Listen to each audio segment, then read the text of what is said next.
MotoGP rumbles into gear. Welcome to the Jerez circuit, Anglo-Nito, as we get ready for round 5 of the 2025 campaign and the first free practice session.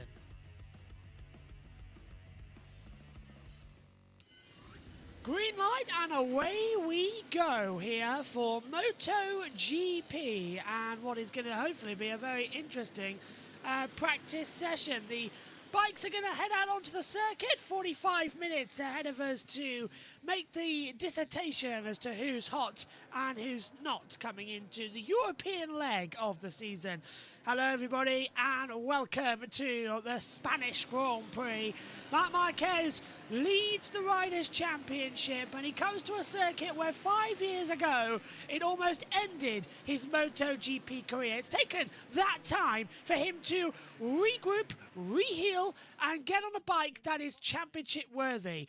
This is very much coming to terms with past demons. If he can win here, it will sort of close the chapter on the Marc Marquez saga of the past 5 years, the constant ups and downs. Right now, in history, he is on an extreme up. He has won every race bar one this season. Out of the 8 we've had so far, of the 4 Grand Prix and 4 sprints, he's won all 4 sprint races and 3 of the 4 Grand Prix, only missing out once at the Circuit of the Americas in slippery conditions when he touched the curb at the inside of the Mickey Mouse section and went down on the deck. This is going to be interesting. Good morning, everybody. I'm Joshua Birch. Megan Birch will be joining me shortly up here in the commentary box. She'll be with you all weekend as well for MotoGP. Just a reminder of how things are going to work. I'm with you today for free practice 1 and the practice session. Tomorrow morning, here on JBMotorsports 2, live coverage on Twitch, Megan will take you through free practice 2 and qualifying. And then from trackside at Donington Park, I will be joining Megan for the TISO sprint race. On Sunday, on JBMotorsports 2, Megan will lead you through warm-up. The world feeds of TNT Sports will take you through the Moto3 and Moto2 races. And then on JB Motorsports, the main YouTube channel, and on Twitch, we will be live for the Spanish Grand Prix with Megan up here in the booth and myself at Donington trackside covering the event. Fingers crossed, that is the plan. It's going to be a very interesting weekend, to say the least, as we open up the British Touring Car Championship as well. Full coverage of every session for the touring cars and the support categories will be live 9 AM British Summer Time, Saturday and Sunday, trackside live. So we're underway then, and out onto the circuit does come Marc Marquez. Just been announced as well, the new MotoGP 25 game will be available from April the 30th. So in just 5 days' time, if you want to come over and take a play of it, it's going to be absolutely fantastic, to say the least. Let's check in with the YouTube chat. Plug says, hello, everybody. iFan says, Indonesia with Marc Marquez 93. Well, we've just seen him on the screen. Sean's here, says, time for the beginning of the European rounds of the 2025 MotoGP season. Hashtag welcome back Alex41, the first official weekend of Aleix Spargro on the HRC bike. Yep, we have Aleix Spargro coming in as the wild card rider for this event as well. So fingers crossed he's going to have a great weekend and a great run around. As we take a look at Maverick Vinales now, the 30-year-old coming through. So Bsky set the first time on a 1:30.950. Pedro Costa second on a 1:20. Well, actually now third. It's a 1:40.128 on that monitor as it comes through. We've got some lap times cancelled due to exceeding track limits for a few of them as well coming round the circuit. That was, however, to be expected, sadly. It's a fast flowing circuit, this one. It's challenging as well. You crash at Jerez, it could be a career ender, as we've seen many a time. But there's something exciting about this place. There's something like, I don't know, it sort of anticipates the unexpected. It's a great venue. 1:39.728 for Maverick Vinales. That's your top time as things stand. Aleix second, Bsky third, Zarco fourth, Raul Fernandez in fifth. There's a lap time cancel for the 54 due to exceeding the track limits as well. Quartararo then, he's currently our top time. Mark's done an outlap and comes straight back into the pit lane Obviously, just wanting to check the setups and make sure everything's okay and what parts of the corners it needs to change. Good afternoon to you too, San, as well in the chat. Hello, everybody. We're watching now Johan Zarco through the middle half of the sector. 34 years old. His Grand Prix next time out in 2 weeks' time, the French Grand Prix at Le Mans. I'll be with you while Tom Cans is trackside at Brands Hatch, providing us with some imagery and some content as well. I was supposed to be at the first 2 races of the touring cars, but it is V-Day celebration weekend, and the train ticket prices have jumped up. £125 to go from where I am to London and then get to Swanley, where Brands Hatch is. It's shocking, really. It's in Kent, of course, but yeah. You get the train to Swanley and then take the bus into Kent as well, where the circuit is, in, I think, Farkham. Bagnaia 7th, Aleix Espargaro back on the calendar now, goes into 8th place. Can't wait for Megan to come back. As I said, it's his first one with a HRC Honda underneath him for Aleix.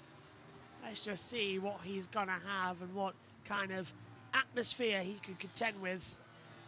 Could be quite weird, actually, isn't it?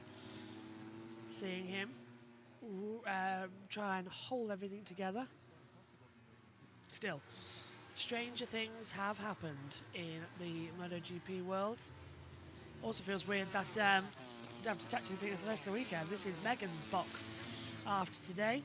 I'll be around to team view, obviously, but yeah, Megan has control of the systems. So she'll, as Jack Miller goes second, Ralph Fernandez third. And that means Alex Marquez has gone top. 137.686 as well, as we take a look at Pecco Bagnaia. He's out there on medium controls. See what he's going to be like coming through it. We've got a lap time cancelled as well for the 10 due to track limits. So Marc Marquez leads on 123 points. Alex Marquez is on 106. There's a 17-point swing in the championship. Bagnaia on 97. Hello, Sean. What have you got? And with the Honda looking decent, curious to see how Aleix is going to perform. Absolutely. Over the line. Quartararo says lap time cancel for track limits. Bagnaia crosses the line now and does 5th fastest time, 137.986. Immediately gets beaten by Juan Mir, who goes into second on a 137.721. Time's changing already. As that time cancelled for Quartararo. Well, we just need that. It came up live on our TV pictures that Quartararo had a lap time deleted for track limits. Really, sorry about that. Didn't really need to have that corrected to us. Sounded like the mic was on the wrong frequency for a second, and it came out in my right ear. Quartararo 18th fastest with that lap time deletion. Alex Marquez, 3/10 up on his own best time at the moment, so he's definitely finding some pace. 137.686 is his current best time. Let's see what he's going to have as he rounds into the last corner, the Lorenzo hairpin. Tight on the inside, pulls that throttle back, steps up the bike, down towards the line, and Alex Marquez goes top with a 137.239. Also, Salvadori is going to do a lot of races in Martin's absence since he's the only test rider for Aprilia. Yeah, Lorenzo Salvadori is in again this weekend. I was waiting for Megan to get in, but for Jorge Martin, a lot of injuries as well, with the amount of broken ribs he's had, detached hemothoraxes as well. It is not good for the reigning world champion. He looks out certainly for a couple of months. We've heard he's 3 months, but there's a chance he could be out for the entire season. That's not a nice injury. It went for one injury that would have taken a little bit of time to heal. Came back too soon. And to a race that was the hardest on the calendar. Did well, but then just dropped it.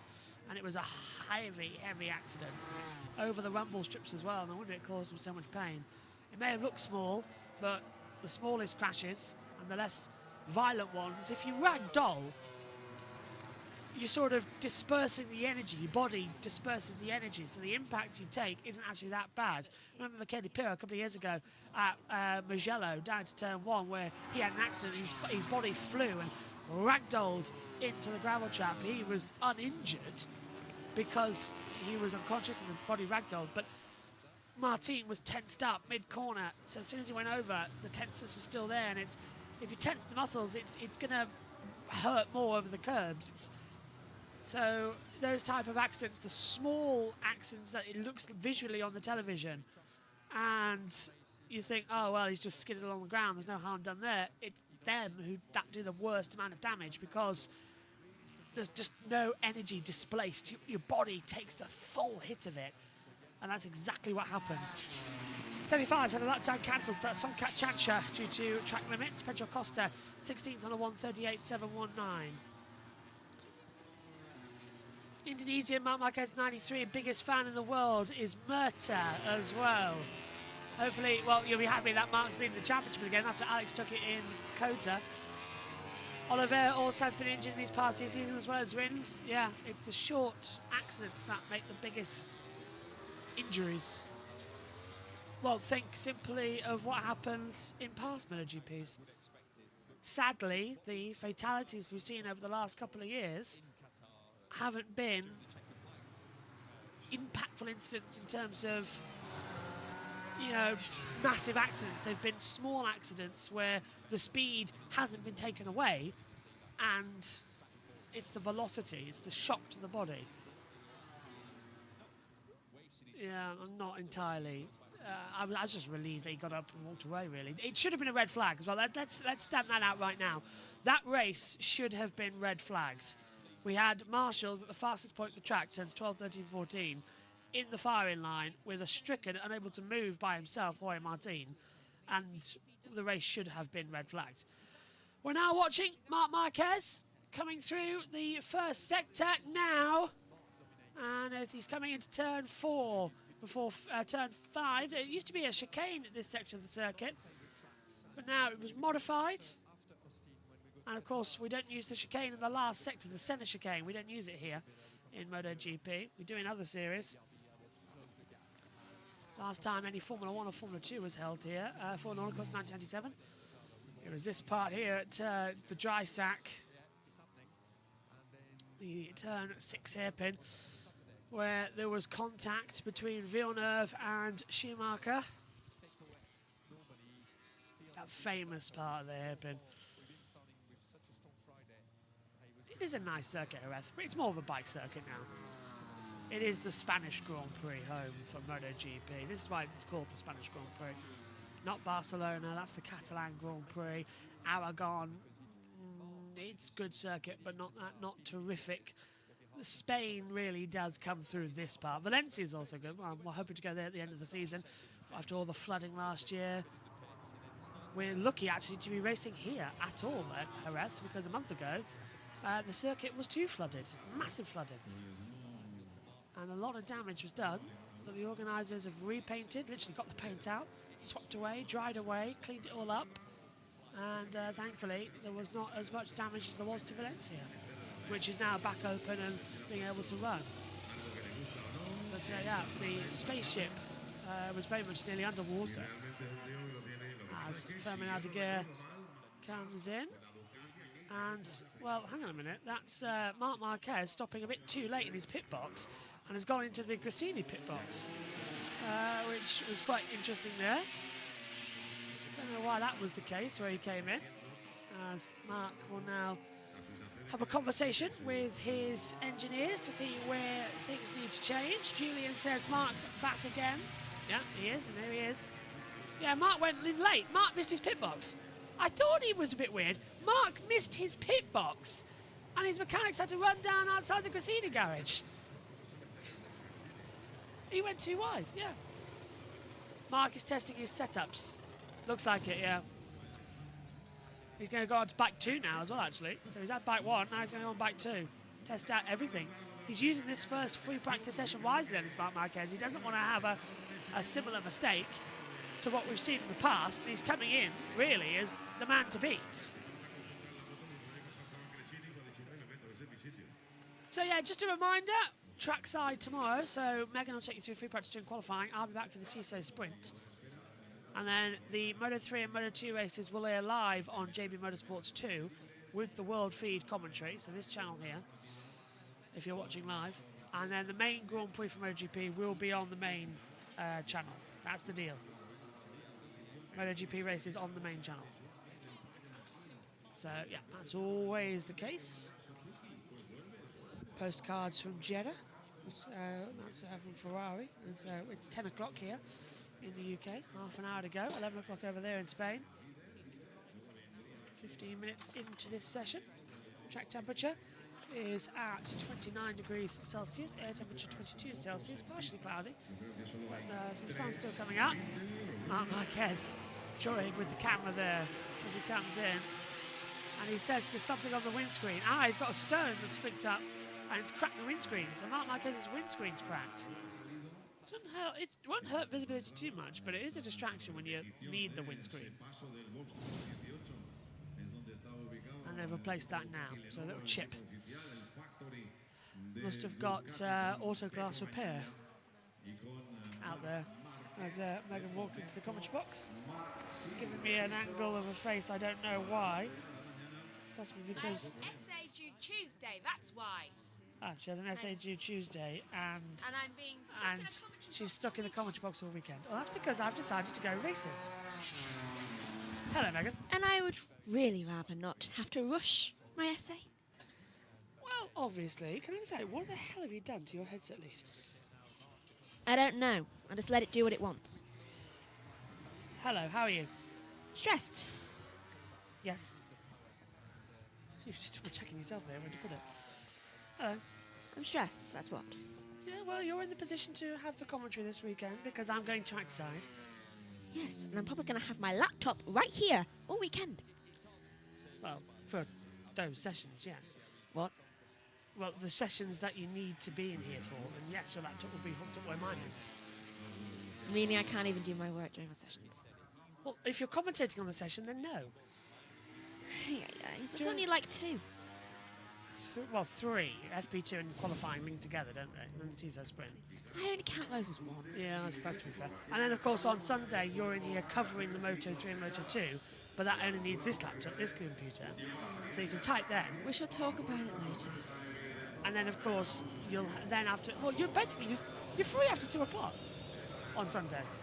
So, you know, I'm not taking that much out of your day. I know, but it's just such a hassle.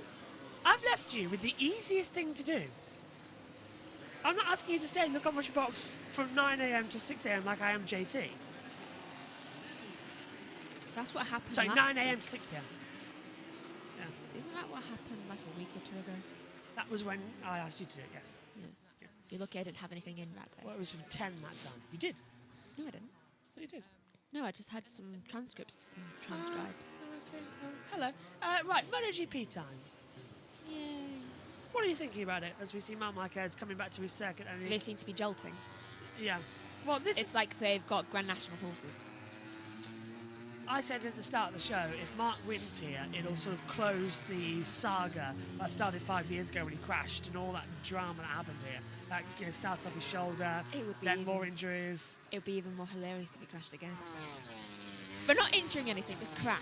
That's you just saying that he's going to have bad luck. I personally would love to see if Mark could win. No, I'm just saying it would be funny. Yeah, well- I'm not wishing him anything bad. You can do the shouter bits. I'll be commentating the TISO Sprint and the Grand Prix trackside at Donington. Do you know what? That possibly means the possibility of a red flag. So I hope he has a great weekend and really, really quick times. It's all right. I'm going to be really cheeky. Do you know what I'm going to be really cheeky about? What?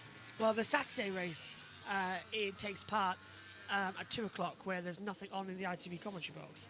And the Sunday race takes part during the lunch break. So I'm going to ask, can I use the commentary box to do the commentary? No. I'm going to ask if I can use the No, ITV commentary box. Why? I don't know. Can I come and use the commentary box as a commentary box when you're not using it as a commentary box? Yeah. Yeah, exactly. That's what I'm going to ask. Because it's split into 2. So you get one side where there's the television monitor and one side where it's a desk. I just need a desk and a chair. I also have to finish reading that. Yeah. With my laptop, where I can then do the commentary. Yeah, I'm going to ask Richard John Neal and David Addison.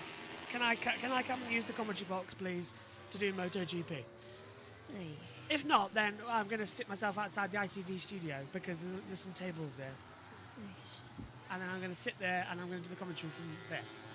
That's where our studio plugin this weekend is. Where we did that where Lucy did her thing. Okay. So that's our studio plugin location. We have two. We've got a couple actually as well. 25 minutes left. Yeah, the riders now back out onto the circuit, just doing their secondary runs. Just checking, can you all see the names on the board? Yeah, you can. Marc Marquez is the last one on the board. How has the session been so far? Decent, actually, to be fair. Not that bad. It seems a nice sunny day there. It is quite pleasant, to be fair. You can see conditions on the screen there, Megan, at the top. Partially cloudy. Air temperature 22, ground at 30 now. Winds blowing up, 42% humidity. But this is one of the things, what it is about Spain. It's a dry heat, but you really do sort of get a wah to your back. It's really nice. If it helps, this is next week's weather. Why next week? I don't know. What day could it be? Well, I'm trackside this weekend, so that doesn't really help matters. Okay, I'm going to give you 5 seconds to figure out what's next week. VE Day. My birthday! Oh, right, yeah, in 5 days' time. When is your birthday? Wednesday. Wednesday. Oh, right, yeah. You remember VE Day? You remember VE Day before that? Yeah. It's not even that week! No, VE Day is the next week. What week do you think it is this week? Look, I'm just going with the flow, really, to see what's happening. I'm already disappointed. Wonderful. Yeah. It's that type of weekend. One thing we can... let's have a look. Sean says, I still remember the flashbacks with the number of times Josh kept saying he did it again when Bagnaia crashed out in the previous seasons. One thing we can mention to Megan from the previous sessions about Mark went to his Grassini pitbox by mistake. That is true. He did a Hamilton. Yeah, he went too deep and he went too late and he went to his old pitbox, yeah. Yeah, he's did it again. He's crashed again, which is what Bagnaia's done here several times. I'm going to have to really keep my voice down when I'm at Donington because everyone's going to be lining up to the pit walk. Can you actually do that? No, because I'm going to be there commentating, and probably Steve and Louise and all that. I'm going, look at this, it's incredible, look at Mark side by side. And we're just like... This is why I'd rather have the commentary box, because it's soundproofed. Just walk in, hello, hello. Best lap for Costa, 138.210. Look at this side by side. Side by side drama, yeah? Whisper commentary. Nah, it'll be fine. It's going to be a lot of fun, though, actually, commentating trackside, because I'm taking my laptop with me. So for once, it's actually possible. Whereas with Megan, I don't know how to say this. He stresses me out. Yeah, and to have my laptop so I can easily jump on TeamViewer and fix things is reassuring. He stresses me out very much with things because he's not very good at communicating with me. Well, the good thing is, you know how this one works. And yet, I still forgot to press start streaming.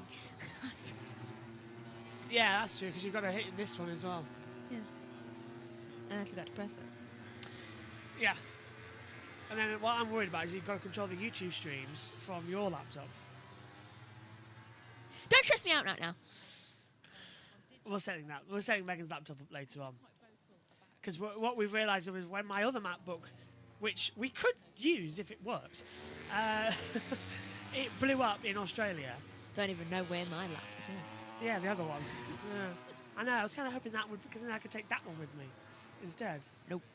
No, the old one, the new one. No, the original one. Yeah. Yeah, that one. I could take that one with me. But it's not here. No. Because what is wrong with it? Don't know. I haven't even asked yet. It's been a month. I'll get David to figure it out. Quartararo. How would he know? He can text. Quartararo, third fastest at the moment, 138.033. They're in their race simulation runs now, aren't they, Mags? We're 20 minutes to go. Yellow flag, Yellow. sector 4. Who's gone down? Is it Mark? That's the last sector. It could be Mark. He's in that sector. No. I think... Well, they're all still moving out there. So who is it?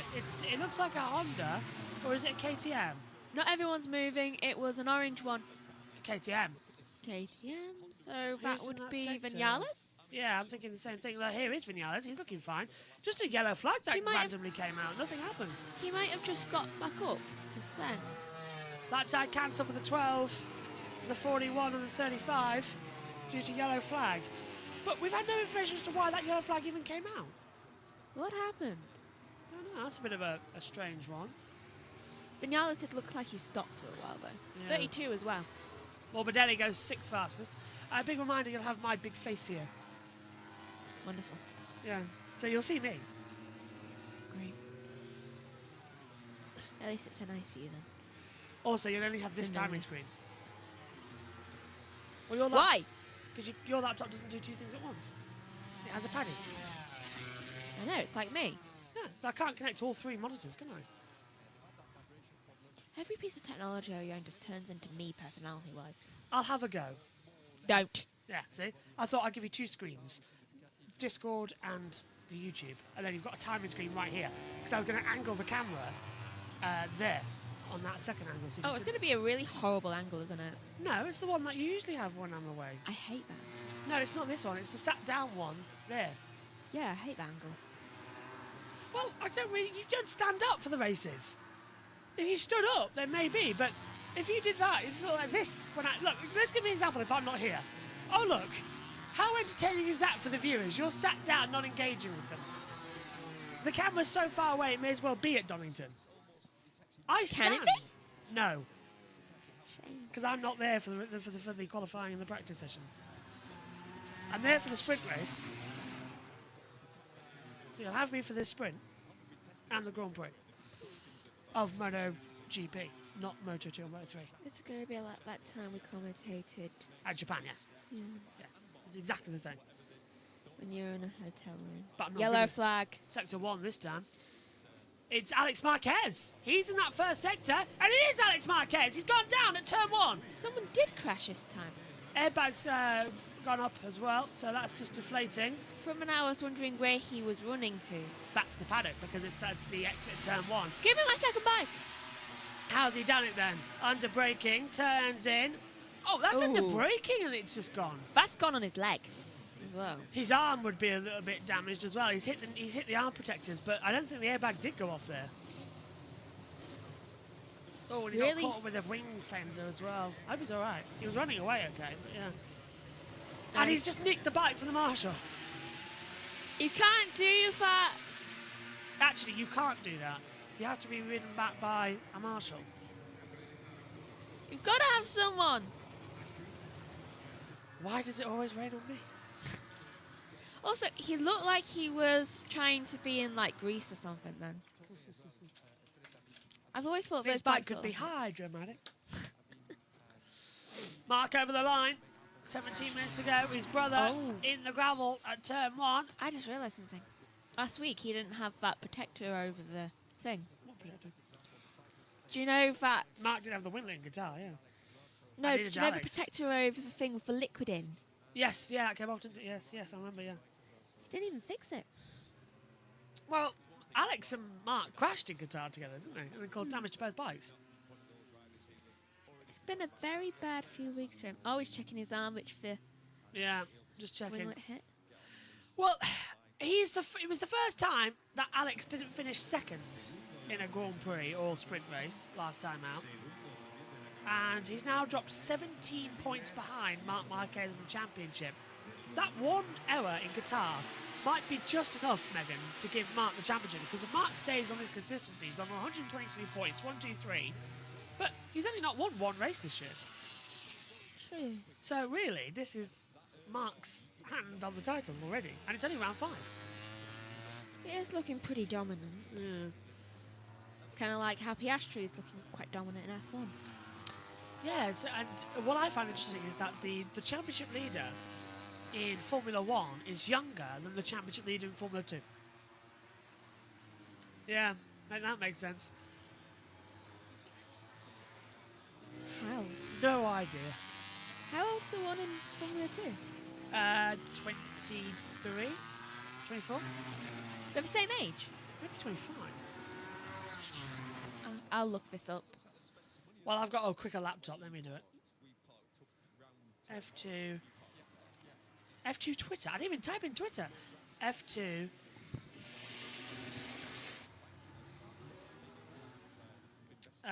The current championship leader is 4 months older than Oscar Piastri. Richard Verschoor was born on the 16th of the 12th, 2000, whereas Oscar Piastri was born on the 6th of the 4th, 2001.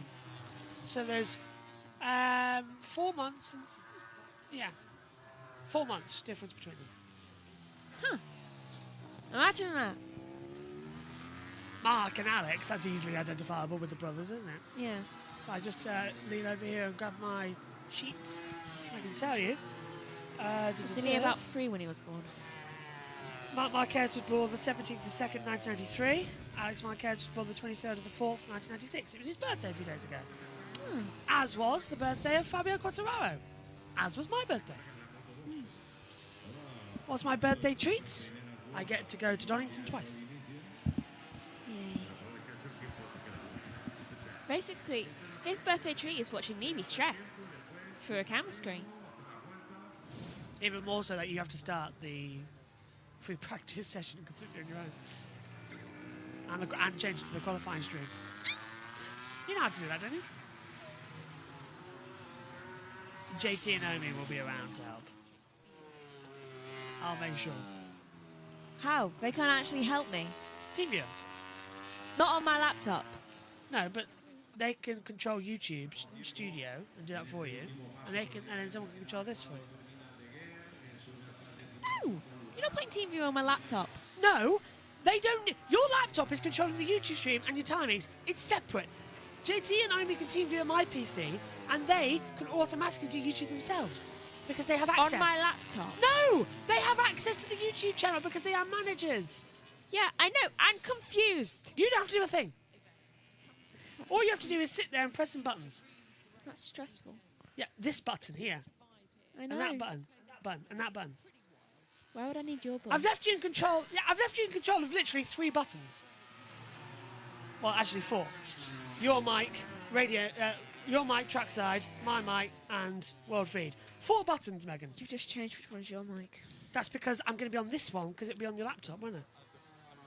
We'll discuss this later. I've left her in control of 4 buttons and she's panicking. 4 buttons. Are you really this bad? It's more of a stress of messing it up. 4 buttons. She's I can write. Over 4 buttons. I can write essays and do presentations, but 4 buttons do stress me out. What happened there? I think we were showing Bezecchi. It's a replay at 10:13 with Marco Bezecchi, but we were also showing Fabio Di Giannantonio for some reason. Yes, I'm leaving her in control of 4 buttons, viewers, and she is panicking like I've left her in control of the atom bomb. I'd probably be. Yeah, you probably drop it anyway. For laugh. I think I know what happened with the TV screen just then. The person going to viewing screen must have thought, okay, we've got a VR46. Oh, wait, no. Bezecchi's no longer in VR46. And they went to Di Giannantonio instead and then had to change. Probably is. Do you know, I was able to get my train tickets for £2 cheaper. Oh, right. Well, when I used Trainline, it was £33.50. It was £34.50. And then, because they made me do a booking fee. If I'm doing it myself, who am I paying the booking fee to? And so I went on trip.com and which what I used when I went to Brands, and I got it £2 cheaper with the actual price of the ticket, not any booking fee. Why did they try and charge you a booking fee? You use this website, £2. I don't know. So yeah, that's a little bit of advice for you. The life of a journalist, self-employed journalist, I mean freelance, and you have to do everything yourself and pay for everything yourself. Including East Midlands Hotel, which I'm with Tom. Me and Tom are doing an Eddie and David this weekend. EJ and DC. Turning into. And DC and Martin as well. Split the travel costs. Plus then I've also got to comment on the Cup Series Sunday night. How much have you got to do? While I'm away as well, that's the big thing. This time, can you make me a list of things tonight? Because you keep leaving me without lists. They're over there. I know. Can you also put them out on the desk? They were on the desk. I meant a schedule. Oh, right, okay. I'll tape it, shall I? No, just give me a schedule. Yeah, but tape it to the desk. Yeah. Binder over the line. And stays in 7th. Oh, actually, no, it moves up to 17th now. So best lap for him, 1:38.306. 10 minutes to go. I feel like having hash browns for breakfast. I haven't yet had breakfast, so I might join you on that. Today is literally going to be prep for Donington. I'm very excited. I'm very stressed. No, I really am excited. It's going to be a fantastic weekend. He enjoys when he goes away. I don't. Well, only because this time we're leaving JT in control of the British Touring cars, which means that if I can't get on, JT can easily take over the commentary very easily.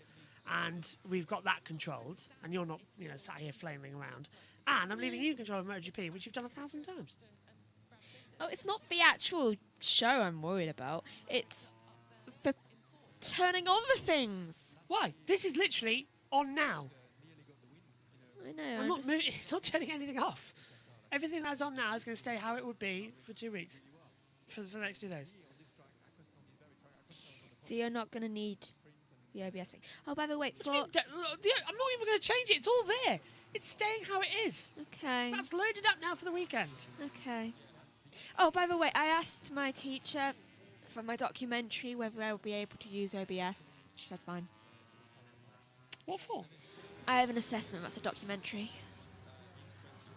What do you need to use OBS for? Editing. OBS isn't an editor. It will help me somehow. OBS is a streaming platform. Oh, I don't know. It helps my concentration. I understand how to use OBS a bit more. It's not an editor. I don't know how to do things. Well, you can't edit on OBS. I need help. You can't edit on OBS. Well, how am I going to do this then? On my editor on DaVinci Resolve on my laptop. But I can't log into my things on your laptop. You've got your footage, haven't you? No, I haven't done it yet. Well, when we do it, we can edit and get it all sorted. Then you've got to put it onto my laptop so I can actually send it. Yes, the saved video I will transfer to your laptop and you can send it then. Okay? This is stressful. Megan, I literally did that as a degree. I think I know a bit more about you of how to do it and how to process it. And I never said I know how anything. Even how to submit it, I probably know more how to do you because I did it thousands and thousands and thousands of times. I can't submit it to Canva. I have to send it. I know, you have to send the link to them. Yeah. And then submit a turn it in form with that link embedded into it. I know. Megan, believe me. Oh no, I can't put the link in apparently. I can try, but it probably won't work according to Alex. That's wrong, because it will work. How should I know? Because I was there and I did it. She does the subject. Doesn't People matter. have tried. Doesn't matter if she does the subject. It's still She's had an should. ear dropped to her before. Well, whatever. Obviously things Have changed. No, they're just. It seems like the media department has the media department sorted, and everybody else in that university Also, tries to do the media stuff, and it fails. They're having incredible tech issues at the moment. Currently, there's only 2 working computers on level 2. That's because Sophie's in charge. I was there when they were trying to fix things. They're having a big paddy. Maddie? Paddy. Maddie, who's changed her name now on Twitter and socials to Madison. Her full name. I was like, what is going on? Maybe she was drunk. Morning, Maddie. Or maybe Simon did it. Yeah. Morning, Simon, if you're watching. He's Over there in just Spain. waiting for her to notice. Yeah, probably. Back home after their incredible trip to Ukraine, where they delivered medical aid and equipment. Stunning work, the pair of stunning work. Hopefully going to catch up with them at some point this year.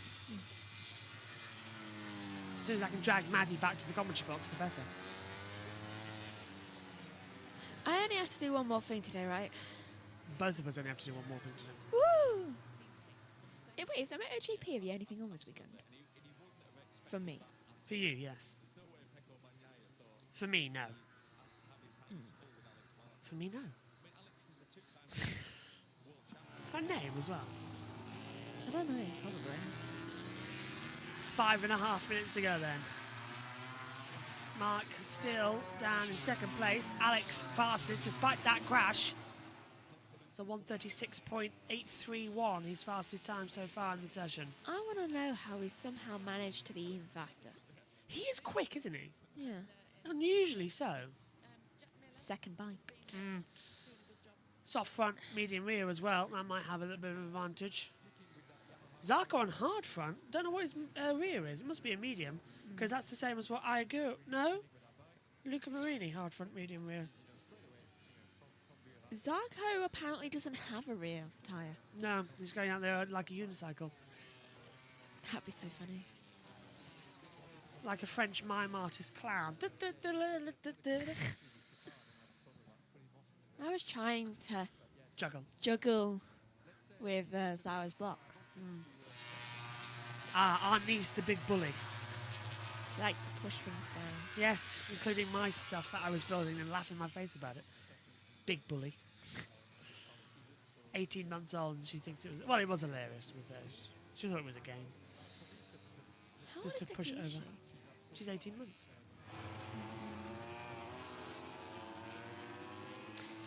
Born in November, it's now end of April. Yeah, She's 18 months, nearly 19. not quite yet. She'll be 18 months May 3rd. Still, she's 18 months old. That little smile she does. Reminds me of you. You used to do that. And she, every time you... It's fair, babies can smile without closing their eyes, but you and her and Kellyanne all did... Squint your eyes and hit your teeth out. Weird, that. You're the only ones to do it. Really? Yeah. When Zara was laughing and smiling at me when she pushed the box over, I thought, oh great, she's Megan. It's a carbon copy. There's another one. She takes after her own. She does. 136.831. Alex Marquez is the fastest from his brother Mark in second. Fabio Quartararo is third. It's a good sign from Yamaha. Also from KTM, both with the Tech 3s and the factory, with Vinales up in fourth place on the same bike, of course. Just changed over slightly. I love how Kellyanne's facing a carbon copy of me. She's just like, does this come back to haunt me or something? Well, she's getting to experience it because Kellyanne disappeared, of course, after 6 months. Yeah, but less than that. Less than that. Because she had to go to uni, and now she's just getting that full experience with her own daughter. What I love is that she's even calling Zara Megan. Yeah. Is that, yeah, that's exactly what she was like. Mum did it once the other week. 20 years ago, and she can still do it. Yeah. 19, I should say, before you have a go at me. It's 20 on Wednesday. I still have 5 days left of being a teenager. Yes, before you become an adult. Yeah. Next year, you can legally drink in America. True. I could. Over the line for Aleix, she's 16th, goes up to 12th. Struggling, actually, as to who we're going to see in Q1 tomorrow morning. Look, nose in the drop-off zone. We've got D'Antonio, Aleix Espargaro. Wait, what? Yeah, there we go. Aleix Espargaro on the HRC, back as a wildcard rider. Yes, it's this race he's back for. Aleix is back. We have an Espargaro. Yes. I Aleix. keep forgetting that Paul's not in it either. Yeah. Aleix is the wildcard this weekend on the Honda HRC in the test team. He's doing 5 races this year, if I'm not very mistaken. Can he not leave? Aleix has retired. I don't want him to. His last race was in Spain. Catalan. Barcelona, really. This race will be in Spain. Would love to have also seen Pedrosa back as the wild card like last year. Pedrosa did really well here last year, didn't he? As well, did. actually. Was it 4th and a 5th? It's like he never left. Yeah. Scored points for KTM when other teams didn't. Mazzano. Did he get a podium in the sprint? I think. Oh, they did, right? He got 3rd.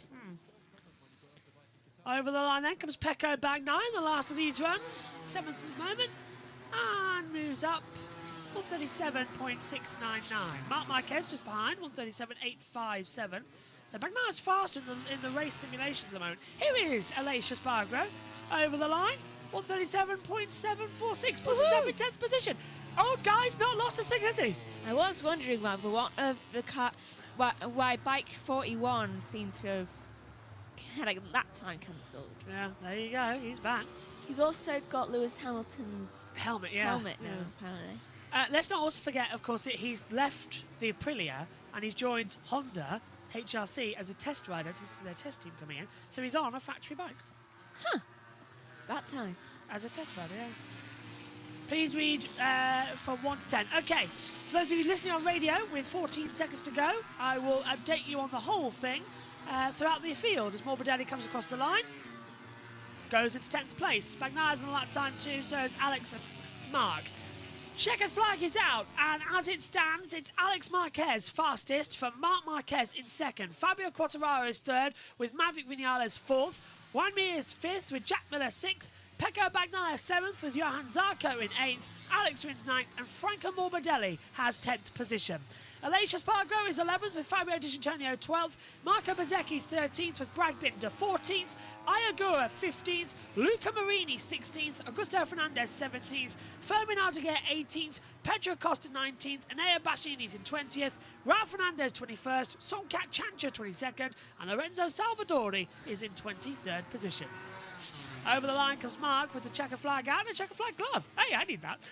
I've got a checker flag hoodie now as well as, do you know what, It's going to be made of checkered flags. Well, actually, I'm glad you've mentioned that because we are planning a little thing for the British Grand Prix. Do you know I've got that checkered flag shirt with the checkered flag shorts? Oh, and then the checkered flag. Yeah. You're going to get that. And I I thought wrapped in that checkered flag duvet I've got, the little fleece. So I'm the king of checkered flag racing. Get you a crown made out of checkered flags. I do own a lot of checkered flag stuff, don't I? You do. Checkered flag cape, which is really a blanket. Yeah. Checkered flag shirt, checkered flag shorts. I need checkered flag flip-flops. I was just thinking that. Yeah. Then I've got the whole lot. What about a dressing gown? Nah, that's overkill. I've got the hoodie. I think it has gone a little too far. Where is my checkered flag shirt? I haven't seen it in ages. I don't know. No, I don't know either. We're getting towards the summer. We need to have that ready. Then again, don't ask me where any clothes are. This is quite literally A the only repeat thing outfit I have. again. I have only one thing that I have a lot of, and that is these. My tops. You redo your shirts that aren't ripped. Yeah, this is the only one that isn't ripped. I call this your Luke Skywalker. End of Return of the Jedi. Because it's black. It's black, so you can think you're dark side the whole movie, and then, he's staying light side. But with me, it will just be. Yeah, fine. So, end of the session, and the results have stayed the same as we get ready for our practice start. We'll stay on air to the practice start sessions. Alex Marquez is actually doing a practice start at the backstretch. You're not allowed to do this. He's doing a lot of things he can't do today. That might get him a penalty. You're not allowed to do a practice start out on the circuit in the first session. Got a fine and a penalty now. Yeah. At least I think you should get a fine for not being on a bike with the other person. There it is. Megs, what have you made of this session? I thought it was interesting. I've noticed quite a lot of bouncing going around. So maybe they should, for next time, consider resurfacing the track. It's an old circuit built back in the 1980s, of course, and let's see how it gets going. Okay, cheers, Megs. Let's head back over then to TNT Sports with Susie Perry, Sylvan Gantoli and Neil Hodson as we gear up for the practice start session. Some time with the powder, I think. Does the talking powder make you speak more? It does. I'd like some of that. It makes you go faster, clearly. For the commentary, it'd be quite good. But that powder in the gloves, that was funny seeing him doing that. So you see the riders protect their hands because they're obviously holding on to the bike. He's really tough on your hand, can have massive blisters.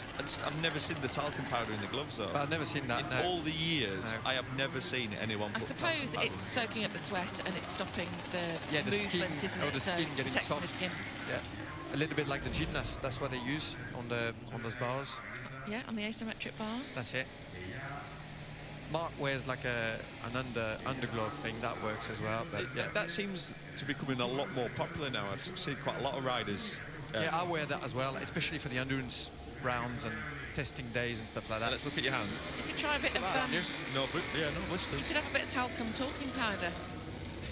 You could try that next time, maybe. Make your hands all nice and soft. I want some of that talking powder. If it makes you talk and makes your hands soft, Talcum powder. need it. I'm going to go and see Fabio straight away. What you need for your... Well, by looking at your hands, you need some Sportfiga. There you go. Swarfiga.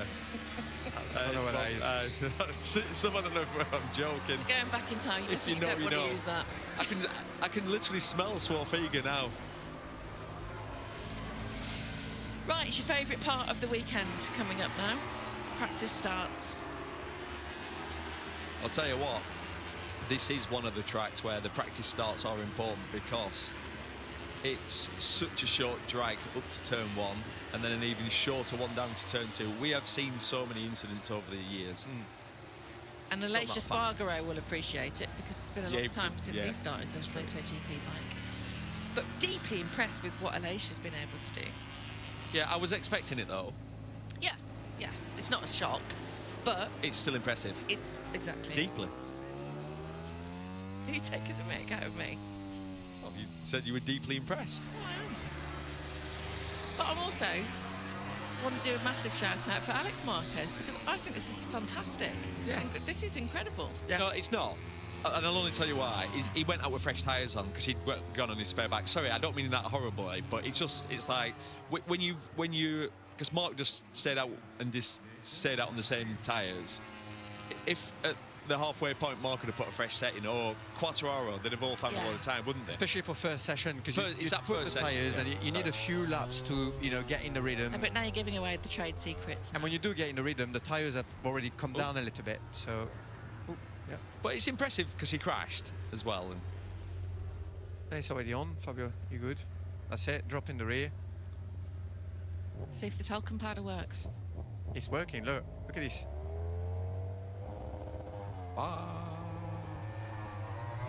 that looked like a great start. That's good, isn't it? Yep.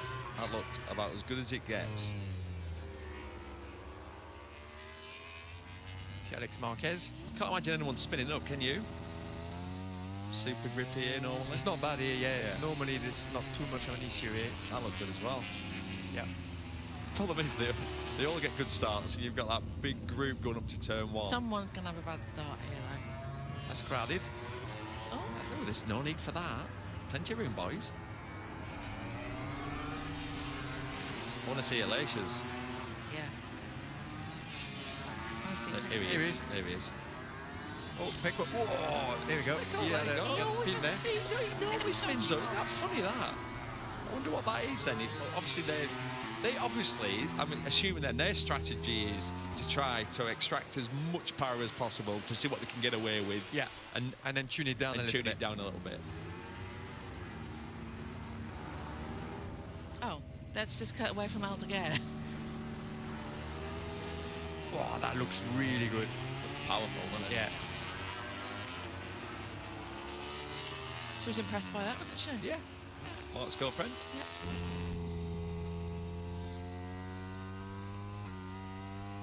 Right then, so I guess I should ask you really, Look at the spin again. Yeah. Some Like power. popping there, yeah. every time. Yeah, it is. It's every race week. So if you were him, you'd be nervous for your very first practice start of the weekend. Because you know it's going to light up. But think of the advantage it gains them, because they can dial that back 0.1%, and then they'll try that again, and if it spins up again, then they'll just dial it back 0.1%, and then basically get it to the maximum point. So that's why he always gets good starts. The margins are incredibly fine. They are. Even more so here, like 6, it's literally, look, so it's clutch out, basically, second gear. I don't even think they'll get third. Or they might hit third. Yeah. And then They're you're down second. and then you're on the brakes.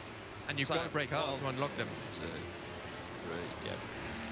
I'll tell you what, the sprint's going to be a bud fight, isn't it? Oh, that looked good as well from Alex. Yeah, it's like 4 seconds, maybe 4.5 seconds. That's all. Clutch out, and then you're 4.5, 5 seconds, and you're on the brakes. And what speed are you up to, turn 1? Oh, that's a good question. You'll be doing, I'm going to say about 150. 240. Thank you. 240 kilometres per What's that hour. in real money? That's 160 mile an hour, something like that. Yeah. In 4 seconds. Yeah. But if you think they do 0 to 60 in under 2 seconds. Yeah. I mean, it's good just to break it down sometimes, because when you're watching of it, course. you take it for granted, Of course don't you you? do. Pecco there, he got the grip, but he got a massive wheelie.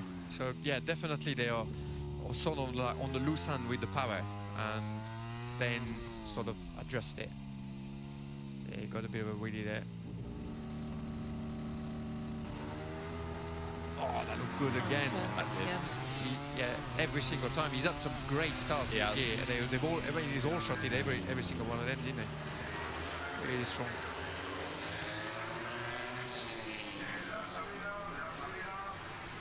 He can really harness the nerves and turn it into positive energy, Mark, more than anybody ever I've ever seen, I think.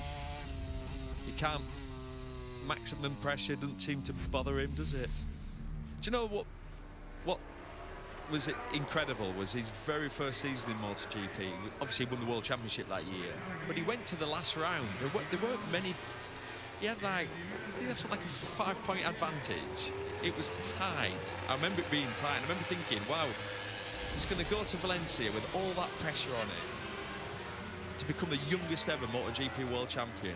And I remember watching it, just thinking, like, he was super cool. It was 2013, wasn't it? And obviously won the World Championship. He sent it like he didn't care. Like he didn't care. That's it. That's probably he sends it like he doesn't care, which is great. Which is so hard to do when you've that sort of pressure on you. Yeah, there's one word that you would never use to describe Marc Marquez, and it's a choker. Choker, yeah. He's never bottled it in his life, has he?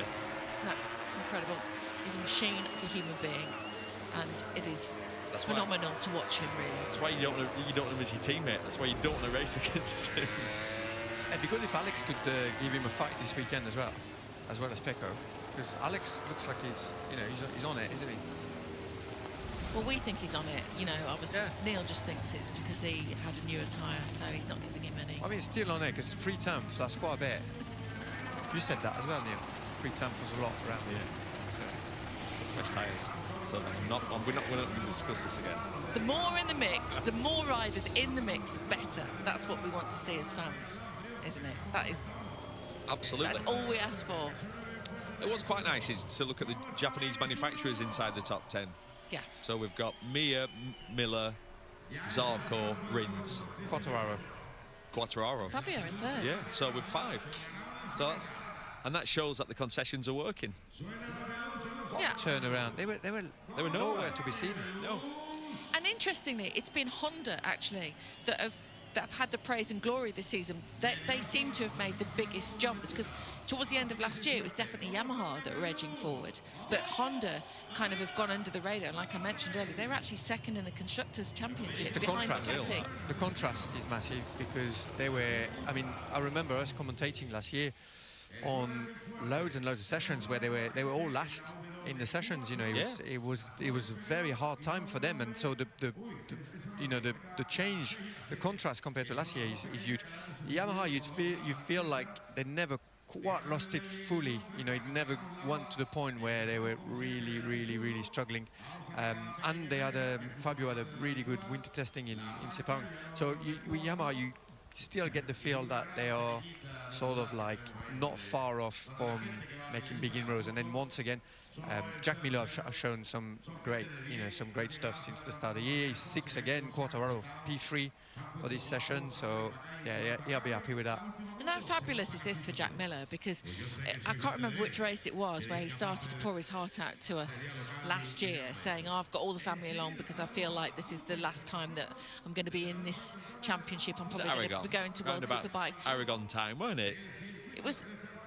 Oh no, it was Silver. Yes, it was Silverstone. Steve Day just reminded me. Yeah, because I was asked not to ask him about it, so I didn't, and he just came out and told us all about it, and it got very emotional, and we got emotional because we love Jack, and suddenly here he is, just fantastic in the top 10 and looking rejuvenated. He does look rejuvenated, and that's a very good point actually from Susie, and hopefully he's going to stay rejuvenated throughout the weekend. Okay, so that is the end of the first session here of the weekend. A reminder of our coverage details. We are live for the Free Practice 1, Free Practice 2 qualifying and the TISO sprint here on JB Motorsports 2. The Moto3 and Moto2 Grand Prix will also be broadcast on JB Motorsports 2. The main MotoGP Grand Prix will be on the JB Motorsports YouTube channel. That is on Sunday. Everything else is on the second channel this weekend. Thanks for your company. We'll see you then at 2 o'clock British Summer Time, 3 o'clock Central European Time for the very critical practice hour to determine the running order for Q1 and Q2. See you soon. Take care.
One hour of practice running is about to get underway here at the Circuit de Jerez Anglo Nieto for round 5 of the 2025 MotoGP World Championship. And already we've got a yellow flag. Good afternoon, everybody. Welcome to MotoGP practice. Already, it seems to be a yellow out there on the circuit. Can't tell where it is at the moment. No one's actually giving us any information. But we're underway then. We're into the 1 hour session. This then will give us the determined running order for Q1 and Q2 tomorrow. Green flag still around the circuit. Just the timing tower that is showing yellow. Marc Marquez out there ahead of Alex Marquez. Alex topped the session this morning.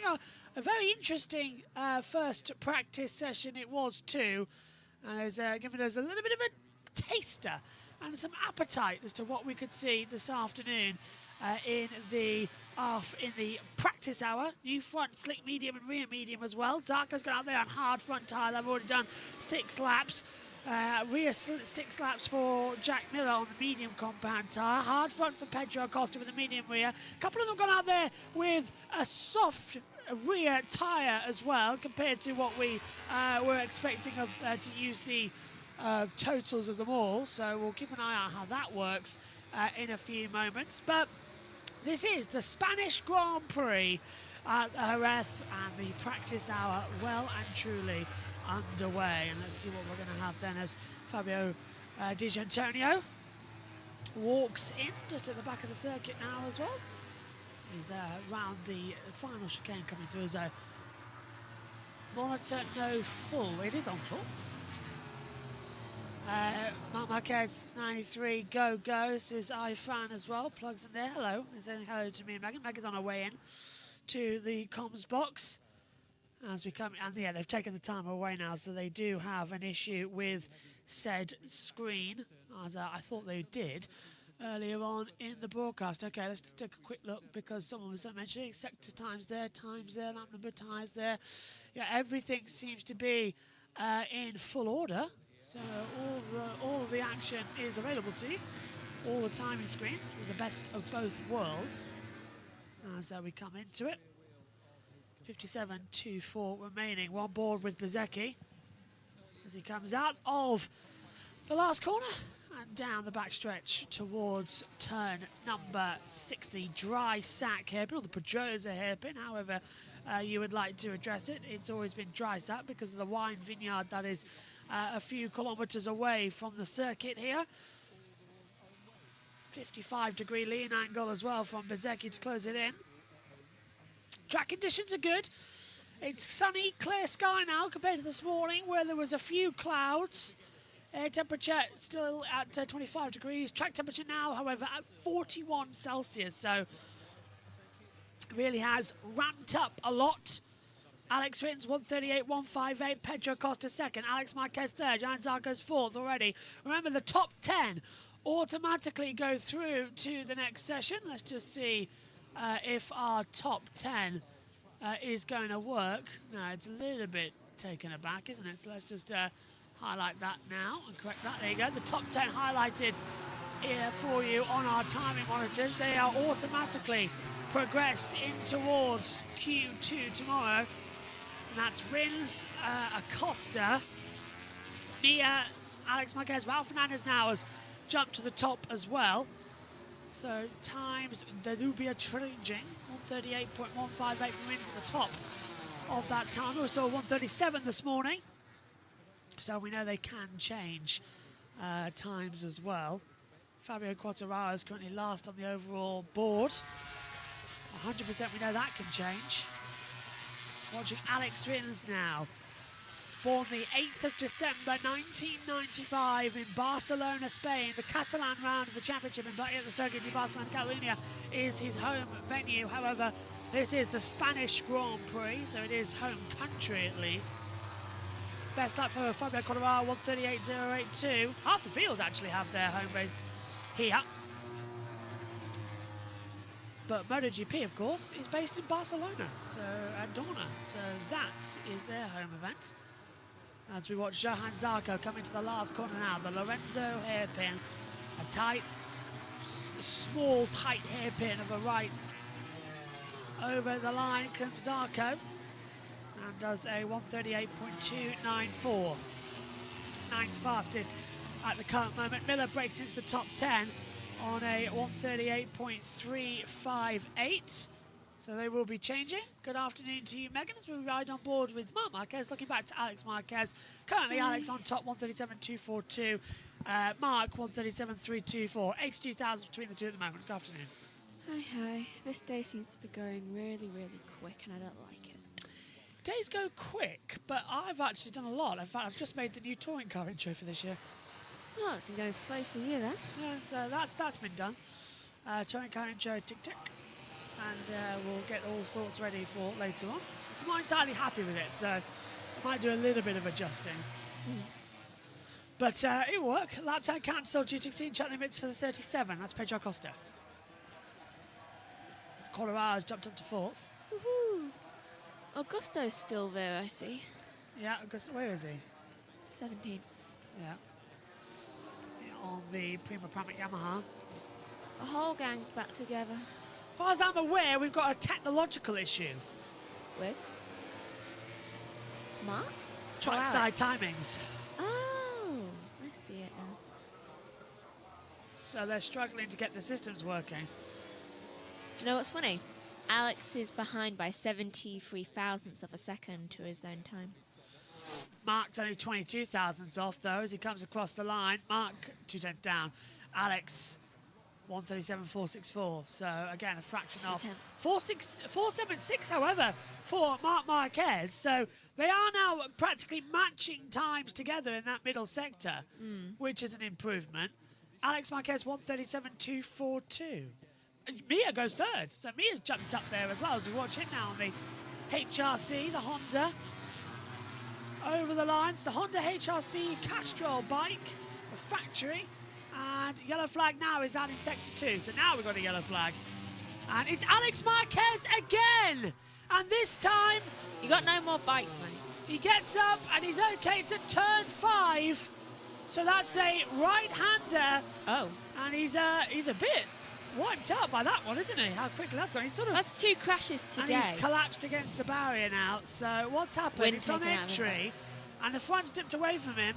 That's a fast crash, and that's what I was mentioning earlier on. It's no airbag again. No airbag again, but that's what I mean about how much of a fast accident. It's not ragdolled. It's not anything like that. It's just you've Dragged. gone down, and your body's taken the full absorption at full speed. So it's a flat-out part of the section. You're not expecting to go down there at 5. And Alex has dropped the front. And on entry on the right-hander, Mark's gone top on that lap time. It will get taken away because of the yellow flag. Mark right ahead of him? Mark is right ahead of him. Alex has dropped out from underneath him. Bike's flipped over and hit the barrier. We've got a red flag, everybody. Red flag is out here for practice as Mark's gone top. That must be because of the air fence needing repairing, because the bike flew into the air fence And we now have that confirmed red flag. So the session is suspended. So how long this is going to take to clean up? We're still going to have the 51 minutes remaining. There is Mark checking behind him, thinking, wait, was it Alex that went down? Yeah, what happened? Where's my brother? Let's take another look at it. So it's on entry, Megan. The front's just going to dip away from him. But is that a stability control or dirty air? Because how fast that went down. Alex is up and walking away. The medical doctor's just checking in with him, but he's okay now. Oh, his airbag did deploy a little bit around the middle. Yeah. I would have said that's more shock. Yeah. And the initial pain of it. Because that would have been quite painful. Yeah. He's up and walking away, shaking his head. That's his second crash of the weekend, and both on the first bike.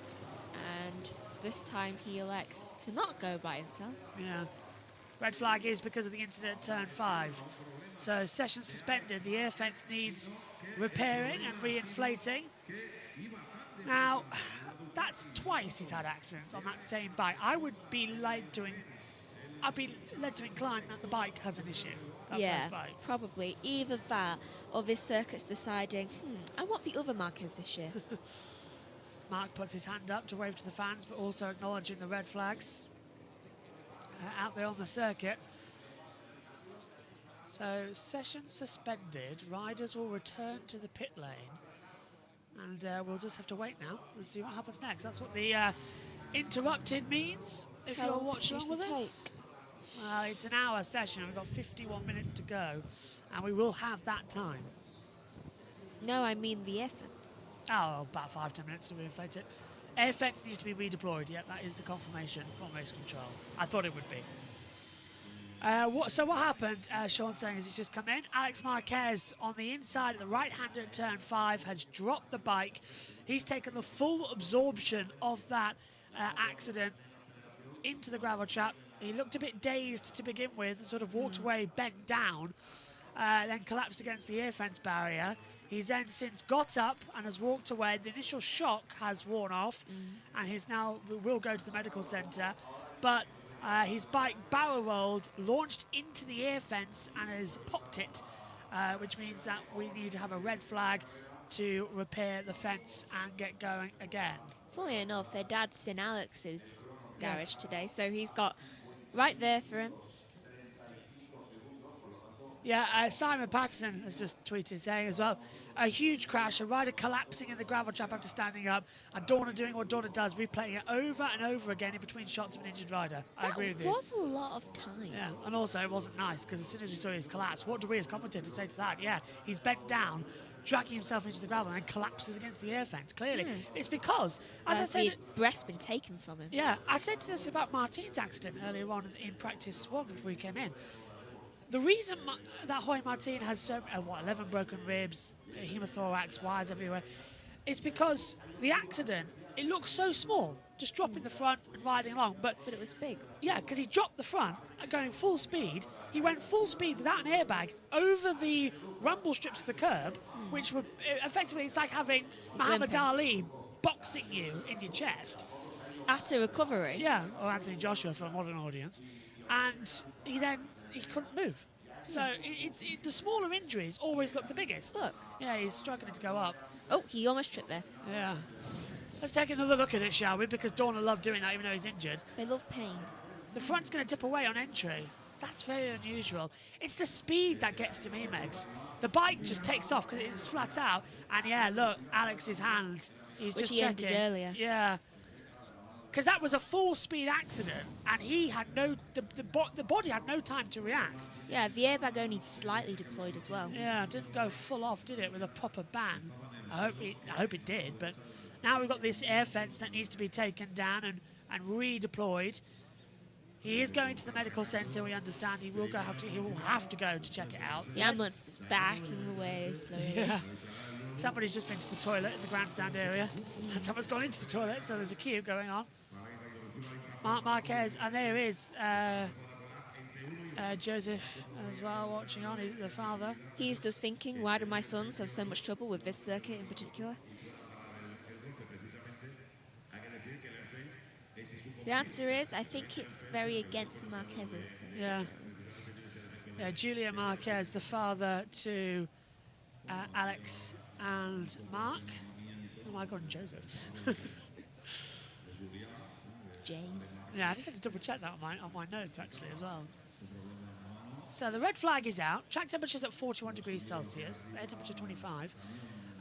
Yeah, the red flag is out to replace the air fence at turn 5. So Mark's currently top of the session, from Alex in second, Quartararo's third, Mia fourth, Raul fifth, Bagnaia sixth, Morbidelli seventh, Vinales eighth, Rins is ninth, and Bsky as your top 10. Those top 10 automatically go through to the next segment of qualifying. You know, Mark really knows how to rub it in. I mean, first his brother crashes, and then like a minute later he steals first place away from him. Yeah. It's that older sibling. I wouldn't be surprised if that lap time actually gets taken away from Yeah, him. because it came out after the red flag. Yeah, with that yellow on the circuit. So, And he went through that section. yeah, wouldn't surprise me at all if that was the case.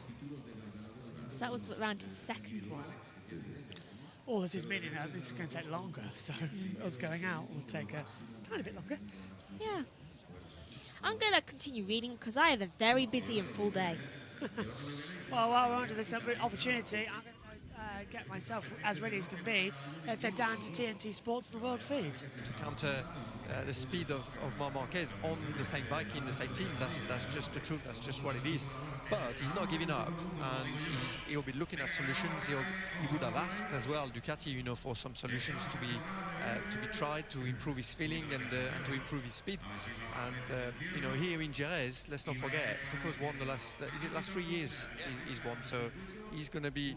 You know, he's going to be in the mix, and he's going to be. It could be the track where he goes against Marc, and we see that.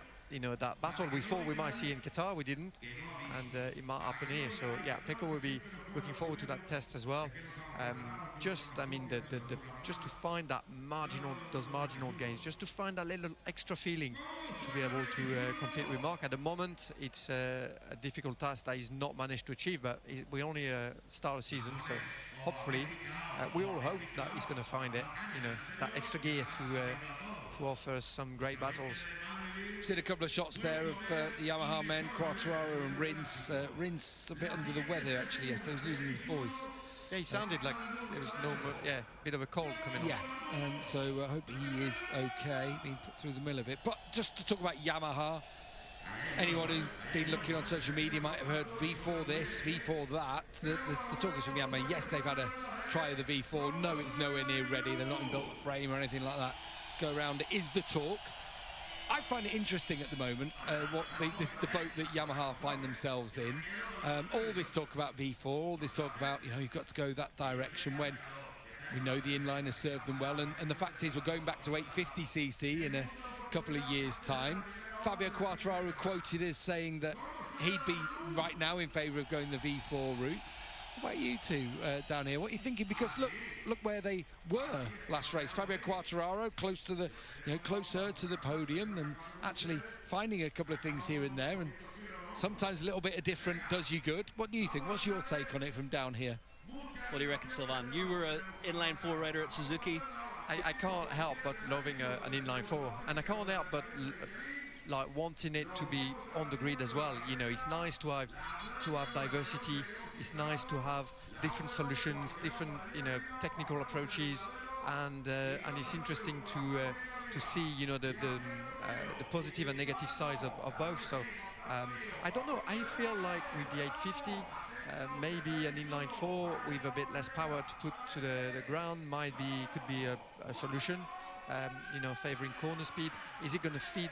Is going to fit with the Pirellis? That's a major factor as well.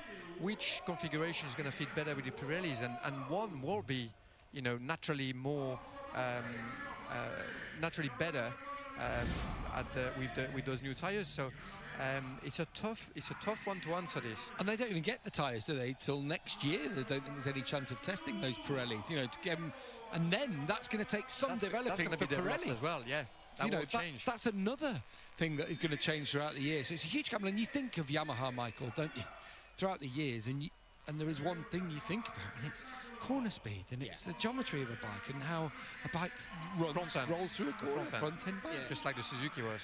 As an inline 4 and a V4 back in the day, they predominantly do make inline 4s, but they have good experience in the past with the V4 as well.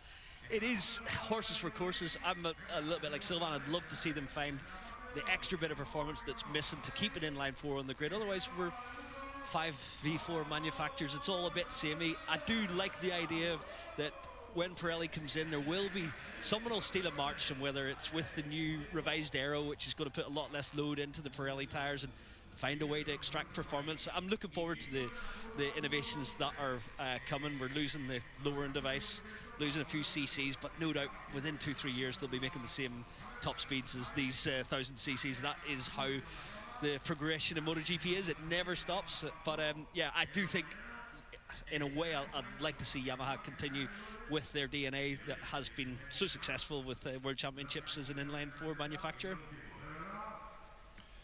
There's Raul Fernandez. He's found a second on his time from earlier today, which is good to see for Fernandez. I feel like he'd be under a bit of pressure, but again, a circuit like this, you'd expect him to go well at. I say it, but as always, the Spanish riders turn up in the Spanish Grand Prix. Something happens. Well, there's always a bit of extra motivation with your home Grand Prix. Experience pays off as well. You know, you've got obviously the Spanish riders on the Spanish track. They've got more experience. They can unlock, you know, that little extra potential. We've seen Raul Fernandez do really well last year in Catalonia. You know, he was leading the sprint before crashing. He was actually going too fast. I mean, he was leaving everybody. He was creating the gap before crashing in turn 10, making a small mistake. So yeah, well, Fernandez, for him, you know, it's a tough time because he said it, he's been struggling. He's been finding it hard to find his pace. So hopefully this Grand Prix can help him with the return in Europe, return on the Spanish track. I can help him doing a good performance and be a building block, you know, for the future. Because at the moment, start of season for him, imagine that you got a rookie Augura coming into the team and outpacing you. So it's been a tough start of season for Raul Fernandez. And he is the rider who stayed on that bike from last year. Talking of Spanish riders doing well at home, we just saw Alex Crivier down in the garage of Gresini with Juliet Marquez. Looks like we're ready to go. They did say at 22 that pit lane will be open. That looks like it's ready to go. So that red flag will be withdrawn shortly. Yeah, Alex Creville to go the Mick Doohan way of calling it. So I'm sure he called him Creville just to wind him up more than anything back in the day. But yeah, he cemented his legend here in the past. First ever Premier Class champion for Spain. So we're only 8.5 minutes into the session. And leathers and boots are going back for servicing. Yeah. It's probably going to need a bit more than a service. Might need to be put in the bin. Mark won't have seen that until afterwards. He told his brother's okay and away he goes. As Mark said, actually, when I get out on the track, brothers or not, I just see other riders just dragging out there. the suit along his back. What are you on about? The suit. Oh yeah, they were taking Alex's suit back because it's been ripped. That was quite creepy. It did look like they're just carrying him over his shoulder, like, this one's done, new time for a new rider. So, What's Paul doing? Red flag rescinded, we're back underway for the practice hour for the 2025 Spanish Grand Prix at the Circuit de Jerez Anglo Nieto. And look at how many fans are packed in on a Friday. It is absolutely spectacular to see. Tons and tons and tons of them as well. Mark seems to be going for it on this opening lap. Well, I think Mark knows that he has to push hard. Yeah, but not too hard, otherwise he gets what happened to Alex happened to him. Yes, that is also true. A few times over. Who's that behind him? That's Rin. That's... Yeah, it's Rin. It's Promac. Yeah. Is it Miller? It's Jack Attack. Yeah. Couldn't quite tell the number there. It looks, in that sunlight with the new additions, it looks very much like a Yamaha, but it is Jack Miller. It was very hard to tell then. That wasn't his helmet colour in practice one this morning. Yeah. Yeah, it has been a bit of a difference there. He's been doing some painting. Yes. In between the sessions. Where's his little girl to get those paintings out? Wouldn't be surprised if she's the one who did it. Alex Marquez, by the way, will go back out onto the circuit at some point. So he will, unless he's already, no, he's still back in the pit lane now. So he has gone to the medical for a quick checkup, but he will still go out on this session. He's second fastest at the moment. Annoyingly, he was faster than the first sector as well. I don't know if we've pointed that out, but yeah, 24.278 before he crashed. Probably would have done really well on that lap as well. Jack, an absolute nightmare of a weekend in Qatar. Got like 4 crashes during the course of that weekend. He was dropping it everywhere and in strong positions as well when he was looking really good. So it did need to change, but now we've got everybody towing each other. Marc Marquez leading the field, towing Miller. Rins, he's now behind Miller. That's where we all got confused. And then who's behind? It looks like Fermin Aldeguer. It is. And then I can't quite tell. It looks like one of the Vinales. It's going to be Aldeguer. Yeah. Yes, of course it's the Grassini, yeah. Morbidelli's also in this sector, so he must be right towards the tail end of it. Doesn't help, but now, right next to Jack Miller is a Yamaha. Yeah, it's not helping with identifications. That's going to be handy coming the sprint and the race, especially as I'll be commentating on a 14-inch monitor, possibly in sunshine. I'm really hoping it's cloudy but not rainy at Donington. And if it does, well, I think I need to find an inside position to do the commentary on, just in case. Definitely. Media centre, here I come. Commentary box as well. Yeah, look, Morbidelli's up by 1,000. Acosta up by 11,000. There's Megan is wagging her finger across the timing screen. Jaron, tell me that. Marc Marquez 0.4 of a second down, but he's leading the front of this tow. He's got nobody to pull him into it. Miller 16th, Morbidelli 7th. Acosta estimated to go to 7th position into the last corner. So Marc is going to have no traction here. He's just out there racking up the laps, but Miller needs to improve. He's 16th at the moment. Does he break through into the top 10? He goes P7. Rins goes 8th. That pushes Vinales down to 9th. Pedro Acosta as well, looking quite good. Morbidelli up into 3rd, 137, and Acosta goes 9th. So out goes Vinales at that top 10. Bit shaky there. Yeah, going through turn 1, Morbidelli did look a little bit unsteady. Now watching Pedro Acosta. Why does he look like he wants to jump off? Yeah, into turn 3. It's a bumpy circuit, this one, as well. It's not billiard smooth. Despite we had a couple of attempts at resurfacing a few years ago, it's still an old-school circuit with bumps, and you make a mistake here, it's a costly one. This is MotoGP's version of Brands Hatch. Make a mistake here, you're in trouble.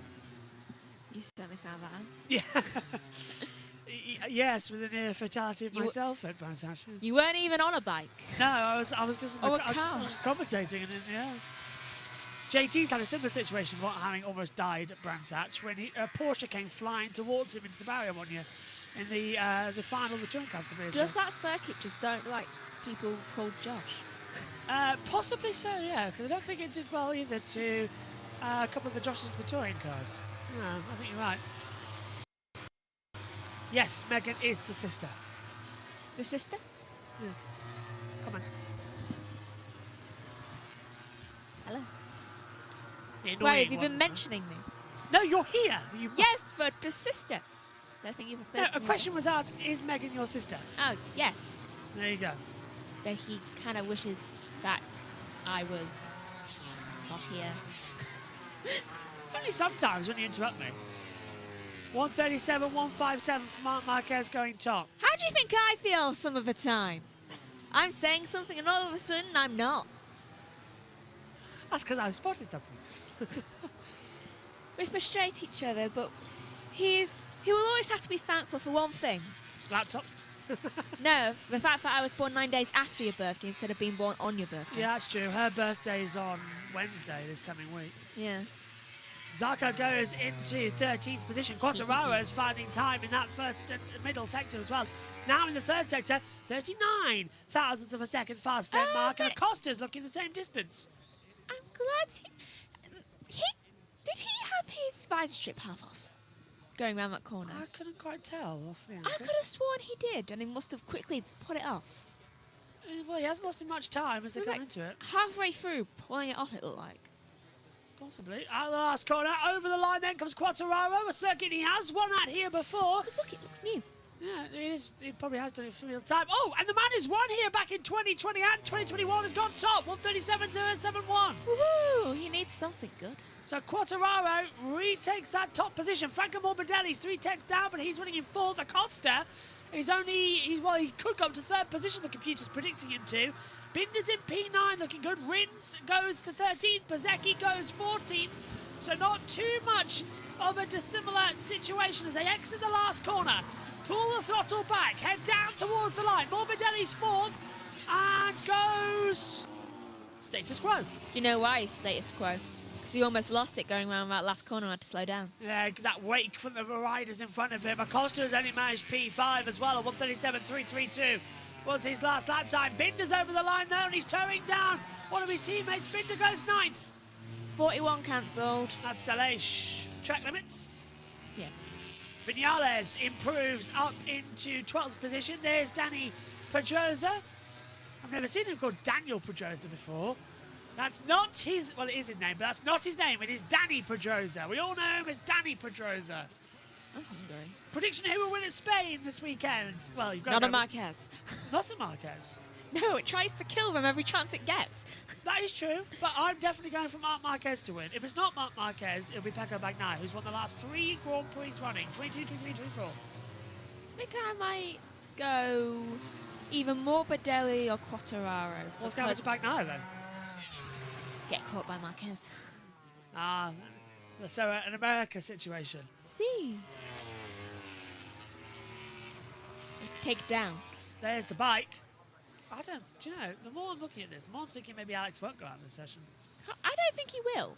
That first bike was totaled. So I'd now be it's scared. got the second one. Yeah, I would be too, actually. Every time he's gone out, he's gone down. Crash this morning in practice 1, crashes in practice, and, well, free practice 2 tomorrow's your job, so let's see what happens there. What's he going to do then? Probably do a high side knowing my luck. You have to remind me what happens in that, because I'll be doing the trackside commentaries and stuff. I'll be like, well, Alex Marquez did this and that. Oh, I've solved the problem, by the way. I'll tell you off air, in case anyone who watches is going to don't. There's a problem.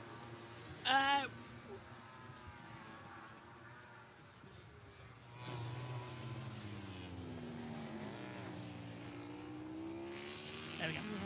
So, Alex Marquez still 3rd fastest, and I believe he is returning to the track soon.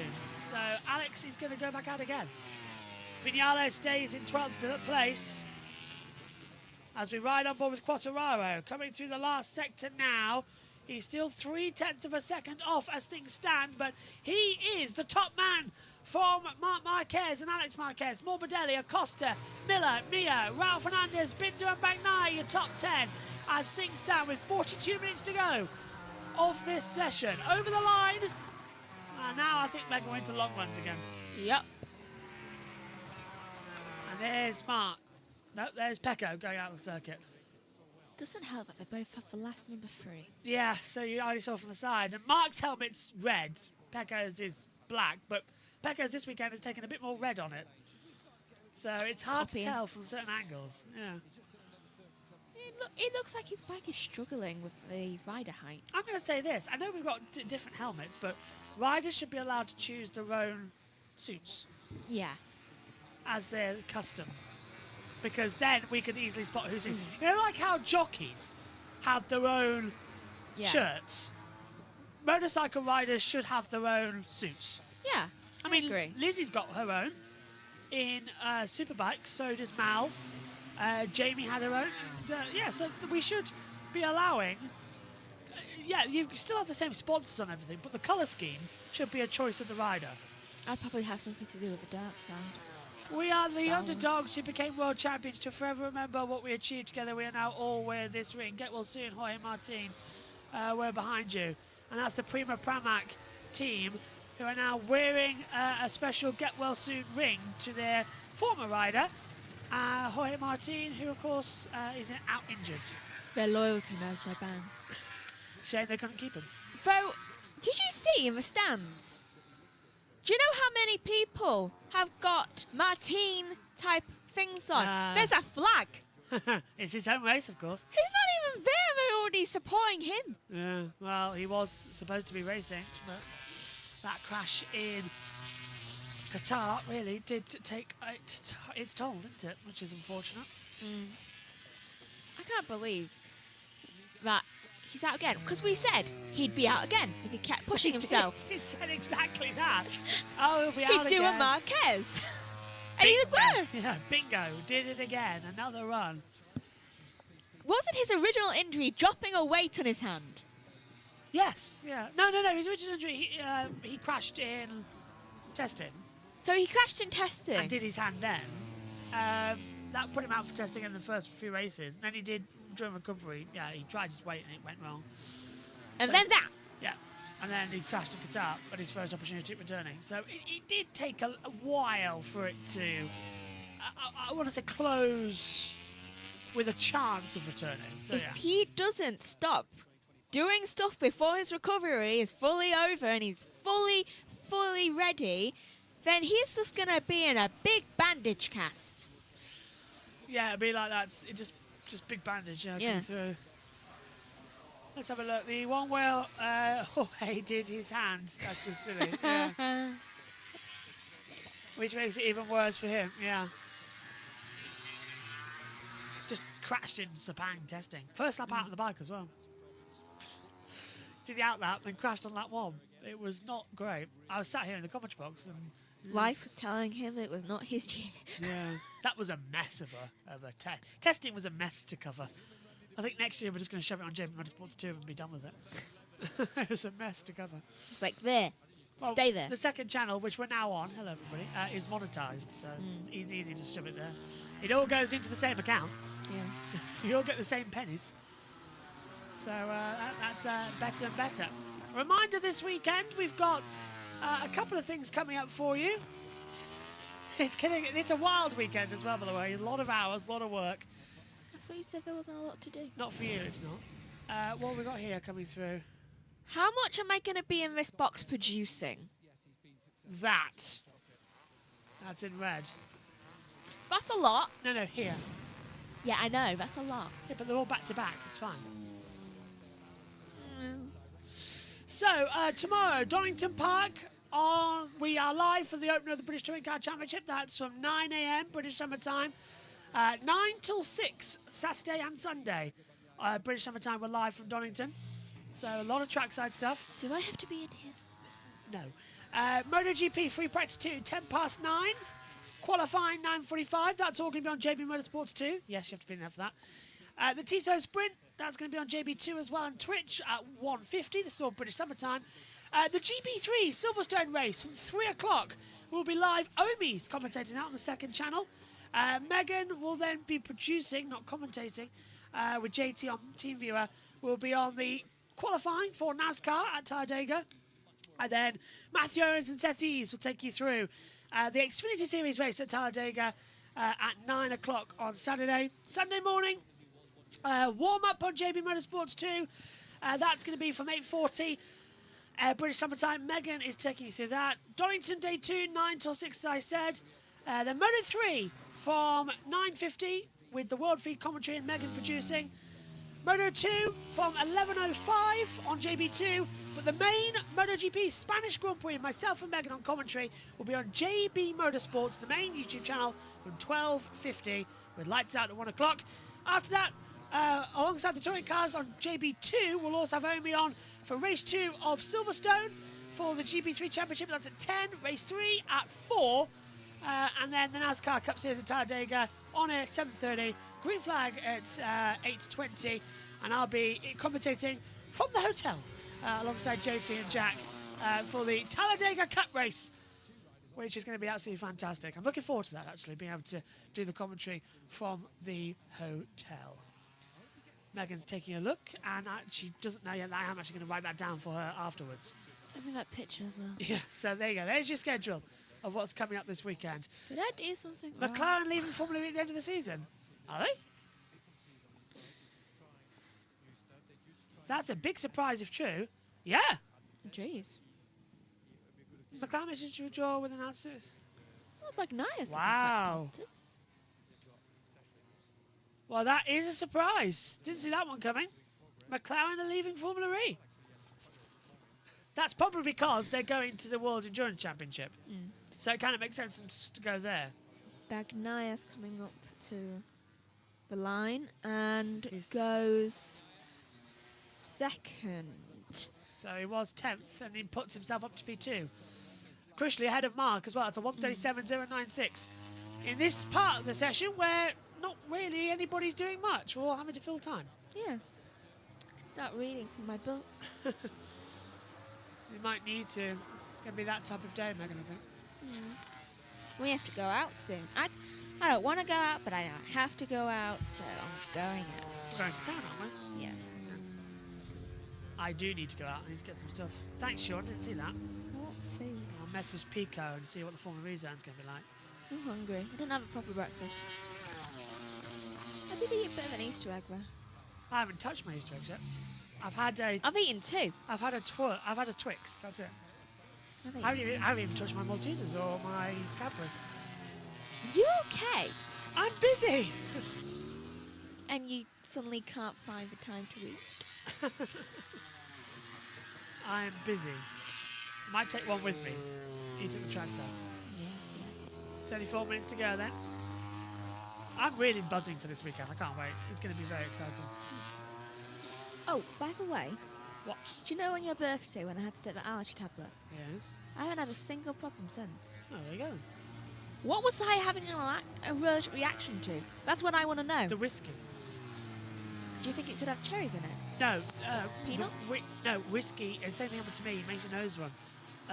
Whiskey opens up your pores and makes your nose run. It wasn't that. My throat. Yeah, same thing. No, start before the whiskey. Well, I don't know then. Can we get back to the commentary? I'm just confused. Am I allergic to something else? Remembering the good old days when we see both the championship contenders of 21-22 being 1-2 on the leaderboard. Quattraro and Bagnaia, 1-2. Them fighting it out. Bagnaia, did Bagnaia crash and gave Quattraro the championship? See, he did. He's down. Yeah, at, not the San Marino Grand Prix, but the Emilia Romagna Grand Prix. It is an odd mix. I'm just hoping we get through a MotoGP season without having to double up on races. Hopefully not. Every year since COVID, we've had to double up somewhere. It's an unusual situation. Hopefully we won't. There's so many coming up though from MotoGP. I hope you're standing by because it's a busy year. British Grand Prix is coming up soon as well, next month. Yeah, British Grand Prix, 23rd and 25th of May. And we only get to cover the main Grand Prix, thanks to Monaco. Yay! Oh, Monaco's good. Yeah. Meh. Last year. It's not just Monaco, though. There's touring cars and everything. It's going to be a busy old day. So, French Grand Prix, 9th to the 11th of May. British Grand Prix, 23rd to the 25th, round 7 of the season. And then Aragon, earlier in the year as well, Aragon. 6th to the 8th of June. Then round 9, 20th to the 22nd of June, Italy. I'm looking forward to that one at Mugello. Assen then takes us as well, 27th to the 29th of June. Weekend of the British Grand Prix for Formula 1, MotoGP are in Germany. 11th to the 13th of July at the Sachsenring. 18th to the 20th of July, we go into the Czech Republic, back to Brno. We don't really have a summer break, actually, as well. That's what I've just noticed here. Usually there's a month off somewhere, but we practically go all the time now. 15th to the 17th of August, we're at Austria at the Red Bull Ring. 22nd to the 24th of August, we're in Hungary. 5th to the 7th of September, Catalonia. 12th to the 14th of September, San Marino. 26th to the 28th of September, Japan. 8th to the 5th. Our fans back in Indonesia will be happy to know that's when your race is, round 18th of the season. 17th to the 19th of October, Australia. 24th to the 26th of October, Malaysia. And then very much later in the year, 7th to the 9th of November, we go racing in Portugal. And the 14th to the 16th of November, we're racing in Valencia. I have been forgetting to tell you one thing. What? Do you know, for my final year at uni next year, well, I've noticed that quite a lot of level 6s are in on Fridays. Yeah, that's normal. Meaning that there's a possibility that I may never be able to do Fridays Legs, you barely do Fridays now. I do. What day is it today? Yeah, all right. Now is an exception, but you very rarely do Fridays anyway. I do more than you think. On a weekend where we have clashes, then I'll panic. Panic. Because you know we have them sometimes. Yeah, but towards the tail end of the year, not really. Beginning of the next year, yes, but we'll have better things then. Now it's busier. Yeah, well, I can. Yeah, but I've still got your laptop, haven't I? So you're not taking your laptop with you, so we're fine. You're taking your laptop with you. There may be a possibility I'd have to. Well, thank God the other laptop's being repaired. Because I'd be working on my dissertation a lot. Someone just smack her in the face. You're the only one here. Yes, but I can't hit a woman. Yeah, but I can hit you. However, you are my sister, so I think that gives me It slightly cancels leeway. it out. Yeah, it cancels it out. I've never believed in that anyway. It's just like quality. I can blind you with my green lights. You know I don't like light. Just wondering. Oh, that's very much out of power. Charge it up. You've got to charge it up tomorrow. Yeah, I need to charge them up. The wireless transmitters. However, we have got wired as well. If you go behind that that little chair and pick it up, But that's moving. you can see it, right? See? Yeah, there you go. It's a dual wire, so that you can have one, I can have one, and then Tom and me can also have a mic. Costa goes top. Finally, some action. We've still got half an hour to go. That waffle only filled up 5 minutes. He's done good at some point. Oh, wait. No. Quartararo's gone faster. So Acosta did do a 136.995. 5 seconds of glory. Quartararo's a 136.847. Here comes Mark. Second, 10th down. 136.973 goes P2. Can Gordon Shedden win at least one race in the touring cars opener on Sunday? He seemed ready when I spoke to him on test day. He seemed happy with the car. He's paid to be in that team, of course. He knows what it's like. I think Flash can be up there, but weekend one, unlikely. Maybe it's Letterton, maybe a circuit that suits him more. Yeah, but we'll see.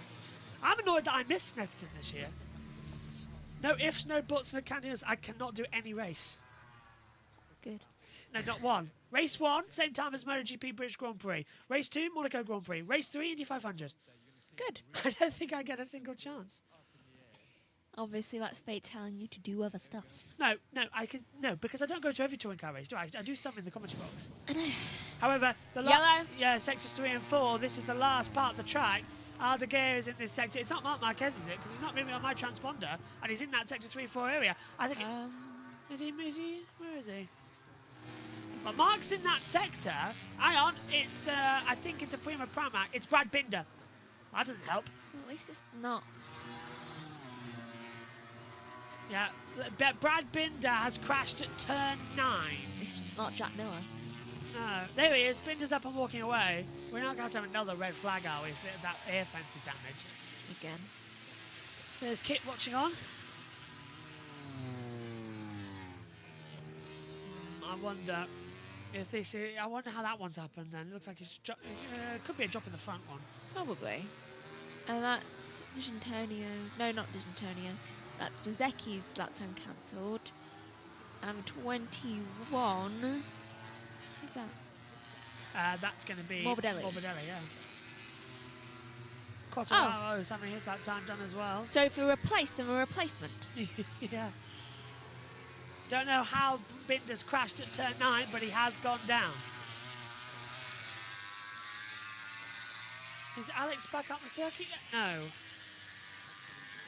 So Quartararo's top, but we've got the sector times coming faster. Marc Marquez 24.306, Acosta 24.204. So we are getting faster and faster deltas, which is, I suppose, a good thing. As Acosta flies in. Trying to have that middle ground to see which is quicker and which isn't.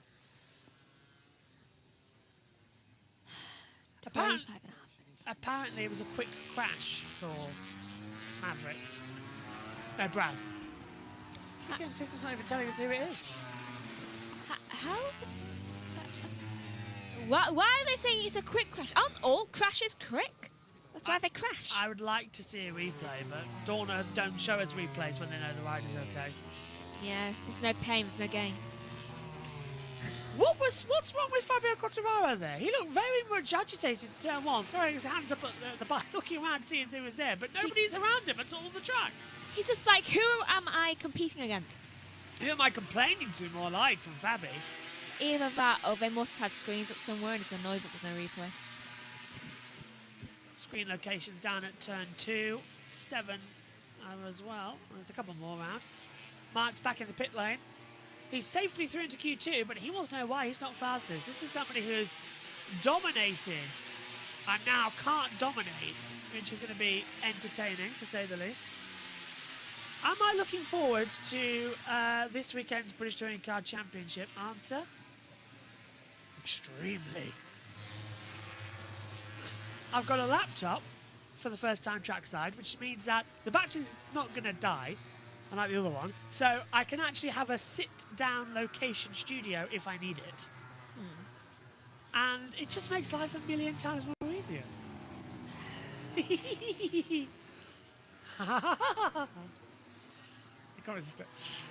yeah, it's looking good. I'm looking forward to it.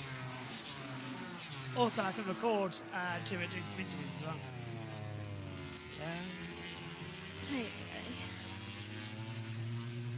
This weekend's going to be extremely stressful for me, and I can already see it. I don't know how. You know how to start. I have. Oh no, it's because this is building up on things I have to do already. Plus, JT's going to be here to be able to team you as well, so he can sort stuff out for you. The only thing I'm worried about is the blog. Yeah, I don't know how to do that. Yeah. So what I might do ahead of qualifying... But you can team you with that. Yeah, what I might do also ahead of qualifying is give you a basic generic background of track logo, so you don't have one there. I'd like that. I never read the blog anyway, personally. Well, viewers do, but I don't. Yeah, and also I'll be in that position anyway, because that's where my face will be for the race. Then we don't need it anyway. Yes, exactly. Yeah. I just don't join you for qualifying or practice too. Mark said he's fast up on lap 14 on old medium. He's on race sim, says Lawrence. Yeah. So just building it up longer and longer. The real shebang will take place in around about 10 minutes time. It's usually in the last 10 minutes. Hello, look at this from Maverick. Top Gun or Batmav, whichever one he likes to call himself. Alex is coming back out. New set of leathers, clean bill of health, and out he goes. And Vinales goes second. 90,000 off for Quartararo, 136.937. Yeah, he did look shiny, didn't he? He looked like an android. Maybe he is. Get data out there. Mia is in there too. 4 tenths down. We're on board with Pekka Bagnaia, also 4 tenths down. Where is he on our board? Oh, he's pitting, that's why. So Pecco boxes. I always thought it's such an unsafe pit entry here, because if you crash, you go straight back on into the racing line. If you drop it on the entrance to the pit lane, you go straight off. It's fine for cars, but bike's not so much. Yeah, it's an unusual pit lane entry that's on the opposite side of the track, like in Thailand, but I don't know, it just filters into the last corner on the inside. It's never set right with me, that They part. like to make life complicated. It's been the same for years. Complication. This, of course, was originally the home for Formula One and their Spanish Grand Prix at Jerez in 1986 onwards. Oh. Did not know that. Yeah. 1986 for a couple of years. Or was it 84? No, I think it was 86. Yeah, and then we came here a couple of years. Had a couple of European Grand Prix here. But yeah, it was added to the calendar. It was sort of like their backup track. Yeah. The last round of the season was supposed to be in Portugal in 1997, but the track Estoril, it couldn't get the money and it fell out of. It went to administration. So quickly we hopped over to Jerez and had the race here. And that amazing 1997 where the 1:21.072 for the top three, identical lap times, Hill a couple of thousands behind, making it the closest top 4 in history. And there we see a little bit of a slide from Trackhouse there. Coming into the last corner for Ayagura. He's been having a terrible lap. Is he doing that a lot then? What time is he on? He's wobbling constantly. He just went wide. He's had that. 4-lap old front medium, 4-lap old soft rears. Yeah, having a great time of it. So he's gone up into 7th, which is good, as our blog points out below here from Crash. But he has the risk of crashing every single time he turns. So having a look at this accident from Alex. Because I love it. Yeah. In the wake of Mark, turns in, right-hander, front's going to dip. We didn't get a replay from Binder's crash, but we get another replay from Alex's, which happened almost 40 minutes ago. Yeah. I love this comment from Murta saying, "Just please read radar from 1 to 10 right now." I was like, certainly. I feel like I've been given a direct order. You are. It's Fabio Quartararo who is fastest, 1:36.847. Maverick Vinales is second, Marc Marquez third, Pedro Acosta fourth, Brad Binder fifth, Johan Zarco sixth, Ayagura seventh, Pecco Bagnaia eighth, Alex Marquez ninth, and Franco Morbidelli is 10th. They're your top 10 automatically qualifying for Q2. Having to go through Q1 as things stand, Fermin Aldeguer is 11th, Juan Mir is 12th, Jack Miller 13th, Raul Fernandez 14th, Fabio Di Giannantonio 15th, Luca Marini 16th, Alex Rins 17th, Marco Bezzecchi 18th, Aleix Espargaro 19th, Enea Bastianini 20th, Augusto Fernandez 21st, Somcat Trancha 22nd, and Lorenzo Salvadori is 23rd. So there you go. The only ones out there on the circuit right now is Fabio Di Giannantonio. Of course, Alex crashed, so that's his second transponder bike. That needs to be activated inside the pit lane. He's going to go out soon, though. This is Digi, going to complete another lap time. He's just out there doing some race simulations. 18 minutes to go here in the MotoGP practice session. It's going decently, I would say, practice so far. But I feel like the riders are just encountering more problems than they are solutions. Nightmares for the factory Aprilia team so far. Here we come. The Legion will fly out of the pits. Yamaha go together. Rins and Quartararo. Quartararo saying, "Follow me, Alex. Follow me." Mark's not ready to go out. Alex is. He's still concerned about that hand. New glove as well, I've just noticed. He seems really preoccupied with his right hand today. Now, that's unusual because riders tend to keep their gloves as long as they can. They don't like, because breaking a new glove takes time. So for Alex to swap to a whole new set of gloves... His gloves must have been destroyed. Yeah, and that's going to give him a slight disadvantage. Imagine... Explains why he looked at his hand. Yeah, gloves... And well, gloves, well, I suppose it's the same thing because also they've got boots here. But look, they're having to clean it up, so maybe it is the old set. But gloves for motorcycle riders are akin to shoes for us. You've got to have the right pair broken in so you get that right feel. Yeah, like these. These are my old ones. I still wear them even though they are broken on the back. I'm having to wear my new ones, which I don't like. Because I don't want to break them. But I'm having to wear them in the coverage box. I'll change my other ones once we go out and be in pain.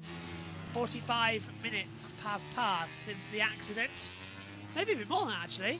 50 minutes have passed, yeah. And Alex Marquez returns to the circuit. And we're still getting his replays. Yeah, and we don't know what happened to Binder. It's about 10 replays we had. Binder's just sort of faded into the background, hasn't he? I don't even know if he's okay. He's back out on the circuit, isn't he, Brad? Is he? Well, there's Vinales. Binder's alongside. Maverick goes back out. Where's Binder? Where is Brad? I don't know. He was walking back, so... That's the only thing we've seen of him. Walking. Where is he? I don't know. No, I don't know. Oh, just a reminder, Megan. With this, you will have to scroll down to get to the correct order on here. So just remember that, won't you? I know. Hold on. Megan's looking for where Brad is on the monitor.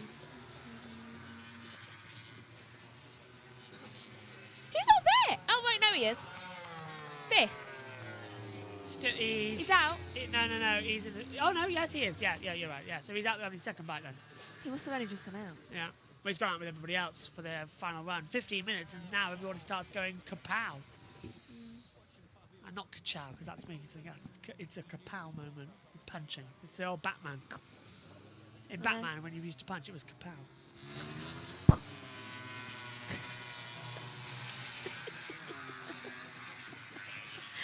You're right. No. In every sense of the word. Megan's leading practice 2 and qualifying while I'm on the way to Donington tomorrow. So Good luck. Yeah. Megan has to do the shout if it's in quali. And then I'm back for the sprint. I'm more laugh. I hope you don't forget to turn on the camera upstairs so I can see on the second monitor. You'll have to remind me. Yeah. Alex Marquez. Oh, down goes Quartararo! Right, well, he stood up and sort of went like Spider-Man. What was all that about? On the entry to the last corner at the Lorenzo hairpin, the front dips away from him. He falls into the gravel, turns around and jumps up and hands it on Spider-Man, thinking, well, what was going on there? He looked like he was about to save Uncle Ben. He couldn't save the bike from falling, though. He picks it up. You can hear him shouting, saying, no, the engine's still going. I'm fine. I'll restart. Let's go. Yellow flag in sector 4. It's going to spoil everybody else's lap time. But the man who's topping the session's dropped it. Why is he waiting? Can I have a replay of that? Because I was looking down at the time and all I hear is you screaming and it made me jump. I thought you jumped. I was looking at the monitor. I was mid-conversation and right in front of me, down goes Fabi. That's very unusual to see him crash, and now he's stuck on the other end of the circuit with 13 minutes to go. If everybody else improves, which they are doing on this lap, Quartararo could possibly fall down the order, possibly outside the top 10. Is it? Yeah, but he could have just ruined all of their lap times. Oh, he did, yeah. Everyone who went through. And he's leading. Yeah. So basically, he's just created the perfect situation for himself. And look, Aldeguer's gone second, 1:36.918. We're into that section now with the yellow flags. We have gone green. The bike's been retrieved. So, the almighty field are about to push Quartararo down. Zarco goes third, but Bagnaia goes top. Morbidelli goes top. Bezzecchi goes down. Quartararo's already down to 4th place. And there's more riders coming through. Pedro Costa looking strong. Marc Marquez looking strong. Over the line. Acosta goes 4th. Quartararo to 5th. Mark's going to improve as well. Binder might. Well, this is not great news for Fabi, is it? Because he's stuck on the other end of the circuit. Yeah, he ain't having a great time with it. The car's on. Don't know if there's a tunnel there. I'm unsure. Over the line for Marc Marquez. And it's fastest. 1:36.258. You did tell them that we'll be 10 minutes late. Right? Yeah.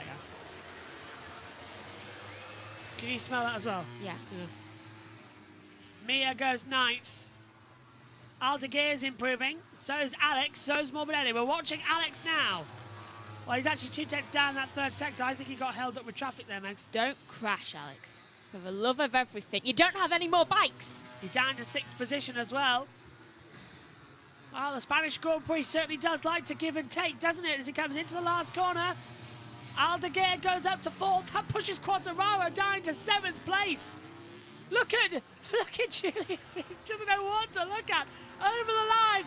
And Alex is through to 3rd. That puts Quartararo to 8th. Where's Mark? Top 136.238. Well, all of a sudden, for Fabio Quartararo, it's looking very, very risky for him. He was doing so well. Did someone else just go up? No, just time. It was just Zarco passing Brad Binder.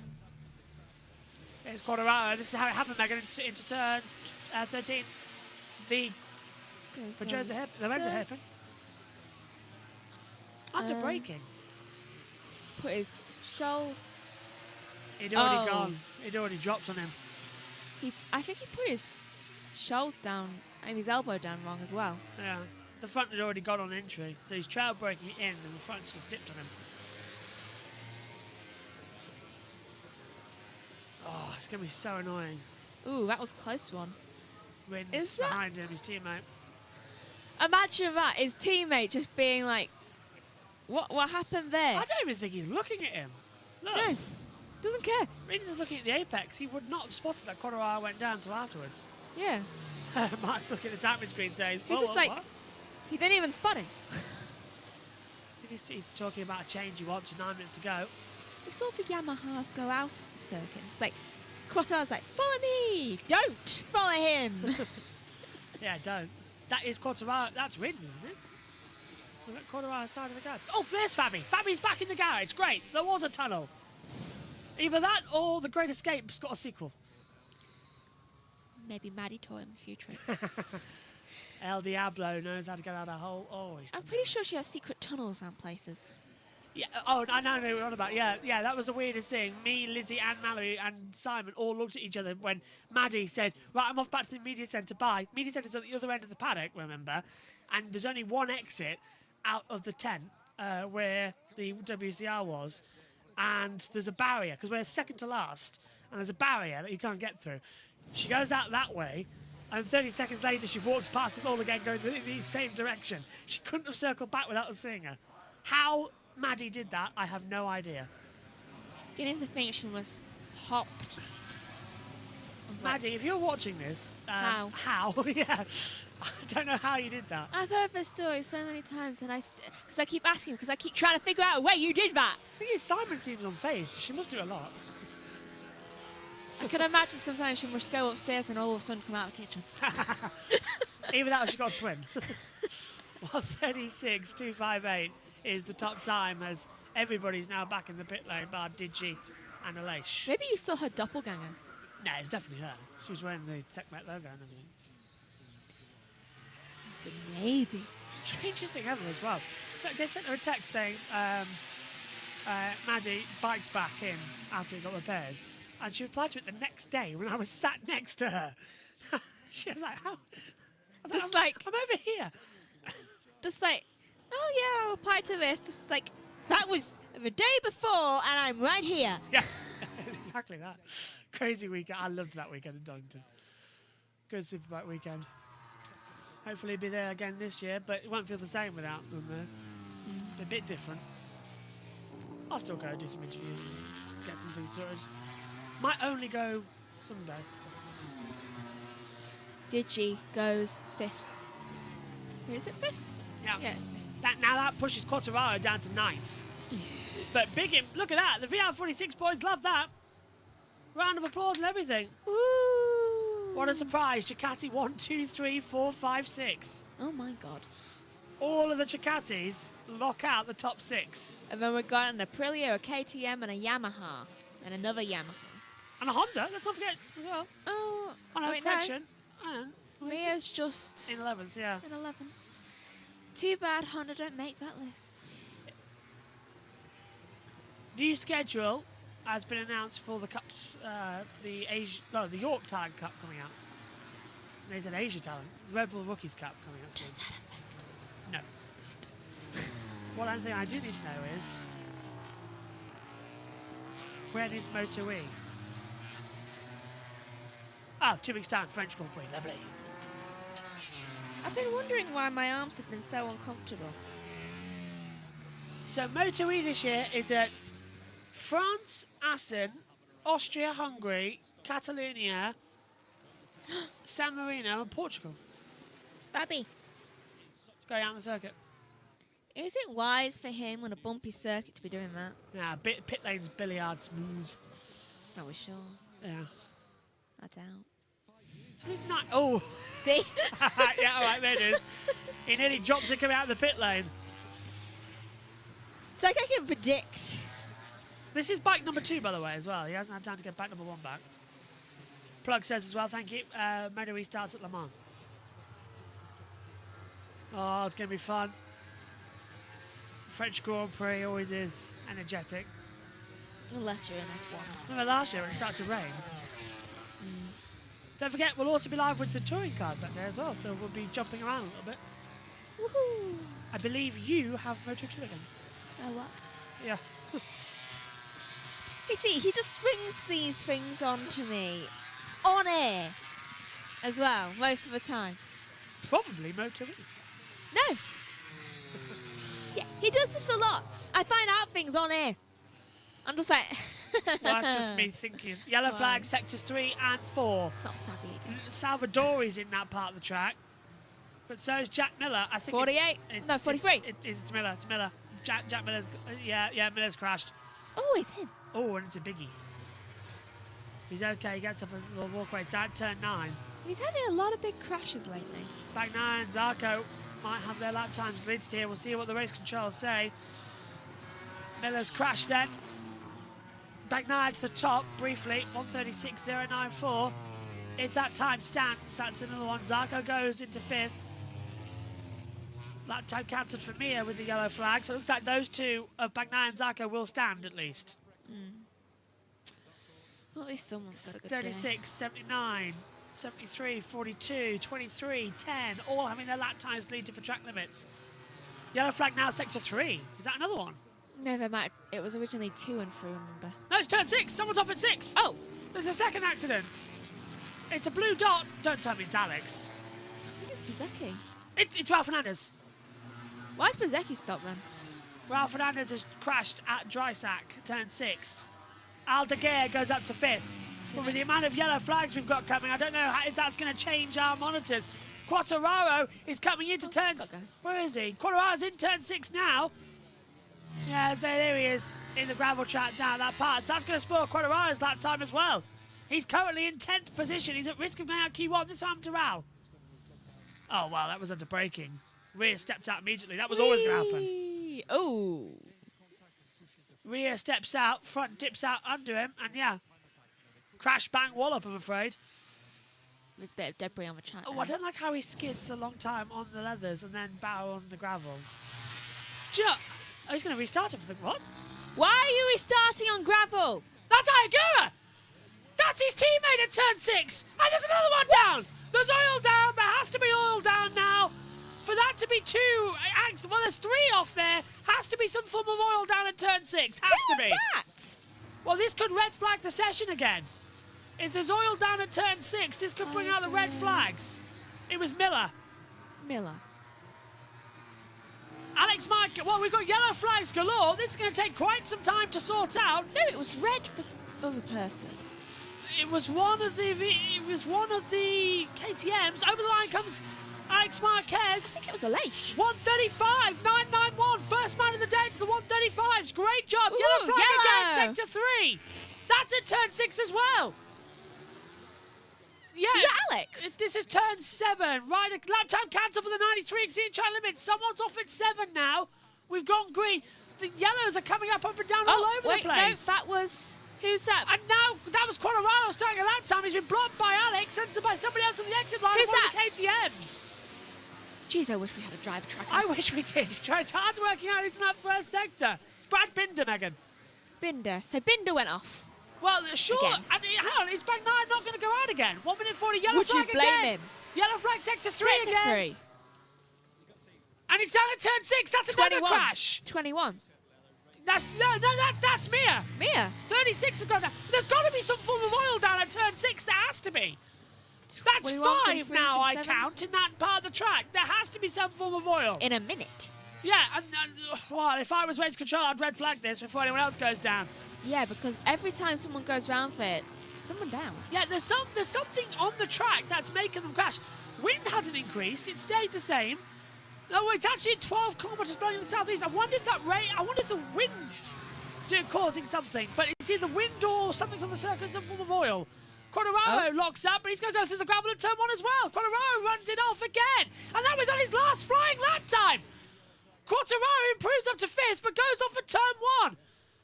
Well, this is turning into quite a bizarre ending to the MotoGP Practice Hour. What's happening? Who went off at turn 6 originally? I think Acosta went wide as well, and this is him now on another lap time. Over the line comes Pietro, and moves up into the top 10. That kicks out Bezzecchi. Well, they haven't red flagged the session, but yeah, I'm very much surprised about what's been going on here. Over the line, Marc Marquez stays in third. Aldeguer stays sixth. Binder stays 15th. Flags coming out, so the times will be made official soon. They seem to have stopped slipping now, so I think they all know. 79 for track limits have been lap time cancelled. Here's a replay. Well, this is Mia on entry. Something flies off there. So he's hit some form of debris and then he loses it mid-corner. I don't want to say it, but he didn't catch the camera, did he? Wait, debris? Yeah. Oh. Who was originally off there? Oh, Because there was debris that flew off. I can't remember. We've had 5 go off in the same part. Oh! And Bagnaia nearly losing in mid-corner, and so did Mark. Oh my God. What corner was that? That was turn 6 at the Oh exit, my. same part, yeah. There's something wrong in the middle of that hairpin. Are they okay? Well, that's 6 riders who have had moments. 5 have gone down. Just 6? Yeah. Mia. 32, 42, 10, 23, 73. Lap time's getting cancelled left, right and centre. This is going to take an enormous time to clean all this 21. one up. I think Alex 33. Alex has topped it, hasn't he? I don't think anyone else can improve with the lap times getting 54. cancelled. Binder might. Binder's on a good lap time. Acosta stays 8. New best lap time. That might get deleted. Binder tries to break through. Morbidelli 3rd. Binder 11th. Kicks down Bezzecchi, but has to go through Q1. And again, his back Miller's switching at not 1. No. Miller at 13th, but came back into the pit lane. One Mia in 10th. We'll go through. Why did he go in? Right, here's another one. This is Mark's moment. Mid-corner. Can't see. There's a little bit. Yeah, there's liquid, look. Look. There's liquid on the circuit. Oh, and that's where he slips. Yeah. There's there's a little bit of fluid on the circuit. It's come back from the bike that restarted, the gravel. And it's been brought back on. Raul? Could be, I think it was, yeah, Raul. Raul's caused the fluid. He's put fluid down. So that's what broke off Yeah. when he fell. Yeah. Because, oh, I remember now, because he was Yeah. saying he was landed really weird. So Raul's put fluid onto the circuit, and that's why everyone's having moments. So the thing that flew off might have been the Well, fuel cap. No, just a little bit of fluid. Maybe something's been cut, but there's definitely fluid down. Maybe something to do with the oils. It's like broken off of there. Yeah. Well, it is an all-time lap record around Jerez. The first man ever into the 1 minute 35s for Alex Marquez. A man who crashed twice today, but ends the day fastest. 1:35.991. He's just like, I will not let this track beat me. Great time. Your top 10 will have to go through well, your top 10 automatically into Q2 is Alex Marquez, Pecco Bagnaia, Franco Morbidelli, Marc Marquez, Fabio Quartararo, Fermin Aldeguer, Johan Zarco, Pedro Costa, Fabio Di Giannantonio, and Juan Mir. Your 12 that has to go through to Q1, Brad Binder, Marco Bezzecchi, Jack Miller, Maverick Vinales, Alex Rins, Ralph Fernandez, Ayagura, Luca Marini, Enea Bashnini, Gusto Fernandez, Aleix Spargo, Lorenzo Salvadorin, Somcat Chancha. Meg's thoughts on this practice? It was dramatic. It was dramatic, wasn't it? It didn't get dramatic until the end. At the start.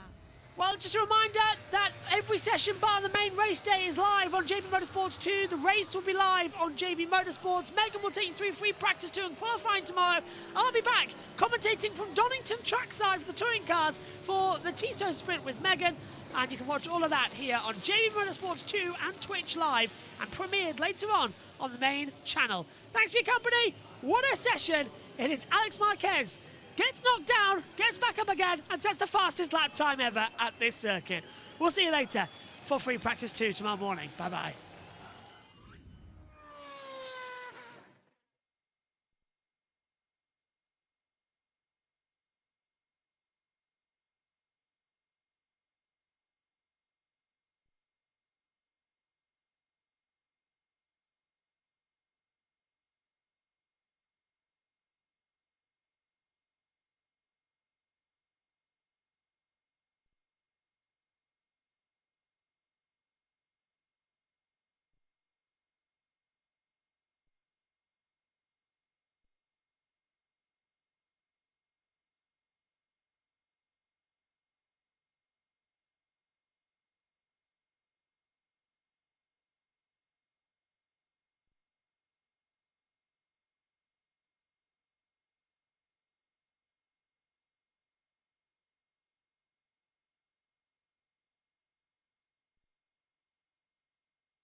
Right, hello everyone. Now that I've got the technical difficulties sorted for this, welcome to Free Practice 2 for MotoGP.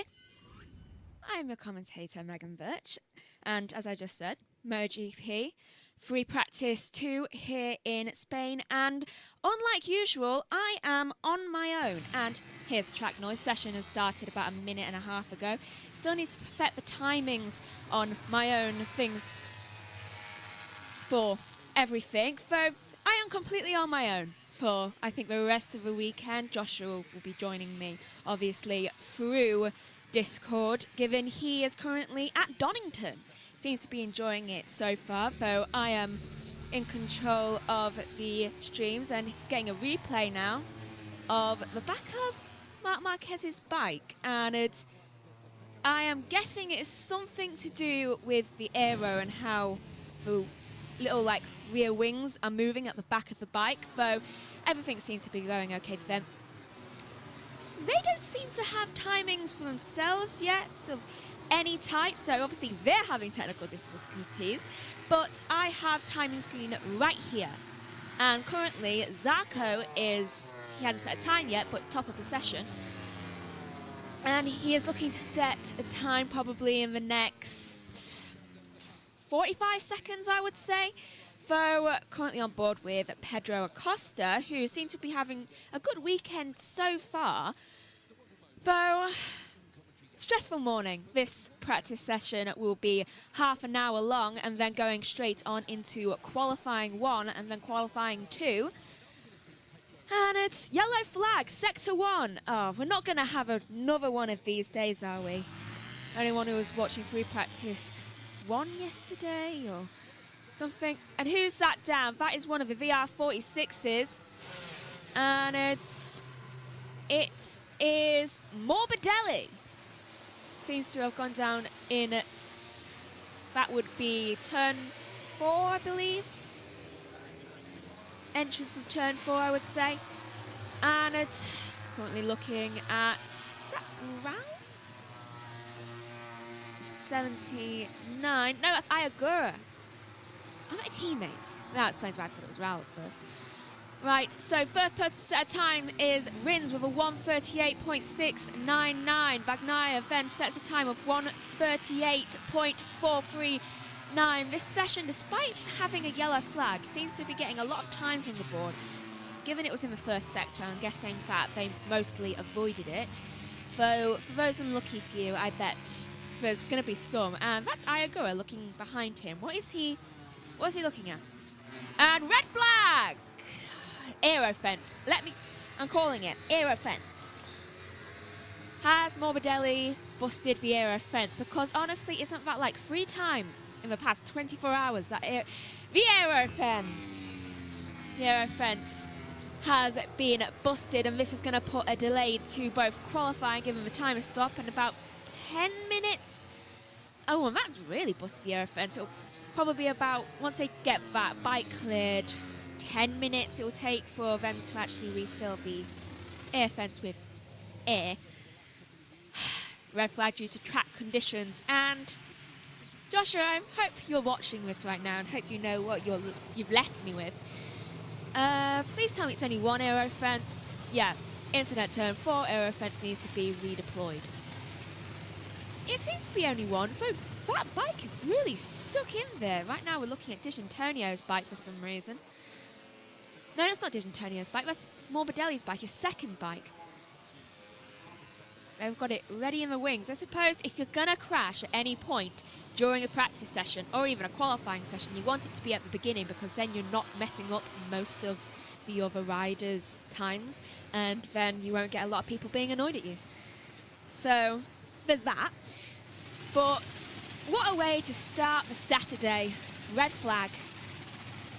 Is there any other sweeter sign that this race this weekend is going to be absolutely chaotic?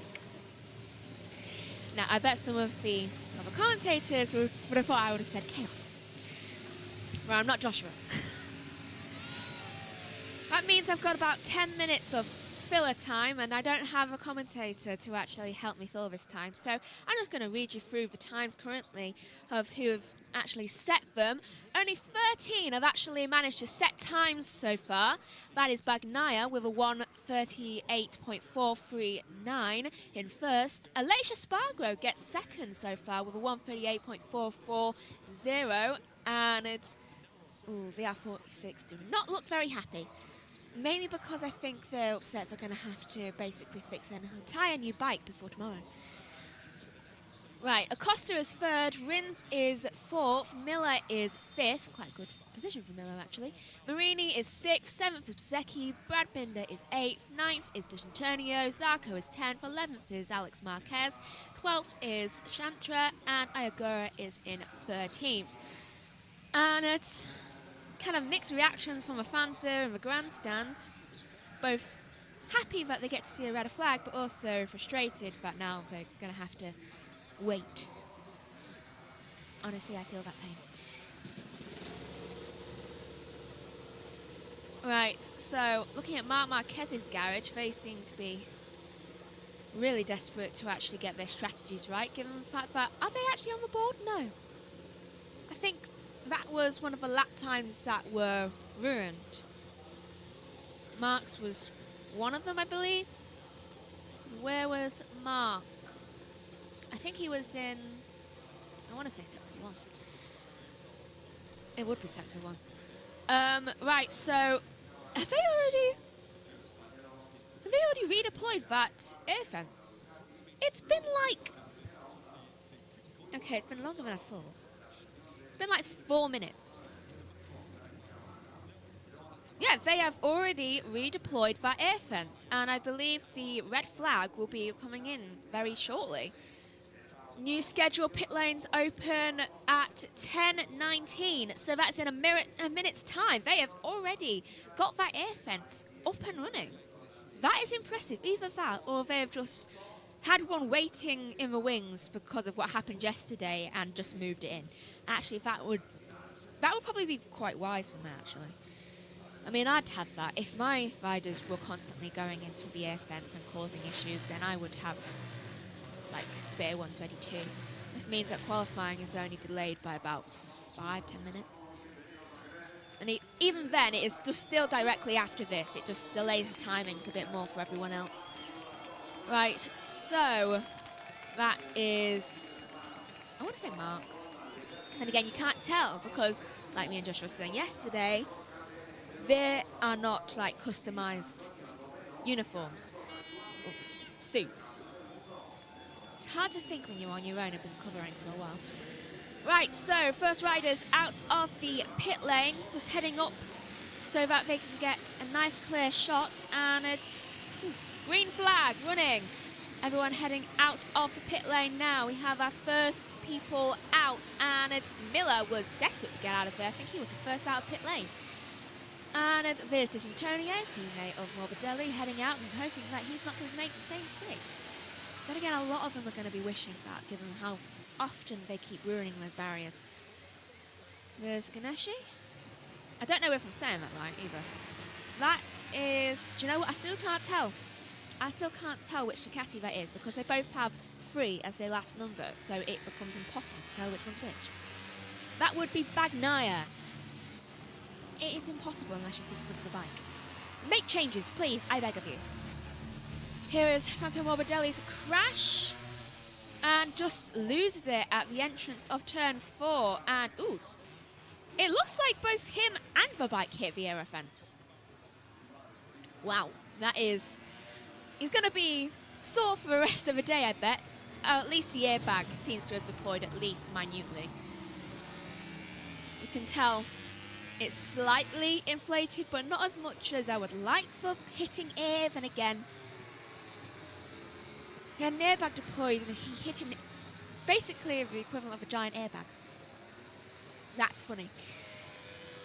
Right, so Marc Marquez heads out onto the track, and we all know where this is going. He's gonna get first. Then again, I might have just done a commentator's curse on him, and he might actually go into the aero fence as well. It is a lottery. Right, so coming up to the first times since the restart. And Joshua's doing well. So, oh, and I just remembered I forgot something.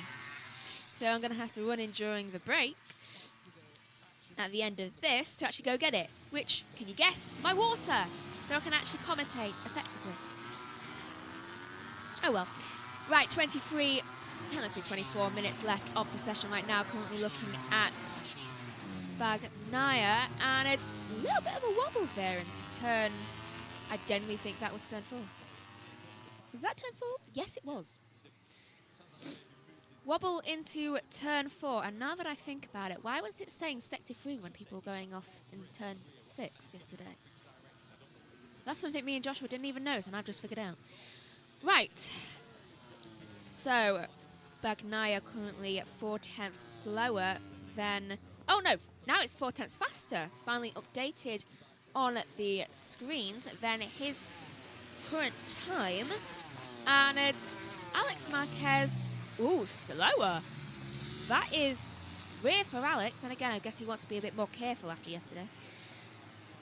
He crashed twice for those who didn't watch yesterday's coverages.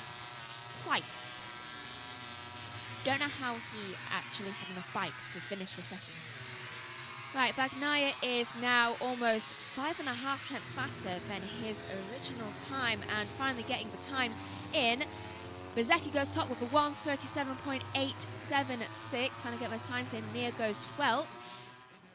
Elijah Spargo, 1:38.268, goes second. Agura third with a 1:38.416. Then Binder up into second. That is Marini in third, and Di Antonio in fourth. Ralph Fernandez goes up into 11th, further down in the field. Bastianini goes 9th with a 1:38.688, I believe. Is it? Do you know what? I can't find him on the timing screen. Bagnaia goes top of the session with a 1:37.139. Aldeguer goes second. That is impressive from Aldeguer. But I think his glory is immediately going to be taken away from him by one of the Yamahas of Fabio Quartararo, given that he is currently extremely fast in both the sectors. And that's Vinales actually taking off. And yellow flag, sector 3. What's happened? Quartararo goes second, 1:37.619. And what's happened? Why is there a yellow out on the track? Right, let's see. Sector 3, sector 3. And that would be for Alex Rins, who has crashed down in sector 3. Here's a replay. What's he do? Does he just lose it? Oh yeah, he just loses it. Not as bad as everyone else. I mean, it's pretty slow loss. Kind of just let go and it kind of slowly... And yet his airbag deployed, and yet Alex is in yesterday. Well, that's a shocker. Because that airbag was deployed. Is that...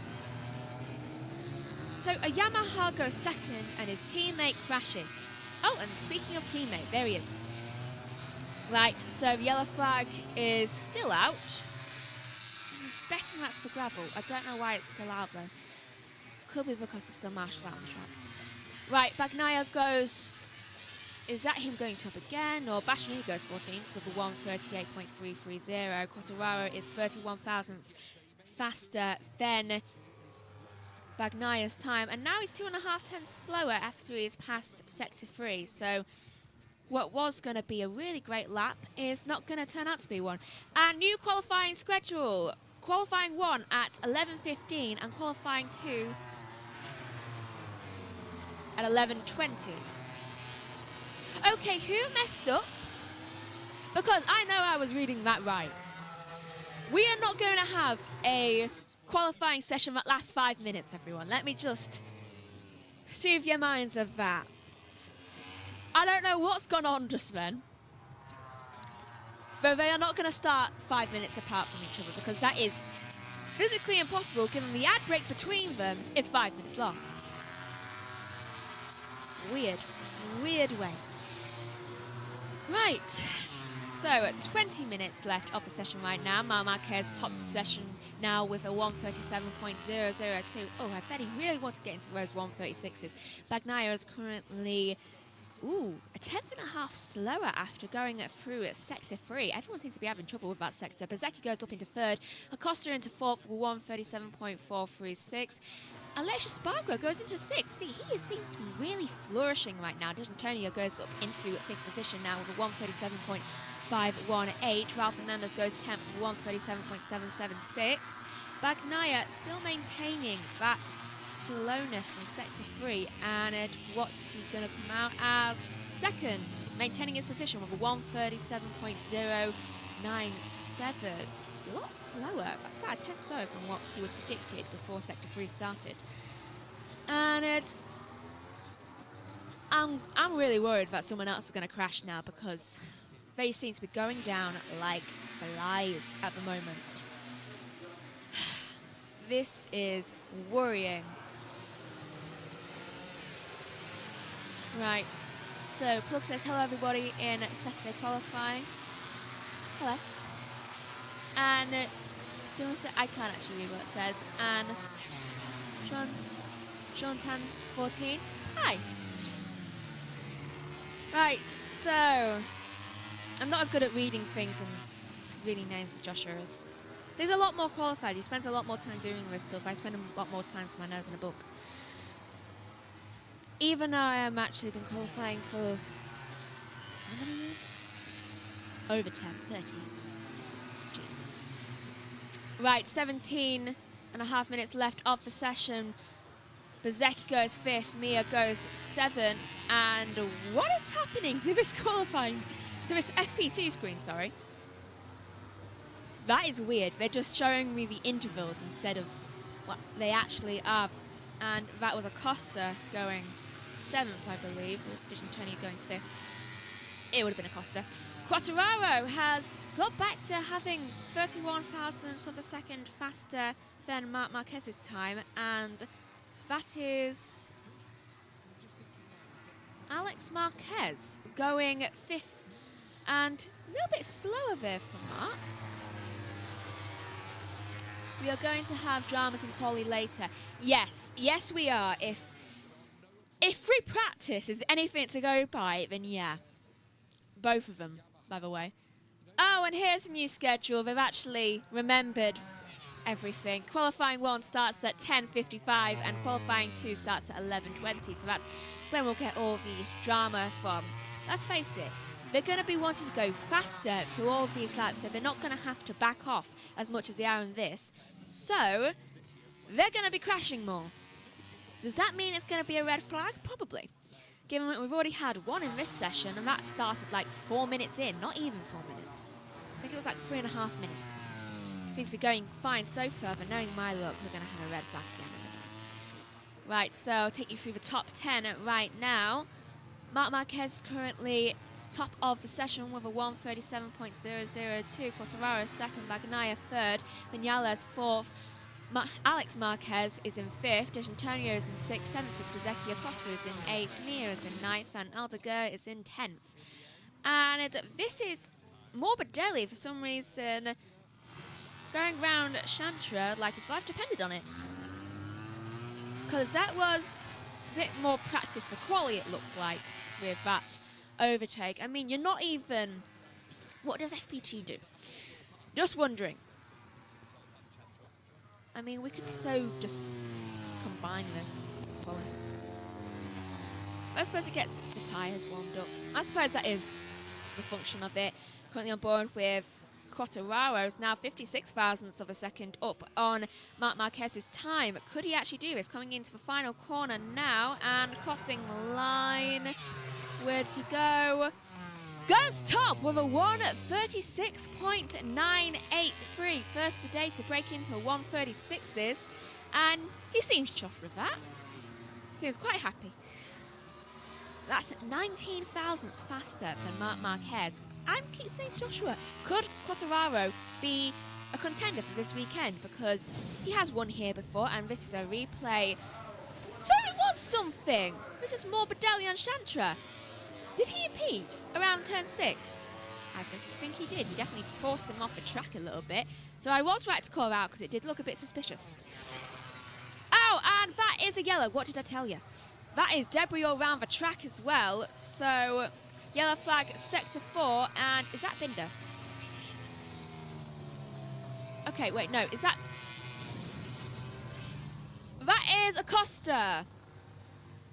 Acosta completely loses it going into the entrance of that corner. His bike is demolished, and airbag did not deploy, it seems. He just loses. Front wheel buckles in on him, and then just goes right into the gravel. And did he get... Ooh, that was marginal. He had to avoid a piece of debris coming off of his bike.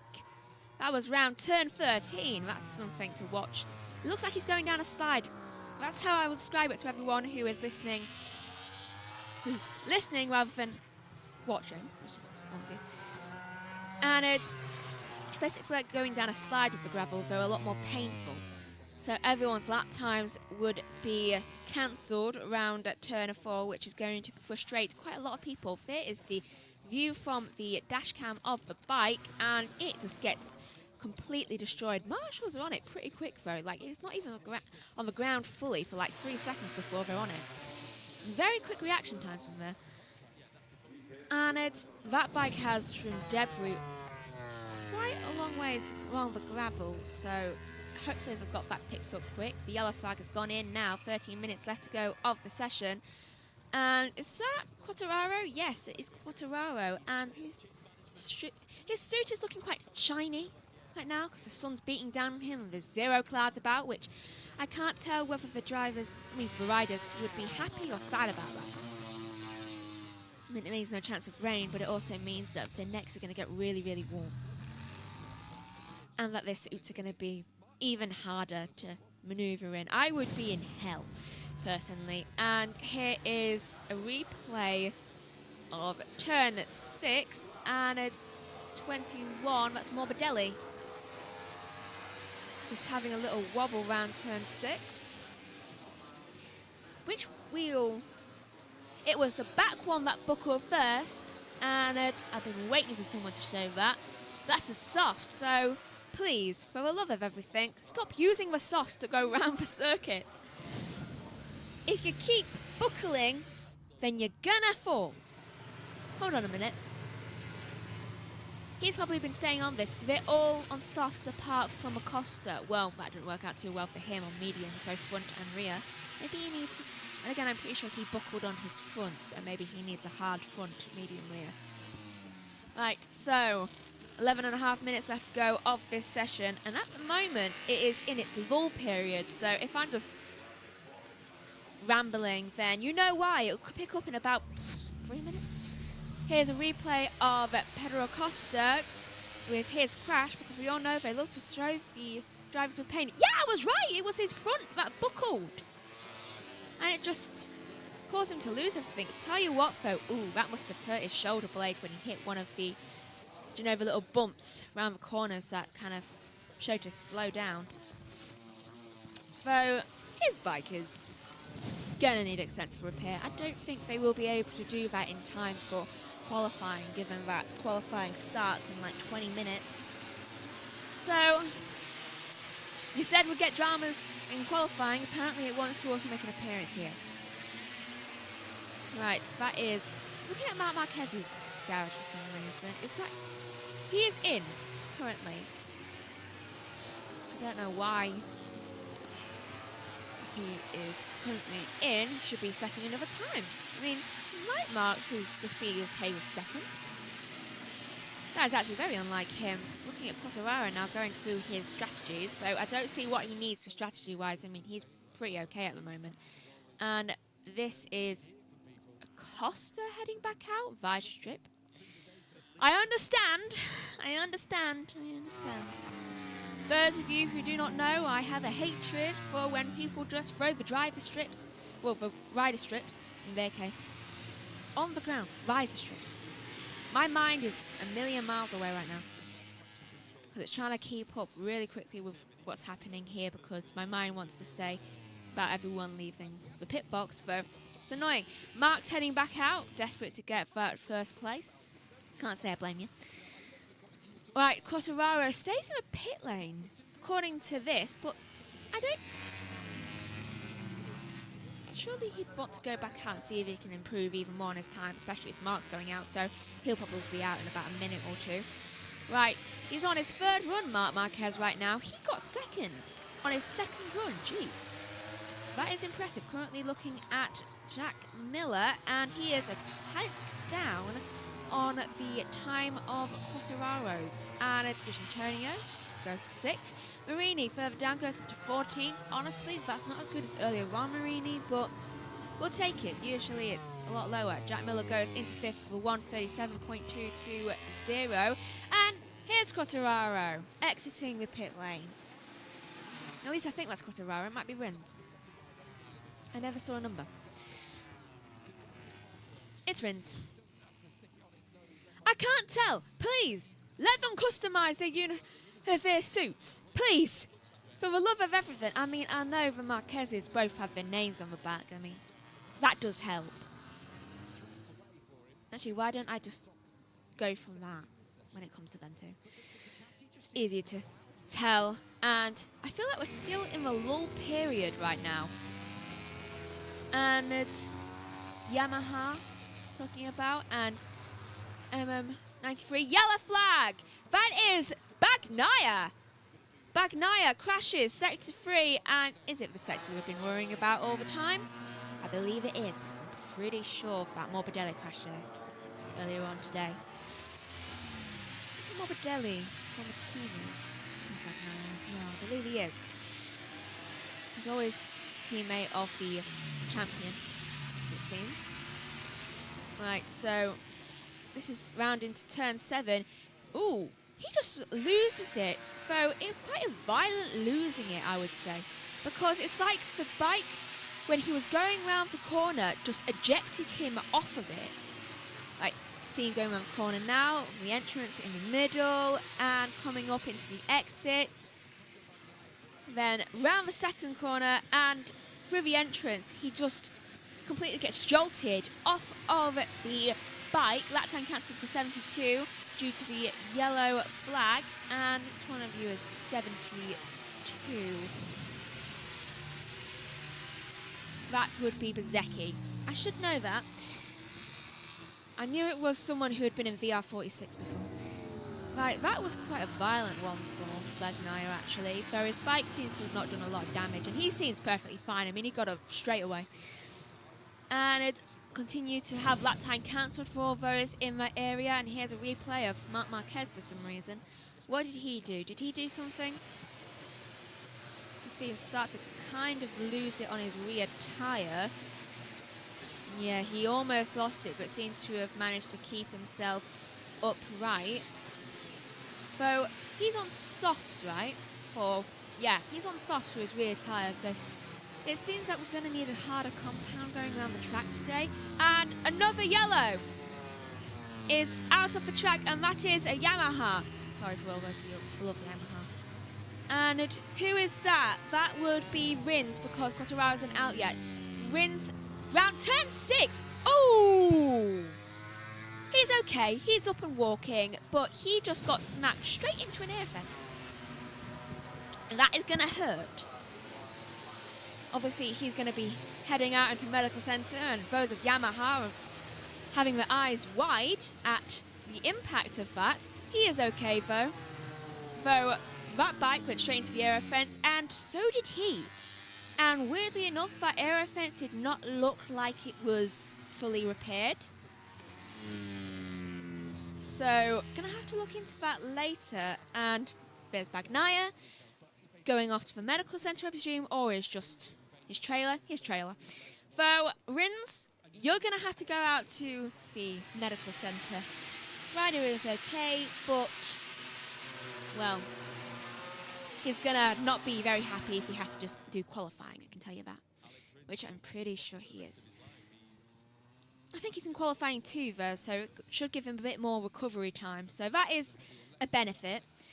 Though, that was dramatic.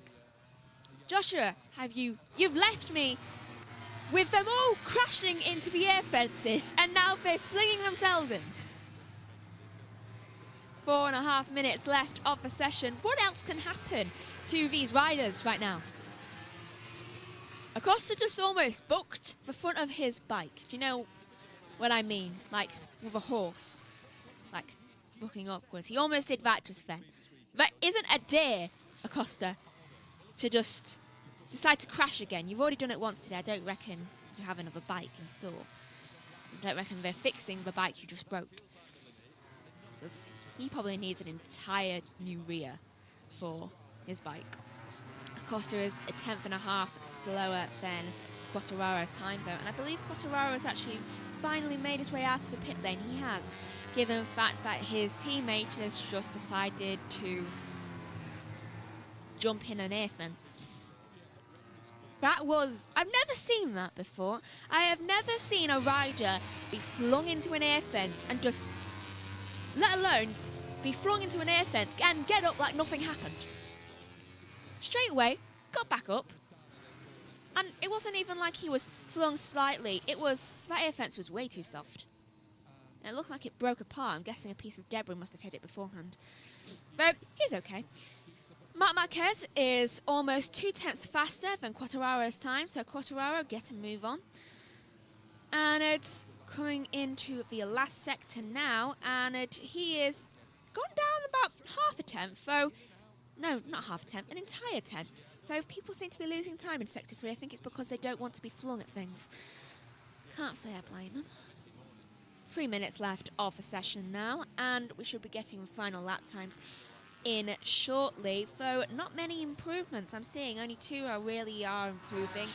3 actually, because we have someone bottom who is improving quite heavily, and Marc Marquez with a 1:36.923 going top of the session. And this is Bagnaia's bike, I believe. Has he broke his chain? They're having to tighten up the chain, it seems, on Bagnaia's bike. I don't know how such a small, well, I suppose it's what we were saying yesterday, such a small impact can just cause such damage to the bike. I mean, it just has to be in the perfect positioning for it to actually just cause chaos. And yes, I see. Right, so, saying Joey Marquez, unfortunately I cannot read that. Sean 1014, has it happened again? Yes, yes it has happened again. Right, 2 minutes left of the session now. And just as I'm saying that, I'm now remembering that I never asked Joshua for the outro, and so thankfully it's written down for me. Unfortunately, I don't know certain things. I'm going to have to test out with it during the break after getting my drink. Right, so 1.5 minutes left of the session, and it's Mark is currently a 10.5 up on his own time. And Quartararo, what are you doing? You improved really well in Sector 2, though Sector 1 was not that great. Though Mark, he is definitely going to top his own time again, and it crosses the line and does a 1:36.677. That is 2.5 tenths faster than his previous time, and he's just finding pace after pace at the minute. Though, honestly, a bit too late in the session to be starting doing that. You are top first, so I'll give you that off. And that is not that great of a last sector time for Quartararo, and I think he's going to be beaten by Vinales, who currently seems to be doing quite well in his last 2 sectors, which is surprising given one of them was Sector 3, and he does go second with a 1:36.887. That is 2 tenths off of Marc Marquez's time, but it's fine. Mark, for some reason, when he's on the last minute of the lap, seems to find all the pace in the world, but, well, that's just Mark. Alex is not doing as well today. I'm guessing he wants to take it easy after yesterday, given he's currently in 6th. Right, currently people are entering the pit lane, and is that Bagnaia going to the medical centre? Probably just, he's been told, you need to go to get a checkup, because you did crash. Because he originally went to his own little section, his little trailer thing, probably to get a refresh and checkered flag is now out. Final sector times and timings are coming up, and I can only see 2 that are actually improving right there. Probably going to do practice starts, I'm not sure after this. So after these 2 make their way through things. Oh, only one's improving now because one of them's Bagnaia and he hasn't been shown to not on the track. And it's Bagnaia, why are you taking off your knee pads? You do realise qualifying is in 9 minutes. Okay, right. So, final sector times are now in. Right. Marquez is top with a 136.677. Vinales is second with a 136.887. Quartararo third with a 136.978. Bagnaia is fourth, having crashed.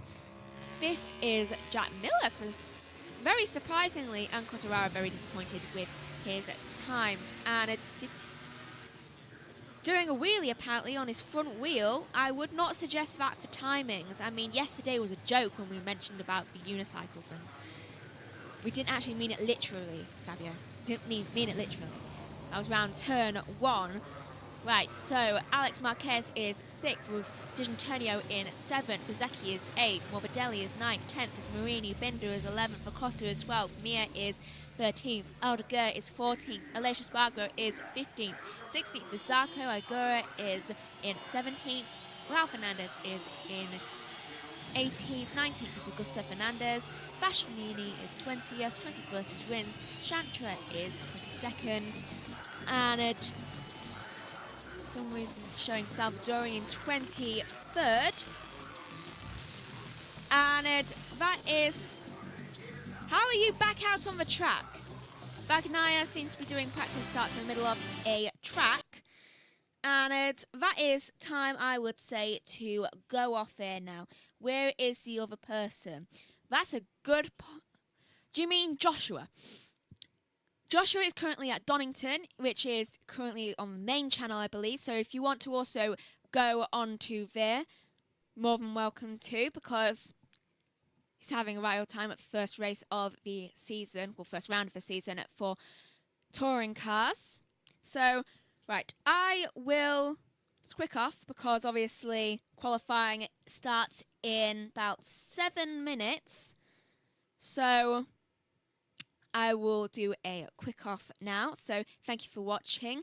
Please join me in about 6 minutes time for qualifying 1 and then qualifying 2 here on JB Motorsports 2. Thank you for watching. Goodbye.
Hello and welcome to the MotoGP Spanish qualifying sessions number 1 and 2, which will be later on in the session.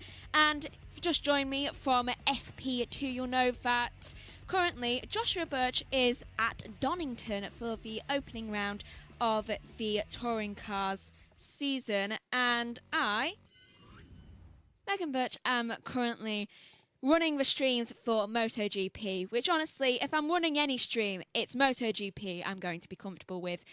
And due to a crash in FP2, well, we had many crashes in FP2, but the one that caused a red flag, which I believe was Morbidelli's crash, which was the very first crash about 3.5 minutes into FP2, we have a delayed start. Well, we have been delayed, though technically we have nothing to worry about with timings because qualifying is always on directly after FP2. Pit lane is due to open in about a minute's time for this qualifying session. As Plug says, hello everybody, welcome to qualifying, and Q1 start time 10:55 local time at 3:55 p.m. Bangkok time, thank you. And Rin's crash is also quite big, says Sean1014. Yes, Rins had a crash which flung him into the barriers.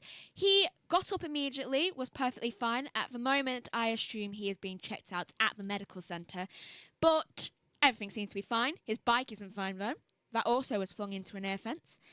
Though I've never seen someone be so calm during an air fence. And what I'm noticing right now is the fact that there is no pictures for Joshua. So I'll have to sort that out a bit later. So it's about to start because, yeah, that is concerning. Joshua, if you're watching, I will sort that out after the first break. You're just going to have to listen to me for a while, though everything's fine. I'm the only one on this commentary anyway, so technically it's not even needed. Actually, I think that is what he said earlier on, but there was pictures before. Right, so this is a 15-minute qualifying one. Currently out on the track are Binder, Bezzecchi, Miller, Vinales. Rins is obviously in the pit lane because he is probably either still getting his bike sorted or himself checked out by the medical centre, though he seemed perfectly fine. And it's an air fence. It's meant to be soft, and in fairness, it didn't actually look that hard when he was being thrown in. But then again, perception. Right, Ralph Fernandez is also in this session with Viagoura Marini, Bastianini, Augusto Fernandez, Alicia Spargro, welcome back, at least for now, Salvadori, and Chantra. And that is, I want to say, Binder. And currently looking at Alicia's bike, and I'm very happy. And he looks fed up at the back of his garage. He looks very fed up. He's got his hands on his face, just thinking, when is this session going to start for me? When am I going to actually be able to go out? And that is exiting the pit lane, Vinales. Only two people in the pit lane are Alicia Spargo, who looks incredibly bored, and Rins, who, honestly, I won't put him in this session anyway, not after being chucked into an air fence. That did look brutal. I'm going to have to go back and rewatch that. Surprisingly enough, they did not replay that, which is unusual given that they replayed Alex's crash yesterday about 10 times. Weird. Right, 12 now, technically 13 minutes left to go of the qualifying session. Just getting their opening runs done with. And thank you for all who've joined from FP2, and thank you for all who've joining here for the first time today. Obviously Joshua's at Donington. I actually don't know what time the first race is. He did, thankfully, manage to get there in time. He didn't think he would, but thanks to a very kind bus driver, he did. And the fact that they were very early. So he's having a happy day so far, touch wood. And I was stressed this morning. So 12 minutes left to go of the session now, and I believe the times are about to start. Given with that, please don't tell me that's a crash. No, it's not a crash. Why show just a little bit of the screen of a bike being just walked in to a paddock if it's not going to be a crash? Right, starting the session, topping is, I believe it is Marini, who is first to top the session and get his time, which will be, it's an opening one, so it's not going to be that quick. His time is a 1:37.190. I stand corrected. Bastianini immediately takes over first position with a 1:37. What was that? 1:54. And Binder takes second with a 1:36.931. Miller takes first with a 1:36.630. They are really going through it in this qualifying session. See, now that they've got to actually something to do, they were all gunning for it. Though I wouldn't go that hard given the fact that you all seem to fall at turn 6. Those of you who watched the last session yesterday, I can't remember which session it was, I don't know why. It wasn't FP1, it was it sprint? No. It was one of the ones. It might have been sprint color actually. The last session yesterday, they all kept slipping down at turn 6 due to what me and Joshua believe was oil on the track. And it looks like Vinales, Bezzecchi and Bastianini are all on course to actually setting a faster time than Miller, so we better not get too comfortable. And crossing the line now is Vinales with a 1:36.510. That is 10th faster than Miller's time, getting quicker and quicker out there. Really makes me wonder what Marc Marquez was being, why it took him so long to actually get a quick time if it's so easy to do apparently around this circuit. Bezzecchi goes second with a 1:36.559. Bastianini goes 4th. Chantra goes 10th. And I heard Alex Rins' name just then from the other commentators. I don't know what's wrong with Aleshia's bike, but they are not allowing him to leave the pit lane. Come on, he's bored. He wants to be out on the track. He's literally back. This is his first race back of the season out of, I believe Joshua said 5. He said to me yesterday, let him out for quali. There's only like less than 10 minutes left and they're not allowing him out into quali.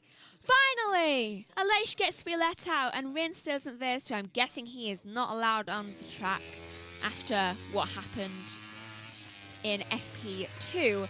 And I'll read you through who currently is in what position. Right, first two going into qualifying 2, it seems like, is Vinales and Bezzecchi, in that order. Then third is Miller, Bastianini is 4th, Binder is 5th, Ayagura is 6th, Marini is 7th, Augusto Fernandez is 8th, Ralph Fernandez is 9th, that's not confusing. Chantra is 10th, Salvadori is 11th, and making his way round the track for the first time is Aleix Spargo, and Rins is still not there. Vinales beats his own time by 0.2 of a second exactly with a 1:36.310. That is impressive. I mean, Vinales always likes to show a bit of pace, I've noticed, during the qualifying sessions. Though I wish that he'd win a race again. He did well last week, though. He fought very hard. Was it last week or was it 2 weeks ago? Last round. He fought very hard in that race, but unfortunately was beaten by Mark. Right, 8 minutes left to go of the session. Entering the pits is currently Ralph Fernandez and Binder. Augusto Fernandez and Salvadori, apparently they want to take their mid-session lull a bit early, and I actually have just forgotten I have not had any coffee today or eaten. So after this session, I'm going to do both of those things. Have coffee. And medical director info. Rins has gone to the medical centre for a check, as we assumed, as we see Rins' bike. And honestly, I'm very glad he went to the medical centre, because if he's going to get anything, I would say either winded or mild concussion, because he was thrown backwards into an air fence. So he seemed absolutely fine getting up, so he might not even have a concussion. Knowing these riders and their endurance of crashes, I mean, it's extensive since they are also crashing with the bike. And unlike in like an F1 car, they don't have protection around them or things like the halo, they just get flung. Which, honestly, I wish there was like some sort of protection for them so that they, like with F1 drivers, have like a halo to protect them, but unfortunately, that's not how motorbikes work. Though I wish it was, because I think it would save them a lot of injuries. AKA Martin. He seems to be doing fine. Obviously not in this session because he's on recovery. Which, honestly, he came back way too early. And yes, I'm talking about this because it's the lull period in the qualifying sessions. And I did go in eventually during that break and get a drink. That is why the session was playing the end screen for so long. Unlike Joshua, I don't have someone to cook for me when I take a drink, so I can only do it really in this. I don't know how he's surviving at Donington consistently without having a drink constantly. I mean, I'm sure he does have a drink, but still, it's impressive. And Aleix Espargaro goes 8th with a 1:37.120, and that was the front almost buckling there for Aleix as he starts a new lap time. And I notice he's going very Lewis Hamilton with the helmet today. It's like he's got red and then he's got yellow. I mean, it's just very reminiscent. I'm wondering if he took any inspiration from Lewis at all with that. I mean, I would. It's a good helmet. Kind of reminds me of birthday cakes. I mean, I don't know, Joshua was talking about this the other day. Like, do you know those store-bought cakes with the red car, yellow helmet, those ones? It's just kind of reminiscent when I see red and yellow together, and it's quite nice. Right, so Rins didn't qualify. Yeah, won to the medical centre. My picks are Vinales and Miller from Shantan 14. Yellow flag sector 3 and 4. And you got Vinales right so far. Right, who is that? Ooh, seems okay. More disappointed with himself than anything. And that is the number 79, and I believe that is Ayagura. Yes, Ayagura. It says 79 right there, though I don't believe it is Ayagura. Who is that? Who's crashed? I actually do not know, because it said on here 79 crashed, but he quite obviously hasn't. Right, who has crashed? Is it Bastianini? Hold up. It's Salvadori. Salvadori is the one that crashed. I have no idea what was going on with the timings there, or why it was showing that Ayagura was there, so I don't know. But Salvadori is the one who has crashed on the exit to Sector 3 and entrance to Sector 4, and he looked really disappointed in himself, especially since I believe he is only on occasional wildcard races type things. So that is really disappointing for Salvadori, though it is only qualifying. You still have that chance in the race and the sprint to actually get up to a nice fast time. I mean, this is quali. It's basically practice, and let's face it, Salvadori, you're in 12th anyway, so I bet it's annoying even more actually due to that, because you are fast sometimes. So I think it's the bikes he goes on actually. Right, 3 minutes left of this session, and currently Vinales and Bezzecchi are looking to go through into qualifying 2. And it's, yeah, saying Salvadori's down. Yeah, it took a while for me to figure that out. I should really, instead of relying on the TV pictures, to actually just go to my timing screens. But because I'm not sat down, it's not my go-to in my mind at the moment. So 3 minutes left of the session, and Bezzecchi is looking 74 thousandths faster than Vinales' time. So it's looking quite good for Bezzecchi. I mean, Bezzecchi's always really going for it as well. I mean, he really wants to be out of second and wants to be first, I reckon. Take that away from Vinales, and ooh, hit the curb slightly there, and just that kind of like ricocheted away from them. Managed to stay up though. That is impressive. And I believe Bezzecchi's teammate right now is Salvadori. Yeah, it is. So he is the only hope for their team during this qualifying session. So they need to get through. Binder is currently 20,000 off the pace of Vinales. I'll just check how Miller's doing. Miller is about to start a new lap. I think he was just on a slow lap. So we'll see how he's doing in a minute. Hope maybe you'll be right. Who do I think is going to go? I definitely think Bezecchi's going to go through. So I'm going to go...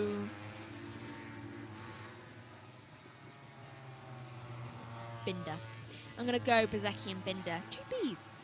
Oh, the first name initial spelled MB, like my name. Right, looking at Binder right now, actually, he's 32 thousandths of a second off the pace, what he is meant to be. And just checking up on my lead. Yep, my lead is perfectly fine so far. And it's... I think it's looking fine so far.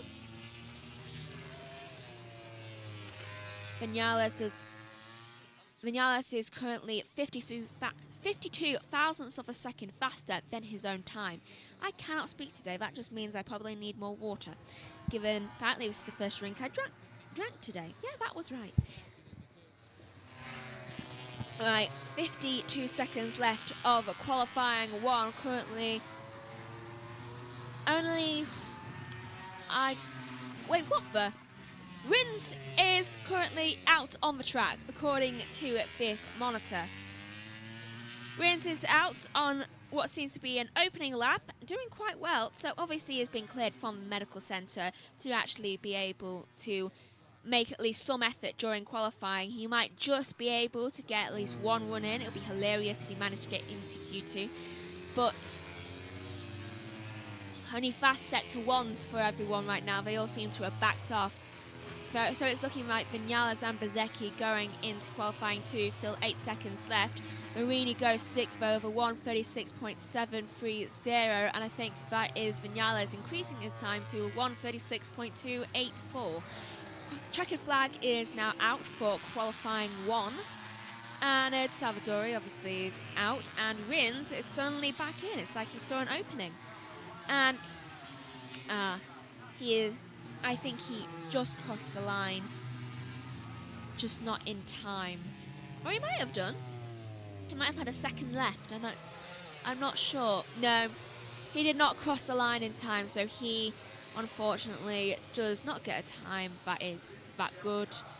1:38.977 for Rins, which honestly, after being thrown into an air offence, respect for that you even came into qualifying 1. I mean, that is obviously has been cleared by the medical centre, but if I was him, I would have just been like, do you know what, I'm staying in bed. So respect to Alex Rins there. Right, so it appears like with no improvements that it is Vinales and Bezecchi heading into qualifying 2, with Binder in 3rd. 4th is Mila Jerez, 5th, Marini is in 6th, Ralph Fernandez is in 7th, Bastianini is in 8th, Alicia Spargo is in 9th, 10th is Augusto Fernandez, Chantra is 11th, Salvadori crashed and is in 12th, and Alex Rins, who only managed to get his opening lap done, is in 13th. So Vinales and Bezecchi will be joining the ranks of qualifying 2, and I am very surprised that Rins actually made it into this. And there it is, Vinales with a 1:36.284. Hasn't quite beaten hasn't beaten the all-time lap record by Alex Marquez set yesterday, and I think that was set after he crashed multiple times. And here's Bezecchi, who is also going through. I'm assuming they're all going to head into the pit lane so that the rest of the riders can head out and do their qualifying ones. Though I'm not sure, is there a break in between this? I'm pretty sure that there is a break. Yeah, Hook says Alex Rins has been declared fit for sprint race or GP race. And there's Vinales and Bezecchi into qualifying 2. And Vinales only did 2 runs of that today, so as I said, it's Bezecchi and Vinales, with Binder, Miller, Igor Marini, Raul Fernandez, Bastianini, Aleix Spargo and Augusto Fernandez, Chantra, Salvadori and Rins in that order. So 2 runs and he managed to actually get up there. Right, I will hand over to TNT for the duration of the break between the 2 qualifying sessions. Looked exceptional, looked every bit a match for the Ducati, but he's just so in line, in control through these fast corners. He's got good stop and a little bit of slide from the rear. He turns, pivots, really fires off the turn. He looks strong. He looks as strong as Mark did yesterday in his rhythm. Maverick was strong there in the practice session, and that wasn't just one lap. It was consistent. Every time he put a time attack mode in there, it was fast. He is a good qualifier. He always gets through to Q2. I did say it in the practice session. I thought he would get through, and he did it with ease. And I think he can convert that into a challenge for the front row now, and qualifying is going to be so important here. Yeah, it will be really interesting to see what he can do, especially with that run up to turn 1. It's, as you say, vital to get right up to the front, isn't it? And Bezzecchi finding something, it looked like perhaps again there. Yeah, they've, at Aprilia, and especially Bezzecchi, they've unlocked some potential compared to yesterday. Yesterday looked like they were struggling. I mean, they've been struggling for the start of the season, but Bezzecchi was looking good. The bike is twitchy, though. We can still see, you know, that sort of DNA of that bike with some twitch at high speed, and on the brakes as running into the last turn. He was really putting everything on the line then, Bezzecchi, but definitely they made a step from yesterday. So more pace this morning with the race pace and more pace with the time attack. Just see how twitchy the bike is there. Oh, he just managed to bring it in for the last turn. He was behind Augura as well. A good wheel. You know, when you see the private team bike just in front of you, it's a really strong motivation to go and try and qualify them. So yeah, great job by Bezzecchi and Aprilia. Yeah, what is it about that bike that's protesting a little bit, Michael? They've always struggled with the engine braking side of it, so as the wheel gets off the ground and touches back down, the strategy just doesn't allow it to be as controlled as the Ducati, for example. So it's nervous, but because the bike changes direction so good, it is agile, that makes it a little bit more twitchy, let's say. It is more reactive, so you can't have a really stable platform and something that flicks left or right. It's always a trade-off, but they've got their strengths and they can use them around here, but they need to improve the braking zones. I spoke to Paolo Bonora, and it's been the age-old story for like 2 years. They can't settle that braking zone phase. They just feel like they don't decelerate in the same meterage as a Ducati can. Yeah, it's interesting, this track. Probably you have that massive compromise. Is Alex Rins just riding behind us, actually? Because it was interesting seeing that he'd gone to the medical centre. The next thing we know, he's going out and putting a couple of laps in. So as you can see, he's on a scooter. He looks okay, but he's just actually not been 100% for such a long time now. No, it's been a struggle. You know, that leg injury that he sustained in Mugello some years back. Good to see him on a scooter, though, not in pain, with no injury. Because that impact into the air fence was really strong, you know, in the practice this morning. So yeah, for Alex, unfortunately, it's a bad qualifying. Didn't manage to pull up together, but at least he's healthy and yeah, looking like he'll be able to carry on his weekend. Yeah, absolutely. Fingers crossed. Brad Binder just missing out there. Jack Miller just missing out. Frustrating times, aren't they? Yeah, and we know it's difficult to pass around this racetrack. If you're not in this Q2 session, you're on the 5th row of the grid at best. So it's tough for Jack and Brad because they have good rhythm. They both had good races here in the past. Looked like Jack had something, but the front protested a little bit the fast right, and that was it. It's such a fine margin around here, a little twitch, and you're not getting through to Q2, and it can derail your weekend. It leaves you on the back foot, which is a shame for both Jack and Brad, but I think Brad, especially this weekend, there's been some positive signs. He's gone back to a slight 24 spec with his KTM, looks more comfortable on the bike. He's got something he can race. Which is what Pedro decided to do last time out in Qatar, wasn't it? Well, we've just seen Alex Rins, so we know that he's sort of okay, which is good. His teammate Fabio Quartararo was 5th fastest yesterday, but looked really strong in that free practice session, didn't he? Rachel is down in the box now, and she's talking to Maio Meregali. Right, Maio, Alex, of course, pitted early there. I hear he went to the medical centre. I've just seen him walking around. Have you got an update for us? Yeah, he did a couple of weeks trail, and luckily the knee is fine. Just probably scratch a bit the ligament. And then there is a little fracture to the 5th finger. But he just wanted to jump on the bike to get the feeling. For sure, at the moment it's difficult to say, but as he talk, I think he would like to do the sprint race this afternoon. Yeah, the corner where he crashed is not one of the best corners to crash. Luckily, it's not bad as it could be. He'd like to do the race. Would the medical centre allow him to do the race? Would they just strap up his fingers? Would that be the plan? Because it's just a little crack. It's not a fracture. Just there is a sign, and they just let him to try. And also we have our doctor, and they both agree. And you know, they want to jump on the bike as soon as possible to try to forget it immediately. Well, let's talk about Fabio now, because yesterday he was excellent. He said he didn't expect to go that fast. Did you expect him to go that fast? No, either. But since the beginning of the FP1, we saw where last year we were losing, and we were not losing. And he confirmed that anyway, the trend that we start showing in the last races, it's true. The bike is turning more. He has much more confident, and yeah, mainly where we were losing last year was the last sector, and it is the fastest, where you have to have the trust, you have to have the confidence, and the bike has to turn. And yesterday he said even if the grip was not fantastic, but the bike was turning much better than last year. And here is a place where he really like. I think is a compromise. It's been called a Yamaha track. Good luck in this qualifying session. Let's hope you go well. Thank you very much. So it sounds like a hairline fracture in the hand for Alex Rins, and straight back. Right, so given that qualifying 2 is about to start, I shall take back over. Right, so timing screens have now officially changed, and qualifying 2 is underway, and Alex Rins doesn't really seem to be having a great time of it, does he? Given what we have just heard in this qualifying 2 session.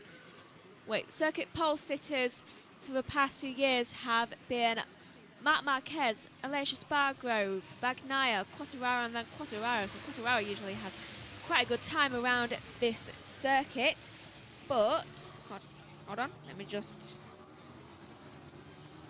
get my screen sorted out.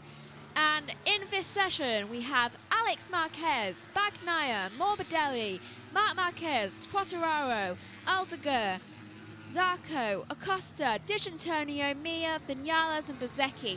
All of these people are people who have been crashing consistently throughout this weekend so far, so please do not crash at the rate you have been crashing at. Or not at all, either way. I'll take either option. Just please. Really not have a red? I'd rather not have a red today. Right, so rather than making their way around the circuit for their opening laps, I mean, Quartararo seems to be very late out of the pit lane there. Obviously didn't want to run into too much traffic with everyone around him, which very understandable, especially given the fact that he's got form at the circuit.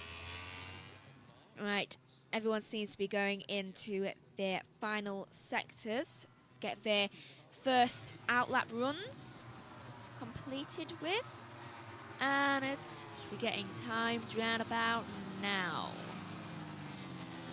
Yep. Here they are, all appearing on the screen. Right, 13 minutes left of this session. That 2 minutes really just flew by just then. And here they are. The timings that we are so desperate to see. At least I'm so desperate to see because I've got to talk about them. Right, 13 minutes left. I wonder how Joshua's getting on. And that was a little bit of a wobble there for Mark going around that corner. Just keep an eye on that. It's always Mark's rear wheel that seems to just tire. That seems to just be wobbling a bit too much. Same with Acosta's front wheel. Don't know what is going on with all of these. What compounds is he actually using? Because it might be the compounds. He's using a soft rear and a medium front. So that could explain it. Everyone seems to be kind of a mix of compounds, I would say, right now. I mean, we're all the same, but in like the different stages. It's like not everyone has. A lot of them have gone for like at least one lap. Right, so 12 minutes left and should be getting the timings about now. Give them a fat there in the final sector. And it's always so frustrating having to wait for this bit because I generally don't know what to talk about. Give them a fat. It's showing me people who aren't making mistakes. So, see, is that Alex and Mark right next to each other? It is. Alex and Mark are right next to each other. Please do not be a repeat of yesterday, and when you're next to each other, you both seem to just... one of you falls. Right, first times are up. Mark is currently top with a 135.643, looking behind him for some other reason.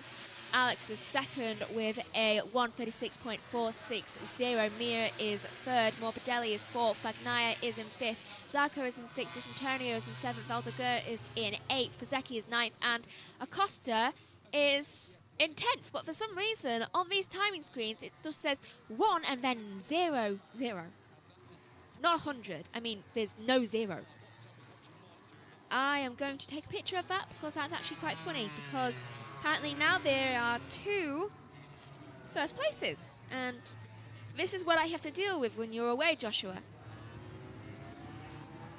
They're strange timing glitches. What is going on? Right, Quartararo currently on board with him, and he is 2.5 tenths down, and there it is. They're taking the timing screen down right now so that they can actually fix it. So I'm hoping, yeah, there we are. It's all nice and fixed. I must have forgotten to add a number. Quartararo is now 4 tenths down. Jeez, what has happened in that third sector? Let's face it, it's third sector. Goes second, though, with a 135.872, which means Mark's gone first with a 135.643. Vinales goes third with a 135.876. And here is Alex Marquez going into second position with a 135.872. Then, oh, we have a lot of people. Must be packed racing at the moment. Morbidelli goes up into third. Bagnaia goes up into fifth. Pizecki in eighth. Acosta is in 10th. And Antonio maintains his place in 12th. And I definitely need a drink after that. And that's the... one of the VR46s just looked around very nervously. I honestly wonder why they look around so much. I mean, I get they have to be wary of each other, but there's no one behind you, and you can hear there's no one behind you. Currently looking at Quartararo, who is 2.5 tenths down on Marc Marquez's time. 9.5 minutes left of today's session. And Vinales is 4 tenths down. Ooh, and that was very close there for Quartararo. Got a little bit too far on the curbs and almost lost it. Regained it quite quickly though. I mean, he's used to this circuit. It's quite a bumpy circuit as well. I mean, even the pit lane, when you're exiting it, is bumpy. And just gonna have to take this off. 7 programs are slowing your PC. Yeah, I am well aware of this. I am well aware. Right, so what is this? All-time lap record. He's taken it away from his brother, according to a plug for Marc Marquez with a 135.643. He has taken away his brother's time, which he only set yesterday. I mean, that is just the definition of an older sibling. Let's face it. And here is Alex Marquez entering the pit lane, and it's probably going to have a talk with Mark, just like, you couldn't let me have it for a full 24 hours. I mean, that is kind of rubbing it in now. It's like with yesterday when he crashed and Alex crashed and he was top, and then immediately after he crashed, Mark just took first position. I mean, he likes to take things away from Alex, doesn't he? I mean, that is just hilarious, honestly. That is hilarious. It's just so predictable of just siblings. Right, entering the lull period. This has gone quite quickly so far, I would say, for qualifying 2. And I notice I'm standing really far close to here because that's where my timing screens are right now, because I don't have this one, because honestly, I reckon my laptop would be even more slow. But then again, I don't know what it means about it being slow. I mean, it seems to be working fine, touch wood. Right, 7.5 minutes left of the session, and that is Alex Marquez looking at the times and realising that his brother has taken his spot off the record holder, and probably about to do it again because he's about to exit the pit lane. Yep. Vinales, Martin, and who's that about to exit right there? That is Bagnaia and Bezzecchi and Zarco also exiting for their second runs. And it's right a strip, right in front of one of the VR46s of D'Antonio from Alex Marquez there. That's not sabotage, I don't know what is. Morbidelli also exits the pit lane, and it's only 3 riders who are currently remaining in the pit lane, and Vinales decided to actually come back in, which is strange given he must have not got far out of the pit lane. So I wonder whether there's a technical issue with his bike right now, which has prevented him from leaving, though he was leaving. I saw him trying to exit the pit lane and it came up. Right, Acosta also is deciding to remain in the pit lane, probably all going for late runs. And oh, and here's Quartararo exiting the pit lane, so don't know why Acosta's still in there. Right, no one seems to be improving, obviously, given it's their first outlap runs from the pit lane. Almost done with those, though, and a nice little shot of the Marquez's right there, and I can just sense that Alex is desperate to get his fastest lap back. I mean, he already beat his own fastest lap, I'm pretty sure, in this session, but now it's just even more beaten. And I'm pretty sure Alex is the one who beat Bagnaia. So that's Marquez beating the person who was his brother, who beat his teammate. Where is the loyalties? I don't know. Right, so 5 minutes left of the session now, and starting their fast lap runs right now, and I need a drink. I really should have had coffee beforehand, but I didn't think, so I was watching Dr. Who. Right, so let's look how Mark does through Sector 2. Because, as we all know, Sector 3 has been causing a lot of problems. Let's also look how Bagnaia is doing, because Bagnaia is currently estimated to be first, given he is 8 thousandths of a second faster than Mark's time, and Mark is actually a 10.5 faster than his first time. So let's just say he's estimated to be second instead, not Mark, Bagnaia. And my phone is just going off on one right now. This is my university friends. Right, so 4.5 minutes left of the session. Bagnaia is 88 thousandths off the time that Marquez set. It frustrates me because Martin and Marquez, they have the same thing. I don't know why, with the 3 letters. The only way you tell the difference is by the first one and their number. And obviously Martin is not in, so I don't know why I keep making that mistake. It's twice today. Right, Bagnaia is significantly slowed since his third sector, and I just saw someone fall there on the time screen. Right, so Marc Marquez currently, that's 10th faster than his previous time, so he's really rubbing it in Alex's face because Alex is currently a 10th slower. Right, times are changed now. Morbidelli goes up into 4th, D'Antonio goes into 6th, and Mia goes up into 9th position, and that's Mark about to cross the finish line. No, he's just crossed the finish line with a 1:35.730. I'm pretty sure that's slower. Bagnaia goes second with a 1:35.755. And that is quite a fast lap so far for Alex Marquez. I mean, he is looking to take that position back away from Mark when it comes to the lap record. And that is Quartararo seeming to gain a bit more pace in the final sector compared to Sector 3. And goes second with a 1:35.684. And Yamaha will look very pleased about that, especially given they haven't had the greatest day. Alex Marquez is currently 16 thousandths off the pace, and what's happening?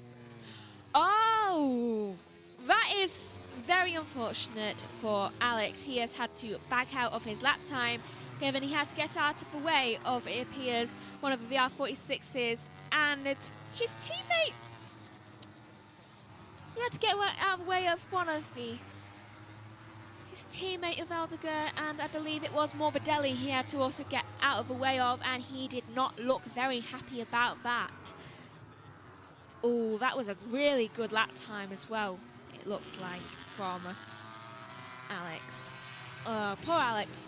So, having to go on a slow one now, currently looking at Aldeguer, and he's got a better lap time than his teammate will end up having. Quartararo is currently a 10.5 faster than the lap time of Marc Marquez. Vinales 34 thousandths faster than Marc Marquez. And let's see how that goes once you exit Sector 3, Vinales. So Quartararo is estimated to be first position as he's exited Sector 3 with a entire 10th ahead of Marc Marquez. So new lap record probably go to Quartararo, though not if Marc has anything to say about it. Probably immediately going to do a fastest lap again afterwards. Right, so Quartararo crosses the line and goes top with a 1:35.610 and creating a new lap record that is 33 thousandths of a second faster than Marc's time, and this is the last flying lap that any of them can do right now. So better hope you're not just starting your lap, because unless you want to get that top position, you're not going to get it unless you're in like sectors 3. 30 seconds left of the session for qualifying 2, and it looks like Quartararo will take the pole position, given that Marc has not started a new lap time yet. And he only has... He is not going to... I think he's just going to be out of it. Marc Marquez will probably not start on pole position for the Spanish Grand Prix. And the sprint, probably. Is he starting in the sprint? I don't know. I'll check in on that later, given I probably will have to do some form of notes. Because usually Joshua does that for me, but he's not here. Checkered flag is currently out, and... Ooh!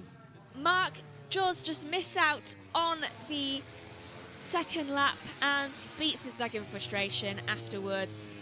About half the riders have crossed the finish line now, and only one person looks to be improving at all, but Acosta is seeming to have stopped. There he is. Acosta has gone onto the gravel and on the escape road, so he is not going to improve at all. Quartararo finishes in first for qualifying 2, and look at the pleased face, and he's punching his fist in the air. He gets qualifying pole. Well, he gets pole for the race for the 3rd time in a row. This is Yamaha's first pole since 2022 Indonesian Grand Prix. It's been 1,134 days since then, and the look on Fabio Quartararo's face is just one of absolute joy. Right, so Quartararo finishes in first, and meaning he gets pole position for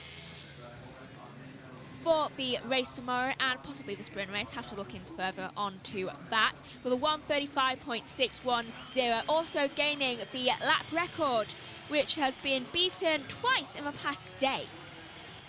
Marc Marquez is in second with a 1:35.643. Bagnaio's in third with a 1:35.755. Alex Marquez is in fourth. Morbidelli is in fifth. Sixth is Vinales. Aldeguer is in seventh. 8th is Antonio. Mia is in 9th. 10th is Zarco. Bezzecchi is 11th. And Acosta is in 12th with his atrocious last lap, which cost him gaining any more points. And there it is, new all-time lap record for Fabio Quartararo with a 1:35.610. And he looks so pleased with himself right now. Obviously, has not been the greatest couple of years, well, greatest few years for Yamaha. So I'm imagining the entire team, despite only being a pole position, will be celebrating tonight, because this is some form of victory. Because they've managed to get really well throughout this session today, at least in Quartararo's terms, and wins managed to rejoin. at some point, even after being flung into a barrier, doing practice starts right now. But you can just see the excitement buzzing through Quartararo just right now. I mean, he's got his visor down now, but he just tried to do a wheelie. So it's quite expressive right now. And that's Marc Marquez taking off his helmet after coming in second. And what? I'm sorry, what? The number 73, Alex Marquez, why are you in third position? You are not in third, that is Bagnaia. There is Quartararo being pushed back. Has he lost? He's either lost the capability of the engine or he's run out of fuel. Honestly, I don't know which one to believe at this point. Though, Alex, why are you in the top 3? Why are there 4? Is this usual? I don't remember. I don't usually stay for this part, I don't think. So there's 4. There's 4 currently in the box. Why is Alex there? I mean, I know Mark's here, but still. They're not joint at the hip. I'm going to have to ask Joshua about that later. Why was Alex there? It's like, not even the same team. So can't be just walking and congratulating. I am so confused right now. Is everyone else confused? I'm confused. First pole position, first pole of the season. Congrats, Fabio. Yeah.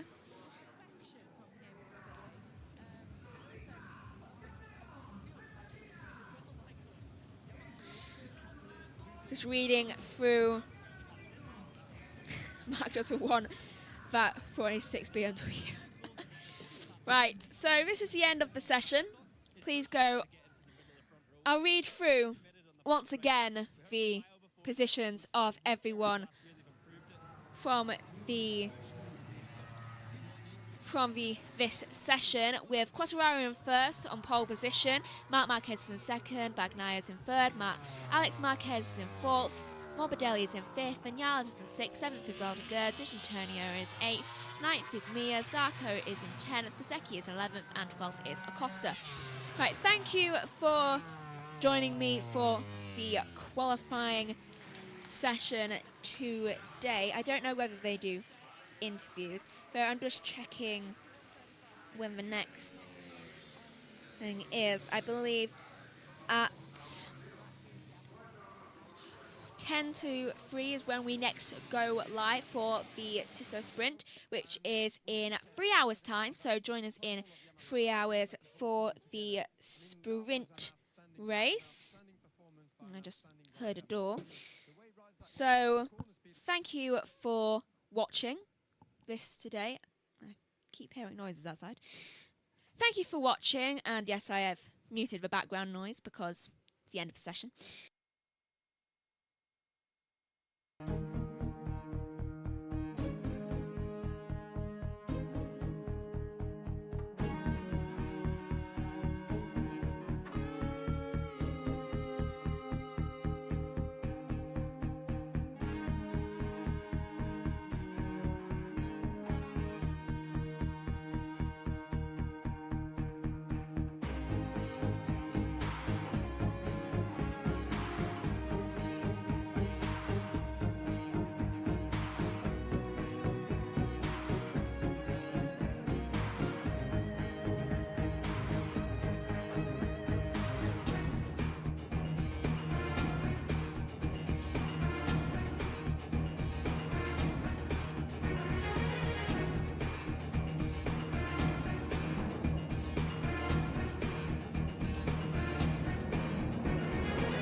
Intro is on.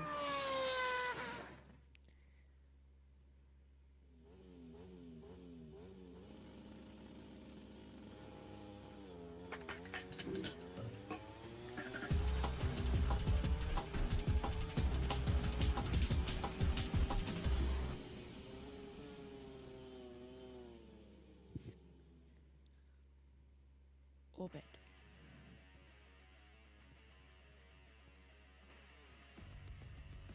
And we're getting ready then, all set for the MotoGP. The TISO sprint then for the 9th race of the season and round 5 of the championship as well. Fabio Quartararo on pole position with Marc Marquez and Pecco Bagnaia alongside as well. Hello everybody, welcome to the comms box. Literally in this case, I'm in a commentary box 3 at Donington Park and I've stumbled across an old mate, Michael. Oh, hello Michael, how are you doing? I'm very well, thank you. Thank you for inviting me up. I'm just Pleasure, Michael. having a nice weekend away watching touring cars, and I was trying to find a nice vantage spot to watch MotoGP sprint, and you said you fancy coming up to the common doing what I do for a living, and I thought, how could I resist? Exactly, best seat in the house, literally in a side of commentary box for the first time, although I wish A, we had a bit separated of mics, B, had lit micro headset, see some stats on the wall. It's feeling very bit claustrophobic, but we've got a great view out the box window of the Porsches going on right now with their first session. Just watching, see, we're a few minutes away from the grid. Megan's also in the comms box with us. I know we can't see her up here in the box, but she's there on camera in front of you. Hello, Megan, how you doing? I am doing okay, though I think I've been doing quite well today throughout things. You are a little bit glitchy here and there, though I think that's just because of a distance. Yeah, it's going to be like that throughout the entire session, really, with trackside stuff as well with the connection. It's not 100% the best, but we can see the TV pictures is great. So, Michael, you've been in the World Superbike paddock so far this season. What, we've done 2 races so far? Three rounds, yeah, 3 rounds, Australia. 9 races, because we get three weekends. But it's been interesting, hasn't it? I got to say, it's shaping up now to be what I expected it to be. I think there was a lot of people after the opening round in Phillip Island where they thought it was going to be a Ducati runaway, and Bulega did dominate there, didn't he? I mean, it was impressive to see what Nicolo Bulega did in Australia. But like I've said so many times, you can't win the World Championship at Phillip Island, but you could lose it. You know? So easily as well. So easily. There's more than 700 points available in a World Superbike season. We saw Toprak come back strong in Portimao, and then we saw Andrea Locatelli finally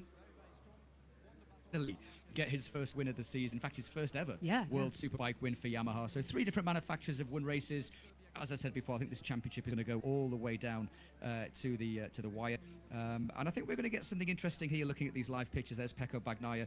Not sure about his headband as a fashion accessory, but Pecco Bagnaia, for me, a little bit underrated as this season's. He's been a little bit overshadowed, maybe just a little bit in his head with Marc Marquez.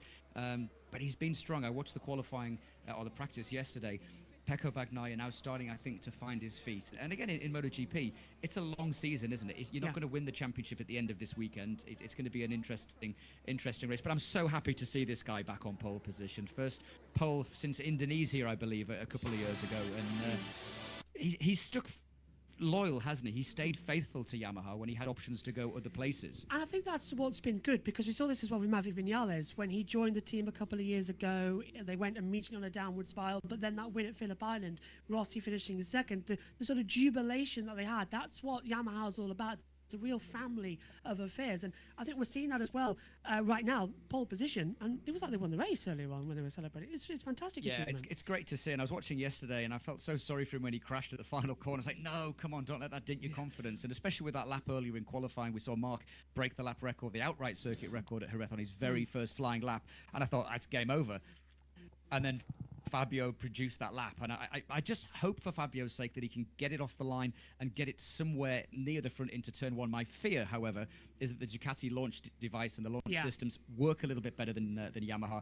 I think the fight is going to be between Pecco and Marc. That's my tip. His biggest advantages, this is one of the shortest runs to the first corner, and it's uphill, massive incline here, Red. So is that really a sort of a weakness for those with the ride height device? Because effectively, as soon as you launch off, you're scraping the underfloor immediately going uphill. Yeah, you are. In turn 1, we've seen so many incidents in turn 1. I remember even lap 2 or lap 3, that infamous crash between Casey and Valentino, and we won't get into that one. But, drama can happen at turn 1. And as you said, it's such a short circuit, not just a short run to the first corner. I've been to Jerez 30, 40 times in my career. There's very little time for the riders to rest. Even the back straight on a MotoGP bike, on a superbike, it's not a back straight. No, you're literally straightening up into 6th gear and then straight on the brakes again. So, fortune favours the brave. I think Marquez is going to try to get out front and lead this from the front. Pecco's going to go with him. I hope that Quartararo could be somewhere in the top 3. Quartararo's problem is that if he's behind the Ducatis, he is going to have to pass them on the brakes. He doesn't have the legs with the Yamaha on a straight line. So that's going to be his problem. He's got to get it off the line, and he's got to get it around turn 1 clean. Medium front, soft rear for the first of the top 3s. That's going to be important. But here it comes then. It's the MotoGP TISO Sprint round race 9 of the season.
The MotoGP season hits Europe for the first time in 2025, and I don't know where it's hotter, right here at Donington Park or over at the Circuit de Jerez Anglo Nieto. Fabio Quartararo on pole position for Marc Marquez and Pecco Bagnaia, your first 3. Then it's Alex Marquez on the second row with Franco Morbidelli and Maverick Vinales. Then it's Fermin Aldeguer starting in 7th, Fabio Di Antonio 8th. What an impressive one for the Juan Mir and Johan Zarco, 9th and 10th. Bezecchi's in 11th with Acosta in 12th and Binder 13th. Then it's Miller, Aguirre, Marini, Raul Fernandez, Bastianini. Back in the championship is going to be Aleix Espargaro on his first wildcard appearance of the season. There's Augusto Fernandez and Songkat Chantra, just 21. Then it's going to be Salvadorian Rins at the back of the field, making up the 23. The warm-up lap is getting underway. Alongside me in the commentary box is Michael Hill, I should say. Sorry. I've been called worse. Yeah, I was going to say. And Megan Birch down there as well. It's the heat stroke getting to us, and we've just walked up a very big hill. It's very hot. Michael, here at Donington Park, there. Apparently it's going to get hotter as well, which is great. We're here at Donington, wonderful view in the commentary box, but we're not commentating on the Porsches that we can see just below us. We're commentating bikes. It's bike action that is going to be the greatest race today. Yeah, I think this is going to be really, really exciting. We can see some onboard shots there, and credit to the Dorna World Superbike. Sorry, World Superbike. I'm going to my natural habitat. That's my day job. Dorna MotoGP camera crew, because they've given us some great footage throughout the season, and especially this weekend. I think, interestingly, before this race gets underway, it's a sprint race. Tyre pressures and all those shenanigans shouldn't really feature too much. You already mentioned that most of the riders will be on the same tyres, so we shouldn't have to worry too much about that. There's been some big crashes this weekend. Quartararo starts from pole. He's been on the floor. Alex Marquez has crashed twice in the same session. Earlier in the weekend, he bounced back. He's on the second row of the grid. And also Frankie Morbidelli in qualifying had a pretty big crash as well. Let's hope they all make it safely around this. We saw the introduction of the sprint race a couple of years ago. Not sure I was a fan at the beginning. I think it's added a new dimension. It's certainly going to be an interesting race. I just hope for Fabio Quartararo, he's an emotional chap. I just hope he can get off the line and get into turn 1 and give the Ducatis a bit of a race. We're going to be relying on Megan Birch, who's back there at the main commentary box HQ. Megan, our pictures sometimes good, sometimes pixelated. You've got the best 4K view in the house. I do. How was qualifying and your thoughts going into this one? Qualifying was decent. I'm very impressed with Alex Rins and how he was able to recover. And there's his teammate going round the track right now, who is currently on pole. But Alex Rins, after getting chucked into a air fence at extremely high speeds, along with his bike going into the next one, I'm very surprised he was able to actually get a time in qualifying. So that was good. Here we go then, all ready for the start. 12 laps ahead of us. Quartararo and Marc Marquez. The ride height device, remember, will be crucial here up towards turn 1. Green flag at the back, eyes to the lights. It's a quick launch procedure. Look to the spaceship. Who's going to be blasting off first out to turn 1? Red lights, activate.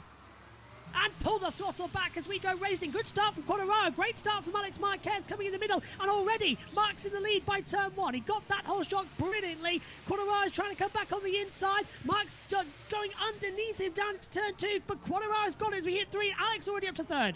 Impressive stuff from Fabio Quartararo, doing exactly what he needed to do. He must have been listening to us on the warm-up. Oh, Quartararo so wide through turn 3, and there's very little room there. That's where it all went wrong a couple of years ago for Marquez. But Quartararo being aggressive, doing what he has to do, and for the first time proper in 2025, we have a Yamaha in the lead. Now the question is going to be how much speed advantage does Marquez have down the back straight? But you see, it's not really as straight as they already into the braking zone. It looks like a move there for Morbidelli on the inside of Pecco, and it is Morbidelli up into 4th.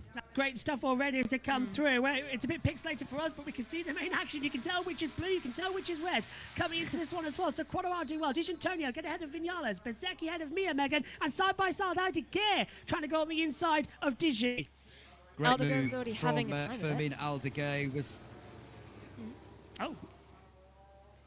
He had a bit of contact with Yeah, Vinales. interesting stuff there, but Quartararo is still leading. Again, apologies, we've got a bit of a break-up here, so I can't hear every word that is being said for a commentary HQ. But Aldeguer, to your point, coming up from the Moto2 World Championship, very, very impressive. As it looks as though a little bit further back down the field, we can see our time is really not the best start for Aleix Espargaro, but it's going to be Quartararo that is going to lead across the line. 11 to go. Are we going to see a Yamaha win?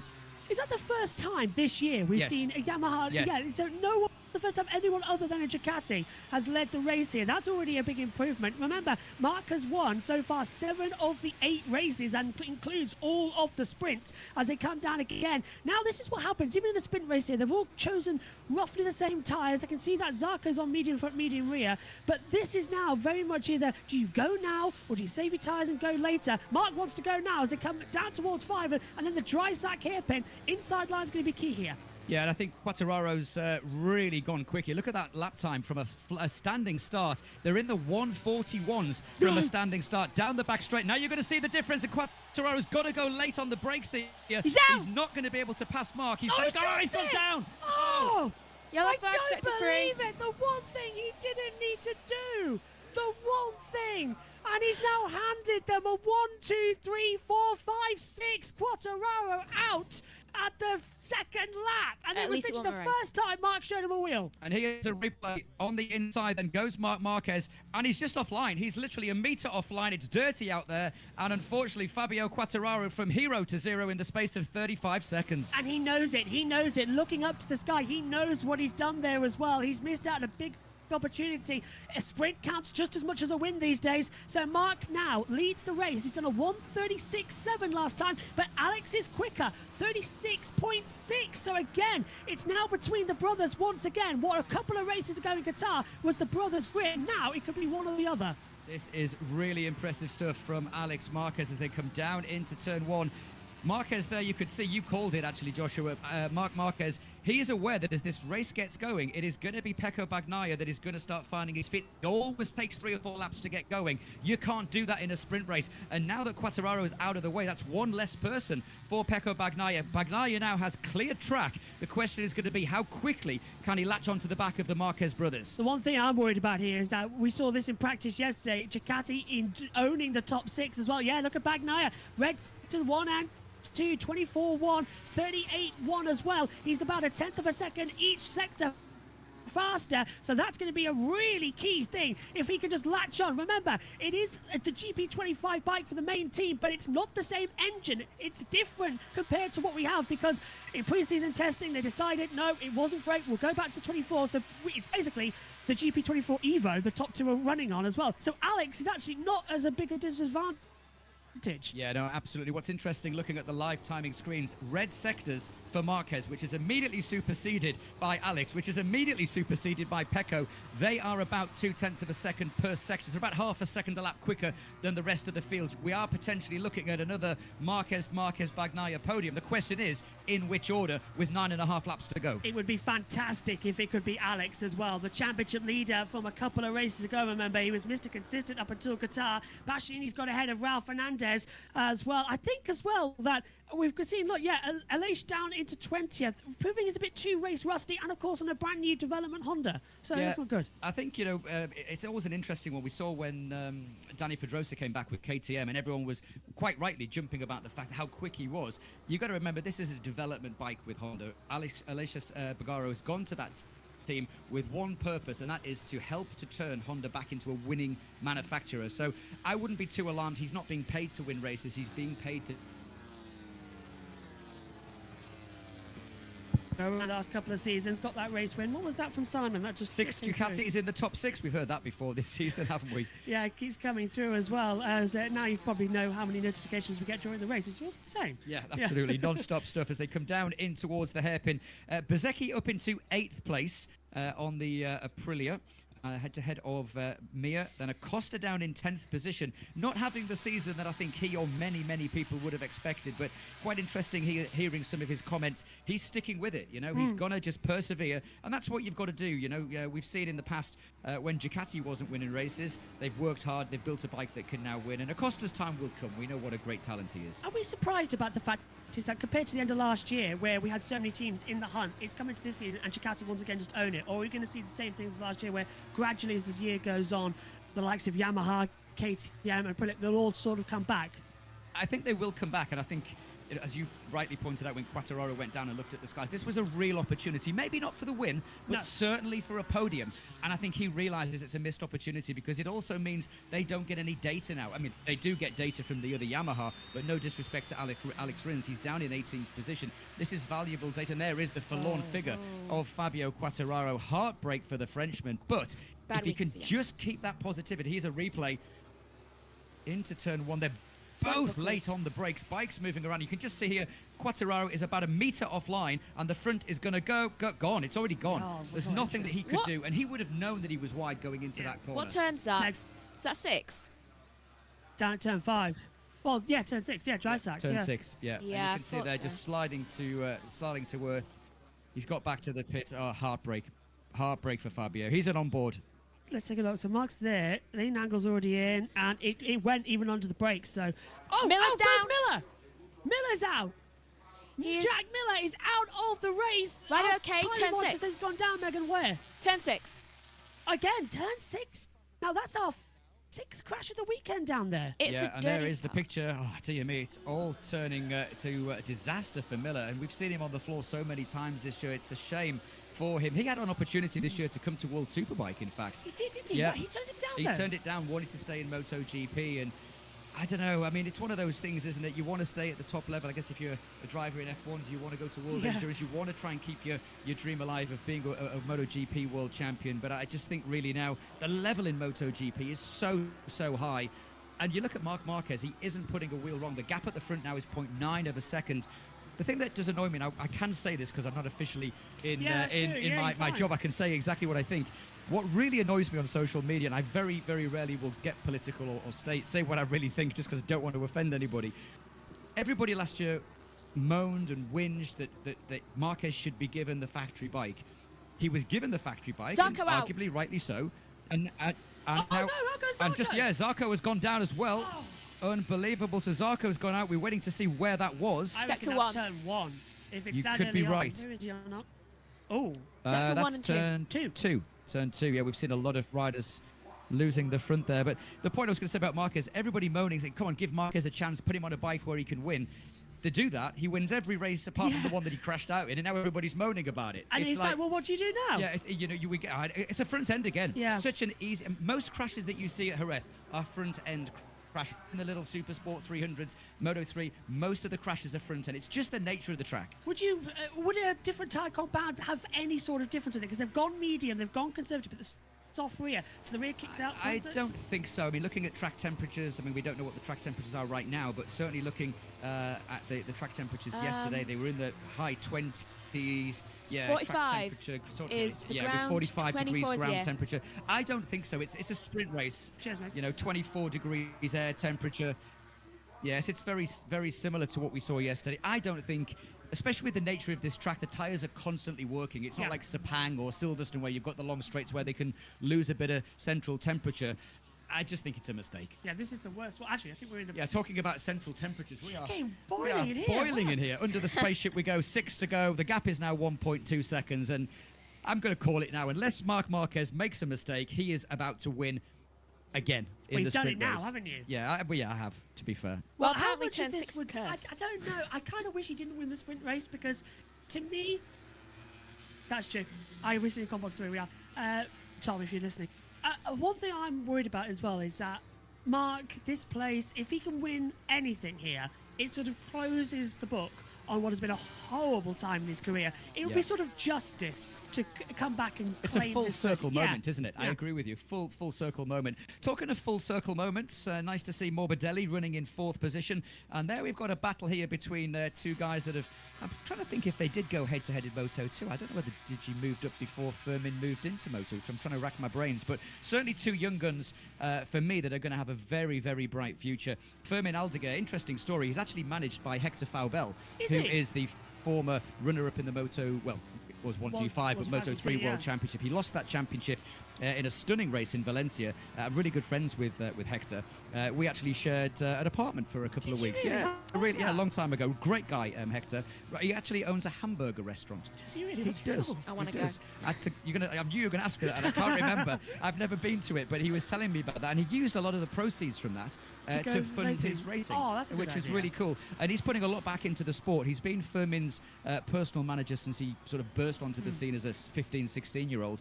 He's a really great talent, is Firmin Aldeguer, and I think, didn't have the immediate start that we expected. I thought he'd be a little bit higher after testing. He's taken a couple of rounds to find his feet, and now if you look back at the last 2 or 3 races, he's been consistently in the points, and he's learning all the time. Currently running in 5th place. He's within a second of Frankie Morbidelli, who, let's not forget, has been a runner-up in the World Championship. This is impressive stuff from Aldeguer.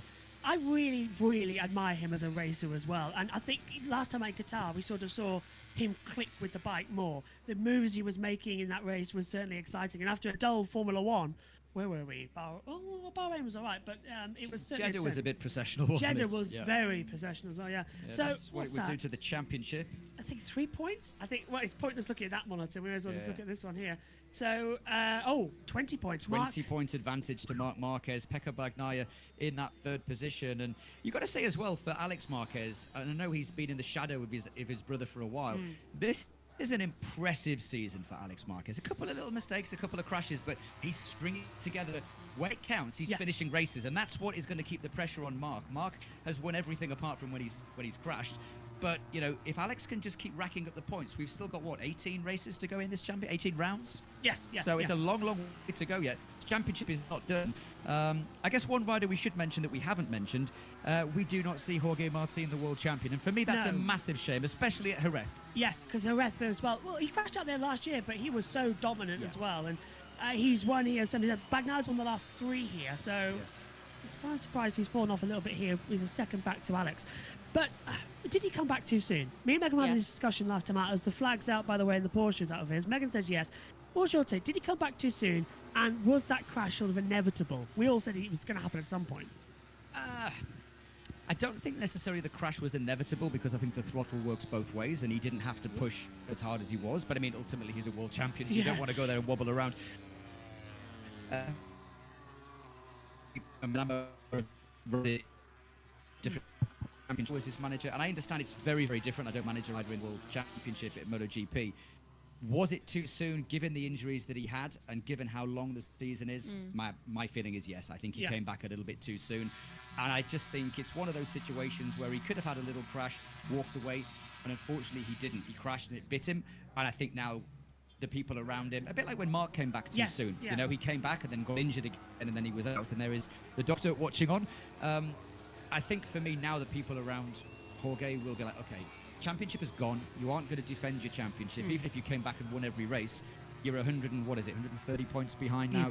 You're not going to get that. So take your time, get fully fit, come back, have a strong end to the season, and 2026, let's try and recapture the World Championship. That's what I would be saying if I was in his corner. And it helps with the fuel limit regulations coming in as well. So game on for all of it at the moment. Coming up on 3 laps to go then. For those of you listening in, Marc Marquez leads from Alex Marquez 2nd, Bagnaia's 3rd, Morbidelli's 4th, Aldeguer 5th.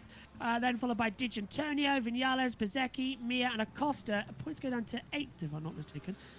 I can't remember if it's 8 or 10. Yeah. 9th. Ninth. It's the same as World Superbikes, Yeah, right? so it's 9. Yeah, 9. So 12. There's Danny Pedrosa. We're not going to see him, I don't believe, on track this year. He's still a development rider for KTM, but with all the issues going on with KTM, I don't believe we will see a wild card from KTM, which is a shame. It'd be nice to see Danny back out there. And he, for me, is one rider that I think should have won a MotoGP World Championship. 100% he should have won. You know, I still kick everything that happened in 2013. That last race, it was him, Lorenzo, and Marquez, and Marquez took it. Yeah. And then he was in the mix, but he never really got a chance after 2013. No, that was it never his last happened shot. for him. Never happened for him. But we're coming up there with 2.5 laps to go. It's been another dominant performance for Marc Marquez. We'll never know now whether Fabio Quartararo would have had an answer. Looking at the lap times and looking at how comfortable Quartararo looked, I think we would have been seeing a Marquez 1-2 with Quartararo on the box. I think he would have beaten Bagnaia. We'll see tomorrow. That's my Definitely. personal feeling from what I'm seeing. Let's see tomorrow. They start all again. They start the same again. But I guess, Second chance. I guess tomorrow will be a slightly different race. They won't be going as hard, but second chance tomorrow for Fabio. And I really, really just hope, not just for him, but for the whole team, for the manufacturer, and for the championship. You know, I know everybody talks about it being a Ducati Cup, and we do still have 6 Ducatis in the top 6, but they've built a bike to the rules. And you can't fault the manufacturer for that. You know, that's like last year we talk about in World Superbike. Oh, but BMW, they had the concessions. Yeah, but they used their concessions in a way to their advantage to build a bike around Toprak, and that's what helped them, you know. So, but ultimately, you've still got to get the guys on the bike. If me or you, no disrespect, man, I don't know how fast you would be on a bike, but we wouldn't be within 5 to 10 seconds of what these guys are doing, right? Having sat on a bicycle, having sat on one of the bikes here at Donington for the WCR bikes, I can tell you that I nearly fell off just sitting on it. Yeah, you know what I mean. So you've got to, as much as the bike there is quick, you've got to give some credit to the riders. So yes, we do have 6 riders in the top 6, but you've still got to ride the bike. And I think a lot of people forget that sometimes. It's quite easy to look those. We're just being informed that Savadori has a track limits warning. He, of course, former Stock 1000 champion, Aprilia test rider, and obviously he is the replacement rider, isn't he, for Jorge Martin? And arguably doing a solid job, because there's no way at his advanced age as well, let's just say that, I know he's only, 32, 33, but in motorcycle racing, to come into this category, it's practically a death sentence. We've got our first race lining up outside here in the commentary box at Donington, I think, for the F4s, so that's going to be a lot of fun. But yeah, he's sort of doing the best that needs to be done, which is just getting test data for Aprilia to improve that bike. Morbidelli said himself, we're nowhere near last year, and that's a shocker. Yeah, for sure. Yes, AZ Fabio did crash. Last lap, the gap has come down. I'm getting excited here, folks. It's 1.1 seconds now. The gap's come down by 0.2 of a second, but I think Marquez is just controlling this. I mean, he is arguably the most talented rider, naturally talented rider, I think, that we've seen in the last 10 years, in my opinion. I'm not taking it, and again, you've got to compare apples with apples. Oh, hang on. I was going to say, I agree with you, because I said, and it's very controversial, if Mark was on that factory bike last year, no, neither Bagnaia or Martin would have been in the championship hunt. I got a lot of stick last year for saying it was amateur hour to win the championship, because they both made mistakes so frequently. It was like neither of them wanted to win the championship, whereas Mark kept consistent. If he had the bike up, he would have won it easy. Yeah, I mean, I'm not sure I would go as far as saying amateur hour, because I think anybody that wins, I think anybody that wins a MotoGP race, let alone a championship, is far from amateur. But I get your point, and I think I got stick on social media a few years ago when I was talking about, I said that Valentino should have potentially retired earlier. Not because I don't think he's a great champion, but just, you know, we don't want to remember him for being 12th and 13th. Yeah. We want to remember him for the legacy that he created. And I think different eras, I mean, growing up as a kid, as we're on the last lap now, looking at Marquez cruising to victory here, you know, my hero was Wayne Rainey. And then it moved on from, you know, it was the Eddie Lawsons, the Wayne Raineys, then into Kevin Schwantz, and then it progressed all the way through. So every rider has their time, right? Final sector. You know, I think for me, when you look at what Mark could do on a motorcycle, he is just a naturally gifted, talented rider, and I think we're all blessed to see him race. And I think the hundreds of thousands of people that are going to be crammed into Jerez as they come into the final corner. Marc Marquez is about to win again, Josh. Well, it's one chapter closed. It all started here to go wrong, and it's part 1 of making it right. Marc Marquez wins the sprint here for the Spanish Grand Prix. His brother leads home a 1-2 at their home venue. And then we get Pecco Bagnaia finishing in 3rd place. And then it is arguably quite a distance. It was 2 seconds in the end between Bagnaia and Alex. Morbidelli did give a fight to him at the line, though, with Bagnaia, 0.4 of a second. But Aldeguer, another still in 5th. But once again, the same top 3 again and again and again. But it's joys all round. Yeah, the whole Marquez family will be celebrating tonight. Dad, mum, girlfriends, everybody down there. It's another Marquez 1-2. Pecco Bagnaia now is going to be really scratching his head because he did not have an answer there. There was not even a glimmer of a fight from Pecco. And again, quite openly, he says he's not a fan of the sprint. He likes the longer races, so we're going to see a different situation. But again, as you said earlier, he made mistakes last year. Jorge did as well. But you can't afford to give away points even in the sprint race now. 12 for the win, 9-7. That's another 5 points that Pecco has given away. I'm just worried that they are lined up on the grid. It is Formula 4, and I've just looked over, and Richard John Neal, whose booth he was working in, has left his iPad. So I might nip that down to ITV in a few moments and say, does Richard need his iPad? Because he's about to give you commentary. Right, Megan, you've got a better results than us. Could you just quickly run us through? Okie dokie. Right, so Marc Marquez wins the TISO sprint for here in Spain, equaling the most amount of wins with Jorge Martin on 5 winners for the TISO sprint. 2nd place is Alex Marquez. 3rd place is Francesco Bagnaia. And 4th is Morbidelli. Aldeguer is 5th. 6th is D'Antonio. Vinales is 7th. 8th is Bezzecchi. Mir is 9th. 10th is Acosta. Binder is in 11th. 12th is Ayagura. Marini is in 13th. 14th is Bastianini. Rins is 15th after his crash earlier on in FP2. Fernandez Ralvarez is in 16th and Augusto Fernandez is in 17th. Aleix Espargaro is in 18th. 19th is Salvadori. Chantra is in 20th. And retired from the race is Zarco, Miller and Quartararo.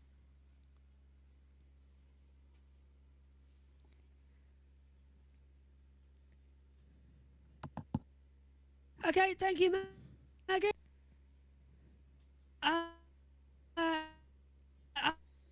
As we will begin to wrap up. You're breaking up a lot.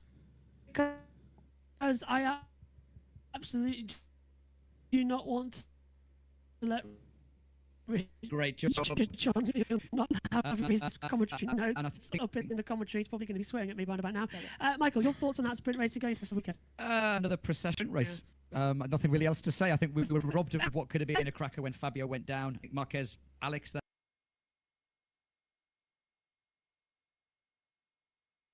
thank you for having me. Okay, continue.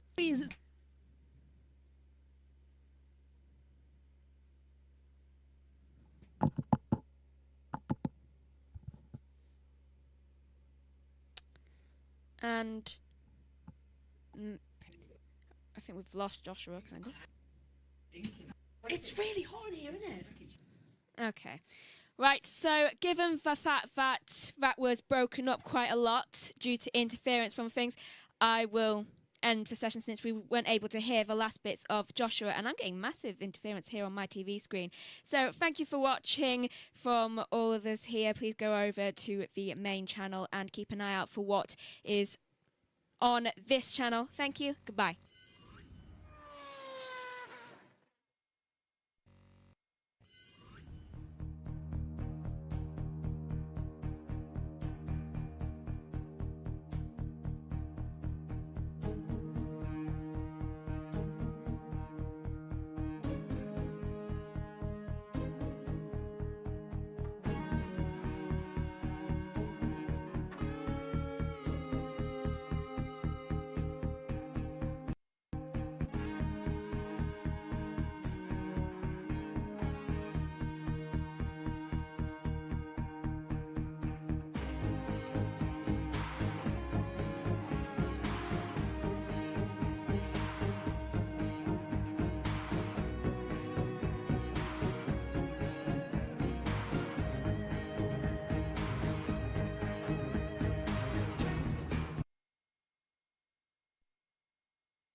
Have fun.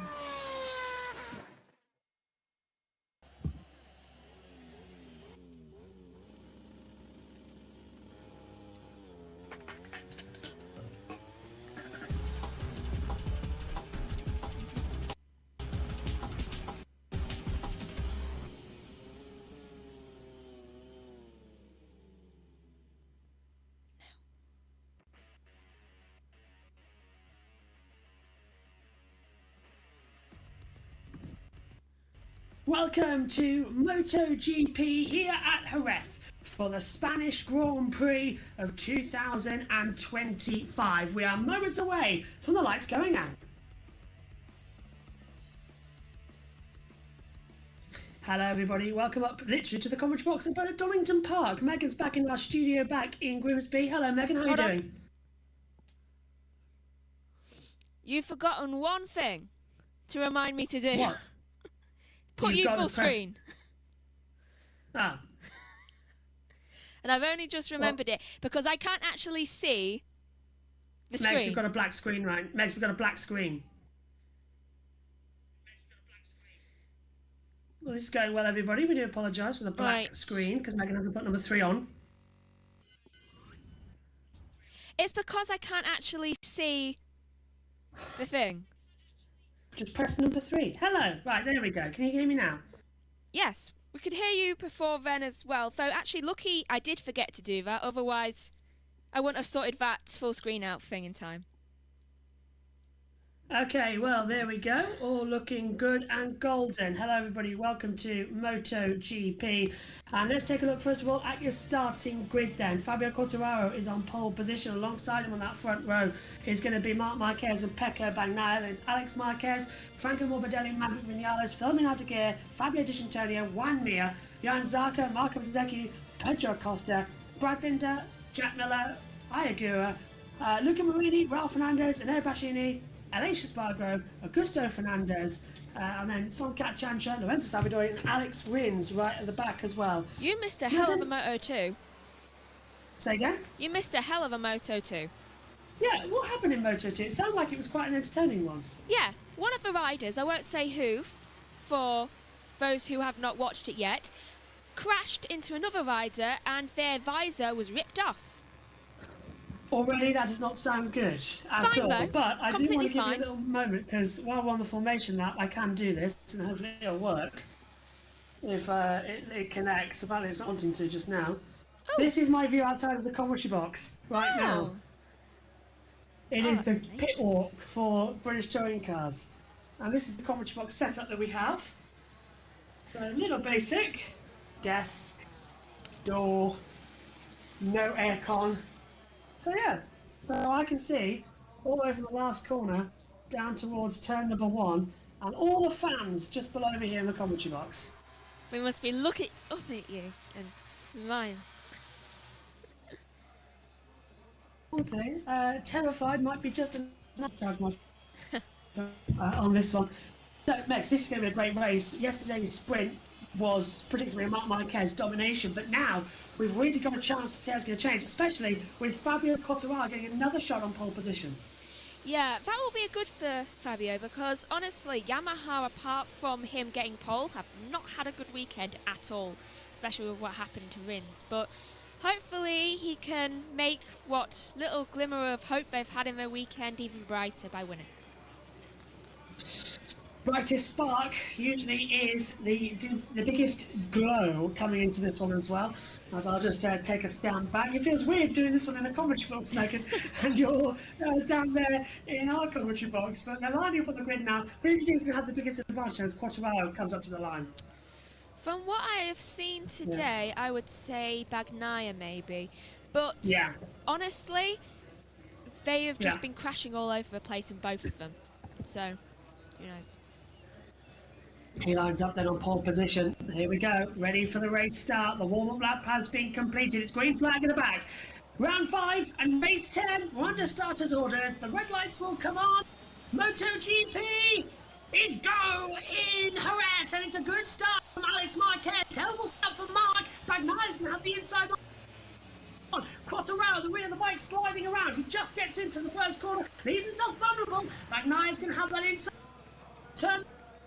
Alex trying to come behind Mark again, going wide. Is that Dig Antonio? Yeah. So Yeah. Digi's made a terrible start, dropping down, Megan, as they come through 4 and 5. Looks like I was right. Bagnaia having a really good start to it. For Quartararo somehow managed to actually keep the lead going into. Is this coming into turn 6? Yeah, this is 5 and then down to turn 6 at Dry Sack. But look at Mark, he's on the back of Pecco as they come into the braking zone. A couple of years ago, we had a nasty accident here. Bagnaia's got the lead on Bagnaia. All out of shape, and he nearly takes out both Ducatis. Runs in deep, gives it up to Vinales, and now he's side by side with Aldeguer. Alex is just struggling out there a lot as the marshals wave him on. Here at 6:30 this morning, Megan, as Mark to the inside of Pecco. Again goes back to second. He's trying to go around the outside of Ferry.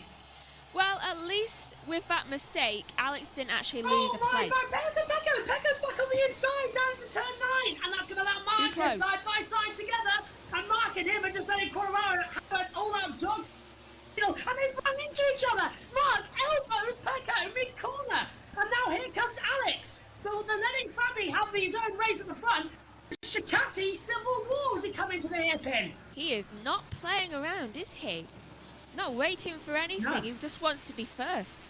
Though, honestly, touch wood, but Quartararo's actually getting quite a good lead on it.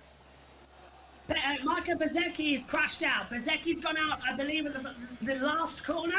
No, there he is, straight to turn 1. He's gone straight on. Ooh. Now, is that just a crash, or is he fallen actually down? I can't tell at the moment between the two. So we'll keep an eye out as it goes. Lap 2 of 25. Quartararo leads. Bagnaia, Marc Marquez, Alex Marquez, Aldeguer in 5th. Vinales, Dig Antonio, Mia, Zarco. Binders into 10th. Miller, Ayagura, and yeah, Zarco now down 2 places coming to turn 6.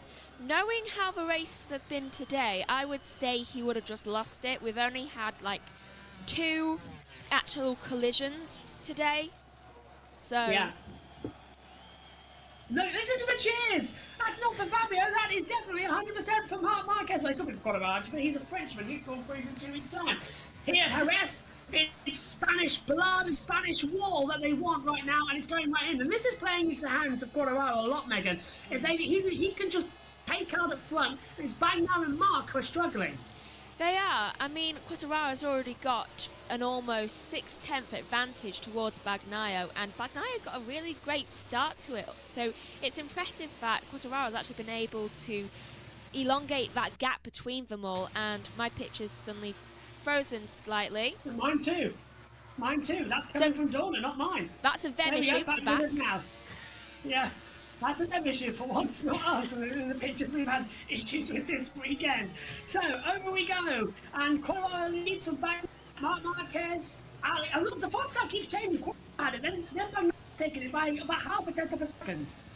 Yeah, but no one's going to beat what Quartararo did yesterday by the looks of it. We're all too focused on trying to not crash.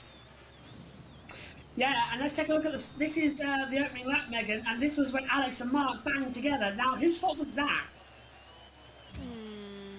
Oh, that was definitely a kick. Who's the one who went on the inside? That was Bagnaia had the inside line. It was his fault. He got too close. The heat in this commentary box is immense, can I just tell you right now. I don't know how it is for you, Megan. Well, I've got the heater on, so... You've got the heater on? I wish I had the heater on. I'm boiling in this commentary box. Literally, sweat patches are massive here. I had to take my shirt off to let it dry this morning. As well, I had to put my hoodie on, which I've got up here. But, oh, no, it's happened again. Guess who's out of the race? Marquez has crashed out on the Spanish Grand Prix. The fairy tale of finishing again with race victory to bookend a miserable 5 years has gone again. Another mistake from Mark. And now he's going to rejoin the race, Mega. But it's really costly in the championship because Alex is going to close up massively. Did you see that just then? Oil, his bike's done. Yeah, his bike's done, isn't it? Yeah, that's definitely done because I also saw blue smoke. Here's a replay of Mark crashing, goes round the corner and just slides off. Just loses it, doesn't even leave the bike. Mid-corner. Yeah. It's like the bike just gives up. Yeah. Wait a minute, does that mean the engine might have turned off? Because it did look like that. An oil leak on the rear tyre is more likely because we saw blue smoke at the exit. Yeah. But now the top three is Quartararo, Bagnaia and Alex Marquez. So Quartararo, there's Mark. Where's he dropped on the timing monitor? 22nd position. Ooh. There's only one person behind him, which honestly still boggles the mind. Yeah, not great, is it, at the moment, then, to come in and play. Quartararo from Bagnaia, and then Alex with lap 4 of 25. There's a lot more to come in this one.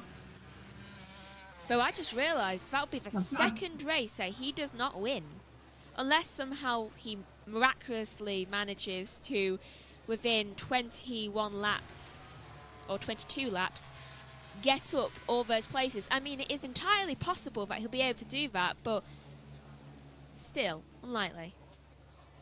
Apparently, I'm above Nick Hamilton's commentary. I'm above Nick Hamilton in the commentary box here at Donington. Apparently, Louise and Paul are right in front of me, and I can't see them. There's a galley of people in front. As the humidity's rising here, Bagnaia's going to go on to be Bagnaia and Alex are made trading places. What happened there on the timing screen?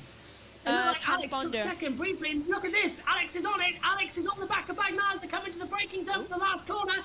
He's right on the inside line. Trailer breaks in. Bagnaia tries to cut it off, but Alex has the inside line. That's perfect. Can Alex Marquez, as the crowd erupts, one can't get the other wheel, and then 11 points if it stays like this. But is Bagnaia really let this opportunity get away from him for the championship lead?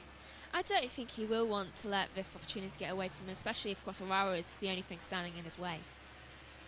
This is a fantastic race, isn't it? It is hells bells, brilliant stuff. I don't know what we're going to see next, so stay exactly where you are and keep watching. 135 points for Mark and Alex. The brothers are level, as Quartararo will be winning this race as it stands. That's what Yamaha need right now. They don't care about the title fight. They just want the honour of having a race win. Within 3 corners, Alex Marquez has closed the gap a 10th. Yeah, this is going to be massive, isn't it, for Alex, if he can close in. Oh, look at the mistake he made at turn 6. Yeah, double apex. The bike almost dropping from underneath Alex there.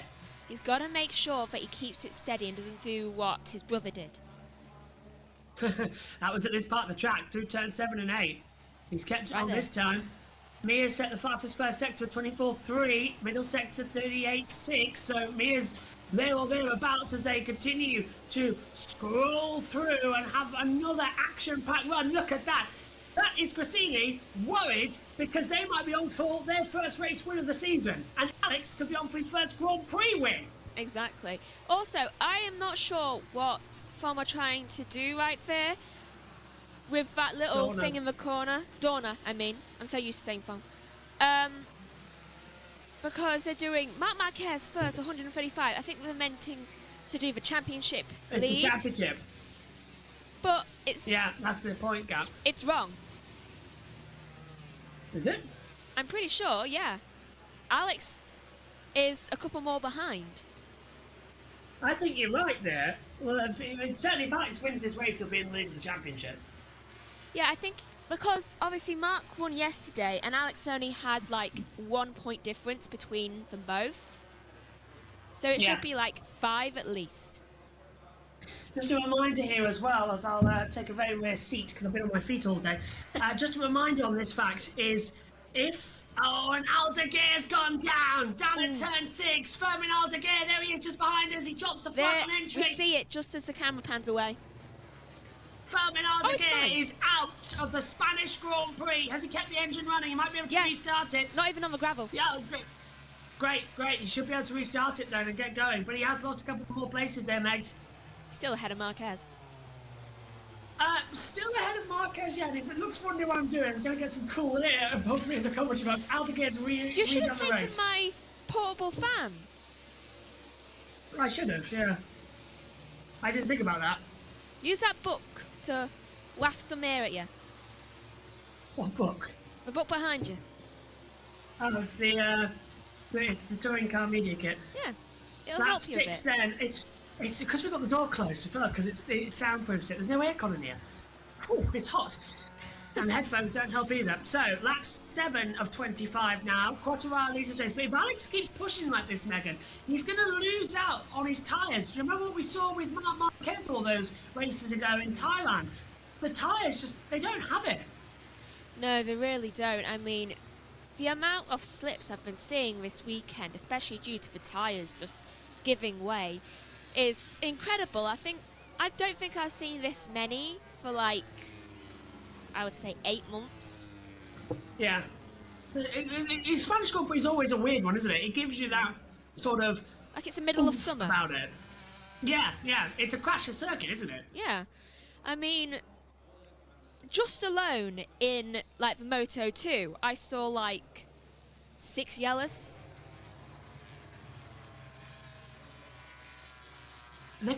Alex has gapped Pecco, well, the top two, gapped Pecco by 0.545 of a second here. So already there's a bigger difference coming through. Alex looks hungry. And then what? Lift off, coast, save tyres, and push at the end. It's only lap 7, not even a 1/3 race distance yet. 90 to go. He's just happy beating Mark. Yeah, he really is, isn't he?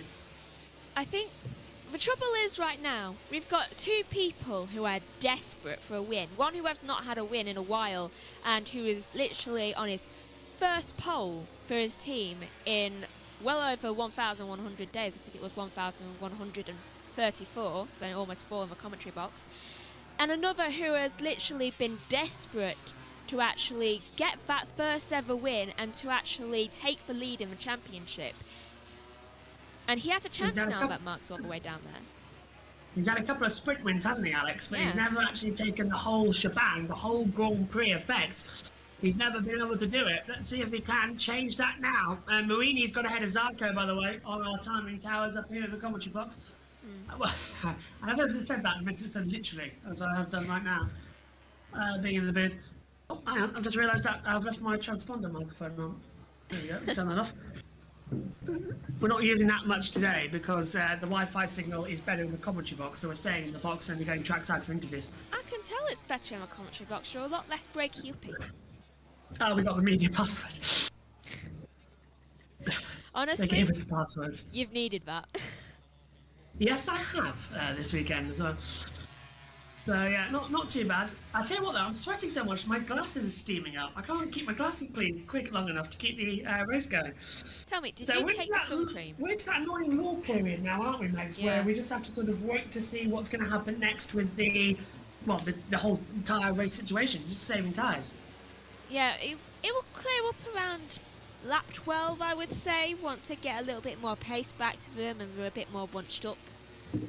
But for now, we've just got to wait and see if any of them actually slip off the track again.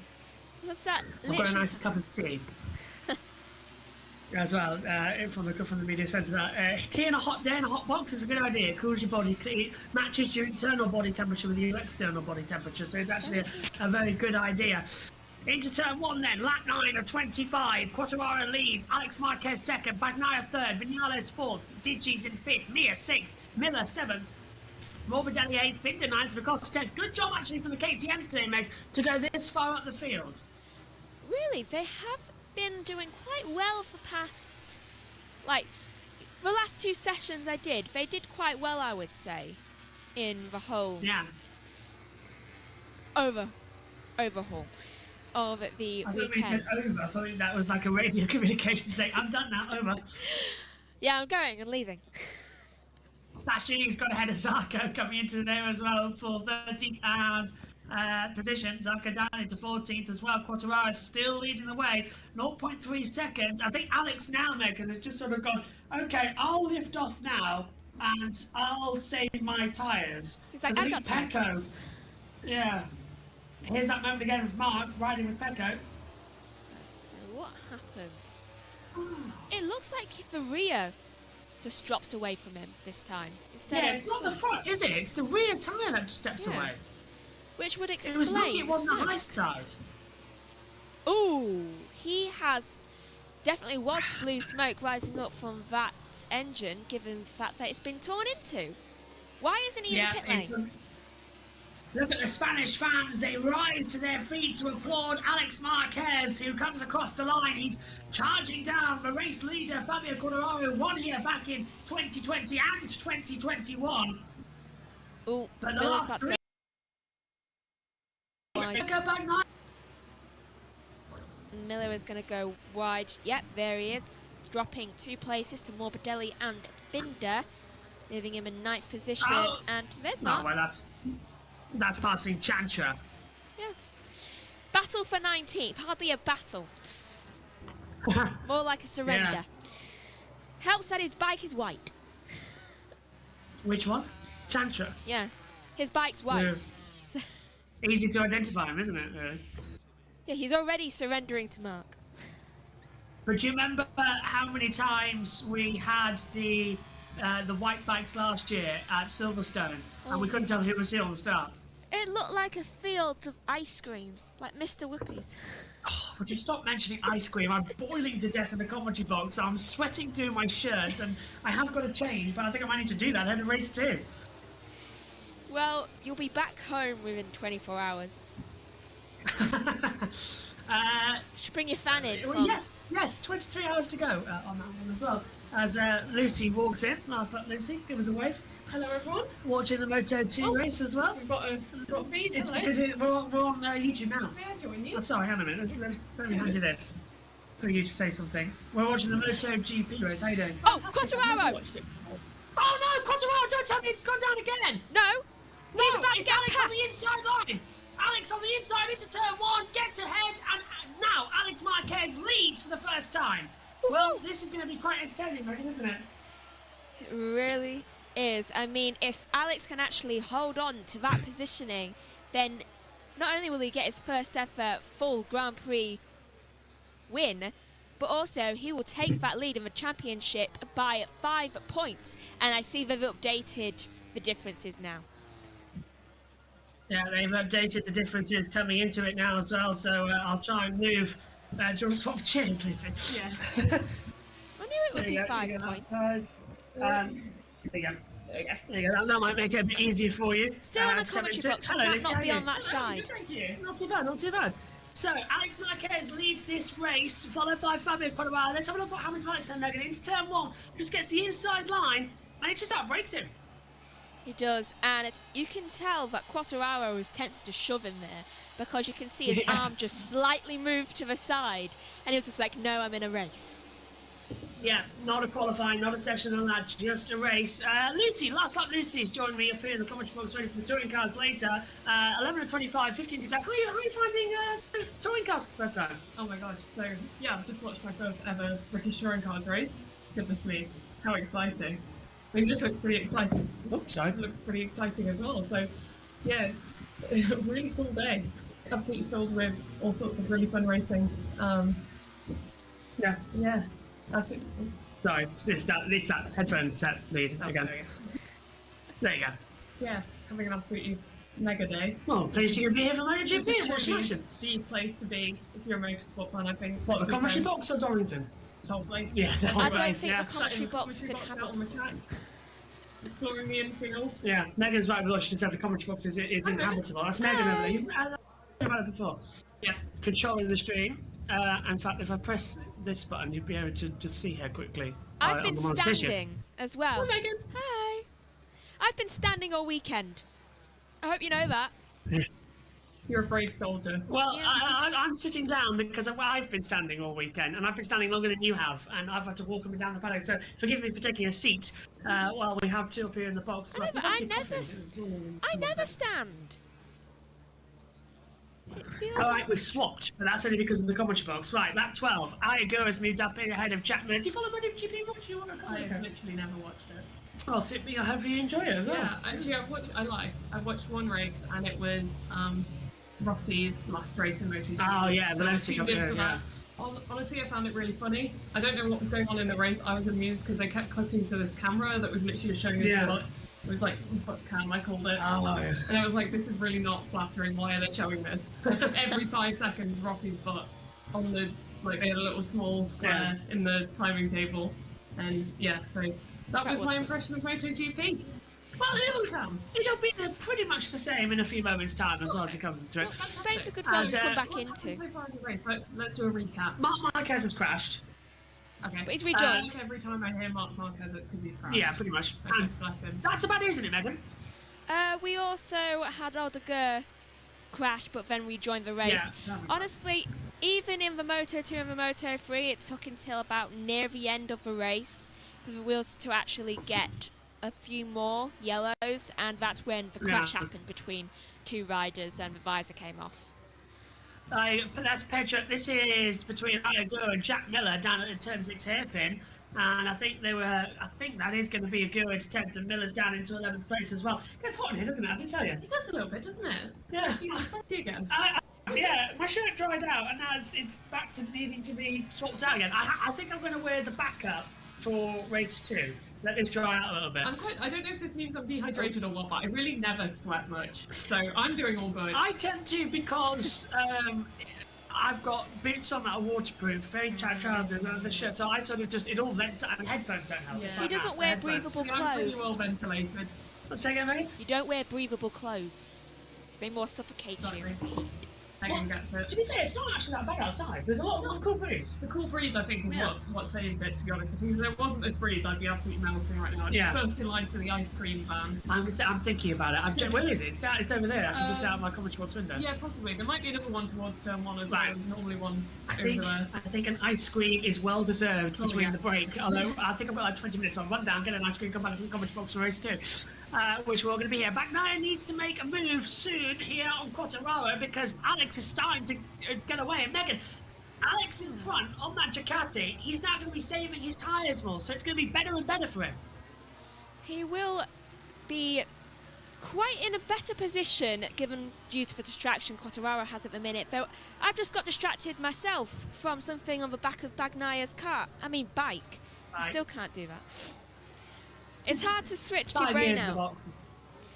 Well, there's something on the back of Bagnaia's bike. I think it might be a visor strip caught just above the wheel, but just below the wing. There was something. I see what you mean. There's something there, isn't there? I just see something. Oh, yeah, there it is. It flew off. It flew off.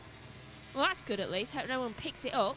Yeah, it's gone now. It looks like a carbon fibre. It looks like carbon fibre. That's sort of a bit of a winglet just reflecting. It could be from Marquez's. Of course, shiny material. It does reflect out. I would say you guys are very observant because I didn't even notice that. Well, we're watching on a 14-inch laptop. Megan has got a 40-inch monitor on the commentary, so she's got an advantage to see it. I was leaning in and squinting. I couldn't even see that. Crash. Incredible. Incredible work there. Miller. Mark's past. Oh, Jack Miller's gone down. Wait, no, I think he's managed to save it. I think he's just gone wide. No, he's still moving. So Miller's just gone wide. He's gone deep somewhere. It looks like he was about to go down, but he's managed to actually save it somehow because he must have gone really wide due to the exit or something, though he is still dropping. And Morbidelli passes Mia. There he is. There he is. Got a problem. Megan's watching it now. Jack Miller has a bike failure. So he did have something wrong. He's cruising in. He's got no drive. So how can you tell that there's a failure here? Because he's just going slow. Usually, if they're coasting in, there'll be an issue with the bike. So in this case, the way he was crawling in, he still had speed, but he didn't have movement. Yeah. So that's usually like the gearbox was seized, so he's only got partial power. Yeah. To make sure he doesn't do any further damage. Right? Yeah. That makes sense. Like in a Formula One where you got limp mode, MotoGP can split about the same thing. I wonder if his bike's overheated. I wouldn't be surprised. We're about to overheat in the combustion boxes to come into it. Now there is a crash. I have a... Mia! Mia's out. There he is. Mia's out. It's right in front of us. Down at turn 6. Ooh. Whoa! That hit his arm. That's a nasty It's one. fine. The bike came underneath him, jumped in the gravel, and then it landed on his arm and chest. And he was moving, but that was not a nice one, Megs. He just drops it turn 6. Yet again, it's the front. He keeps having problems with his front. What tyres he's on? He's on mediums. Everyone is on mediums. Yeah, everyone is on. I can't. Everyone's on medium front and medium rear tyres, so they've kept that the same as well. But Mia out of the race, he's up and walking away, which is quite thankful. Gap between Alex and Quartararo is 1.6 seconds. He's on for his first ever race win. It is 10 laps to go of the Grand Prix of Spain. Yes, team. Can I run through the top 10? I can do that. Alright, so we've just 10 laps to go. We're going to run through the top 10 now. So in the lead we have A. Marquez. I think that's Alex Marquez, is it? Then we have Fabio Quartararo. I'm doing my best here. Bagnaia. I want to say Felipe, but Fabio. Yeah, okay. Vinales? Yes. M. Maverick Vinales. Yeah, he called himself Top Gun for a time, but now he's changed to background. Okay. Now this one on the timing table just has a ... at the end, so I'm not... Oh, Fabio Di Gianantonio. Di Gianantonio? Yeah. What a lovely name. It's Daniel. Yes, wonderful. Happy on Mr. Daniel. Yeah, we've done that a lot as well. You can't help but do it. So next up we have Morbidelli, another fantastic name. Goodness me, I wish I had these cool names. And then, unfortunately, a rather plain one next, Binder. That's, yeah, Binder. Yeah. Binder, sorry, my apologies. Is that Mark back ahead of... Well, Yes. Yeah, Megan, you were right. Alex Marquez now leads by 5 points to Mark Marquez in the standings. There we go, that's corrected now. Championship standings. Yeah, so Alex taking the lead now with if he wins here today. Okay, that's through. There you go. I think we're pretty early into the season still, so Round 5, race, round 5, right. sprints and Grand Prix is technically race 10. So still very much everything to play for in this championship. Huge amount, 18 to go. Fantastic. So we've got a little Drop- bit of a drop crash. Morbidelli. Morbidelli. Oh, Yeah. ouch, the race goes Morbidelli. There he And is. such a good weekend. He's dropped away from now. Stitchy. Morbidelli's just behind. So No. he's gonna have to, that's a fast That's one. catching up, remember? That must have been Morbidelli. Because Morbidelli was ahead. Yes, you're right. Yeah. So he's dropped Oh, it dear. round that. And the GB3 race at Silverstone's had an early end. Oh, the GB3? Yeah, Amy's just tweeted and saying it. Oh. I hope I didn't accidentally turn it off. If you can pass me my phone. There you are. Someone told you, Mike. No, I got it.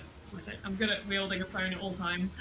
Always got one in my hand. I am Don't worry. literally sweating up here, so I apologise. This is my You smell. like a pig? I feel like it. Just put me on the Sorry, barbecue. I can't smell it. Luckily, I've got really bad sense of smell. Thank God for that. You're the right person to sit in that box at the moment. That's Yeah. probably why you've got me with you today. I don't know why I'm the worst one though. It's really weird. Because you don't cool wear down. breathable clothing.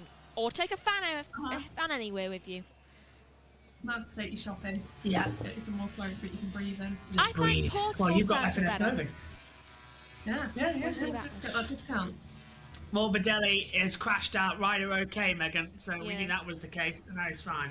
So where do we see that he's okay? Timing screen just flashed up on the monitor. So Rider okay. Fantastic. Yeah, brilliant. Good to know. Good to know. Yeah, when you're with us for the touring car race, we will open that door and get some cool air in. We'll have the timing monitor plus driver tracker there. Yeah. And then the main pictures here like now. Fantastic. Yeah. Lap- And with the camera set up on the phone, we can literally zoom in the grid. Quite the setup, but I mean, what a place to commentate a MotoGP Oh, race. it's great, isn't Looking it? out, we've got, what are these? Are these the Porsches again? Porsche Carrera Cup Yeah. coming up next, yeah. So, yeah, they're lined up on the grid in front of us, and we've got the racing on, we've got the timing tables surrounded by motorsport fans. Yeah. It's a great day. I mean, the great news is and here goes up the inside, Bastianini on Luca Marini, Megan, and it's a nice move. Lap Oh, 18. Marini's fought back! Oh, that's unusual. Lap 18 of 25, 7 laps to go. There's now a 2-second gap between Alex Marquez and Fabio Quartararo, meaning there's almost a 2.5-second gap between Marquez and Bagnaia. On earth has that happened? Where's this pace come from, Alex? He's got going his to win brother finally, on. isn't it? This is going to be such a special Grand Prix for him. I can't wait for this one. On the inside, so there we go. Isn't his dad in his pit box today? Yes, he is. Yeah. Well, that's lucky. Although with Mark down in 15th, the manager's changed out a little bit as well. I think Tom's picking up some water for the next session. So have you got a drink? You might need one. Oh, hang on! Wide again! So that's Marini back through on Bastianini, who did have it, but went too deep into turn 6. What is Bastianini doing? He is literally just falling back so much. I mean, look at the gap just created there just by going round that corner. I mean, he is going to fall into the hands of Zarco like that. Yeah. Top of the hat, really, isn't he? He's going to have such a big advantage, time in, day out again. Oh, and there's D'Antonio. In 5th position, just flying through. Trying not to crash There's at the side Alex. corner. 7 to go. 19 and 25. Alex Marquez leads with Fabio Quartararo in 2nd. Pecco Bagnaia is 3rd. Matt Vinales is in 4th position. 5th for Fabio D'Antonio. As they continue to walk through, I'm going to see Johnny Palmer in front of us here in the commentary box doing the grid walk with the Porsches. So it might get a bit loud in the commentary box in the next race or so.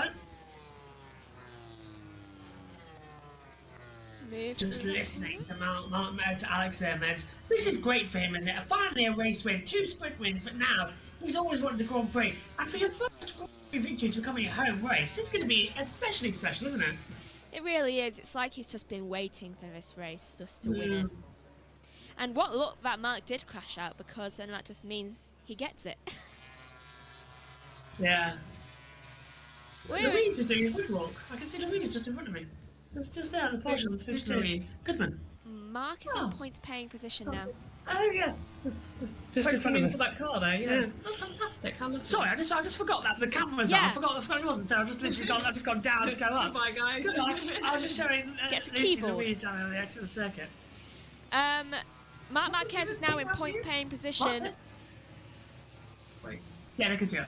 Yeah. Have they seen the view? Yes, I switched it. I switched it around earlier on. Yeah, I was going to say because Yeah, and if you're watching MotoGP and you want to watch trackside touring car action, you can follow that stream. It's live on the main JBMotorsports YouTube channel now, which we're on now actually as well. So I've got a question. So we've got 6 laps technically, but basically last 5 laps, and I want to know: is it always chaos at the end? Do they settle into a rhythm, or do we normally see a bit of a scramble? Huge chaos. Huge chaos. If it's a close race, yes. 6,000 watching, 651 concurrent, just to not give you any pressure. Just checking. Alex dominated pre-season practice until the last day, says Eric. Alex Berger away in pre-season except for the last day. And Alda goes in the pits. His Bagger brothers couldn't do it in one season. The Marquez looks like they're going to put it off. Yeah, race victories to 2. 17 races left of the season. Mark Crash, hello everybody looking in. So hello everybody watching on there. Watching us up here in the cars box. Megan, what have you got for us? Aleix is in points paying position. He's in 14th. He's a wild card rider. He retired at the end of last season. He's coming back strong, isn't he? He's really defending off Marc Marquez as well. One more with Marc Marquez now. And Aleix is going to go ahead of Ralph Fernandez here. Look, he's got the inside line. The Honda HRC bike is going to get ahead easily of Ralph. Oh, the track accident gets wiped out there. Ralph was lucky not to get 7th place. Yeah, absolutely. That was incredibly close. This is me. I think GP is actually quite exciting. It really is. It is. Should get into it. It's wheel-to-wheel stuff. It's a lot more this season. Look, there goes Ralph wide, and Mark's trying to cut him off on the inside. Now when he tries to... No, he's gone around the outside. Brilliant bit of moving there, actually. The outside racing lines are at the right line for that part of the track. But yeah, it's great. I think it's why I'm so good at covering it. Yeah. It's exciting. You should keep watching. Good. I should do Silverstone. When is? Oh, it's May. It's 2 weeks. Oh no. No, hang on. It's 23rd, 24th, 25th of May. It's Silverstone. I was going to say it's middle of May. I'm in Switzerland for Eurovision. Do you fancy Eurovision? You're going to the style. What? Are you covering it? I don't know, just going with my mum. Eurovision's going to be a lot of fun. I'm going to make a vlog though, so there's going to be a bit of coverage going on, but nothing professional. I never get to see Eurovision. It's always on the same time as the video car. He gets to see the results and us all just be in pain of the fact that we never get player. What's he doing there? Retired and now the race goes out again. What's the doing in Arlington, Texas? It's a weird how much people just randomly turn up. It's just like Formula 1, but a Spanish Grand Prix, Spanish tennis player. What's the most random appearance from MotoGP that you remember seeing? Where you're like, what are you doing? Megan, who did we have that was really random? I don't remember. One of my favourites was in F1, Emma Raducanu randomly showed up in the McLaren garage. Yeah, that was weird. Yeah. And Ray recently with Lewis Hamilton. Yeah. It was last year, whoever it was. Oh, that's a bit wide there, coming in from Aleix, and that almost let Mark through on the inside. They're in 13th and 14th position with 5 laps to go. Look at that, Mark now just 3 points ahead. If he gets ahead of Aleix here, this will change the championship to about a point, which is, I think, the best Mark can do, despite throwing it away earlier on in the day. Had to sit down for a couple of seconds. Once again, he's getting up really close behind the other rider. Yeah. It's like, Mark is not giving him any break, is he? He's pushing relentlessly behind Aleix now. That's because he's jealous he gets to retire. Yeah, 13th place, but also points paying position still. Points go to 15th here.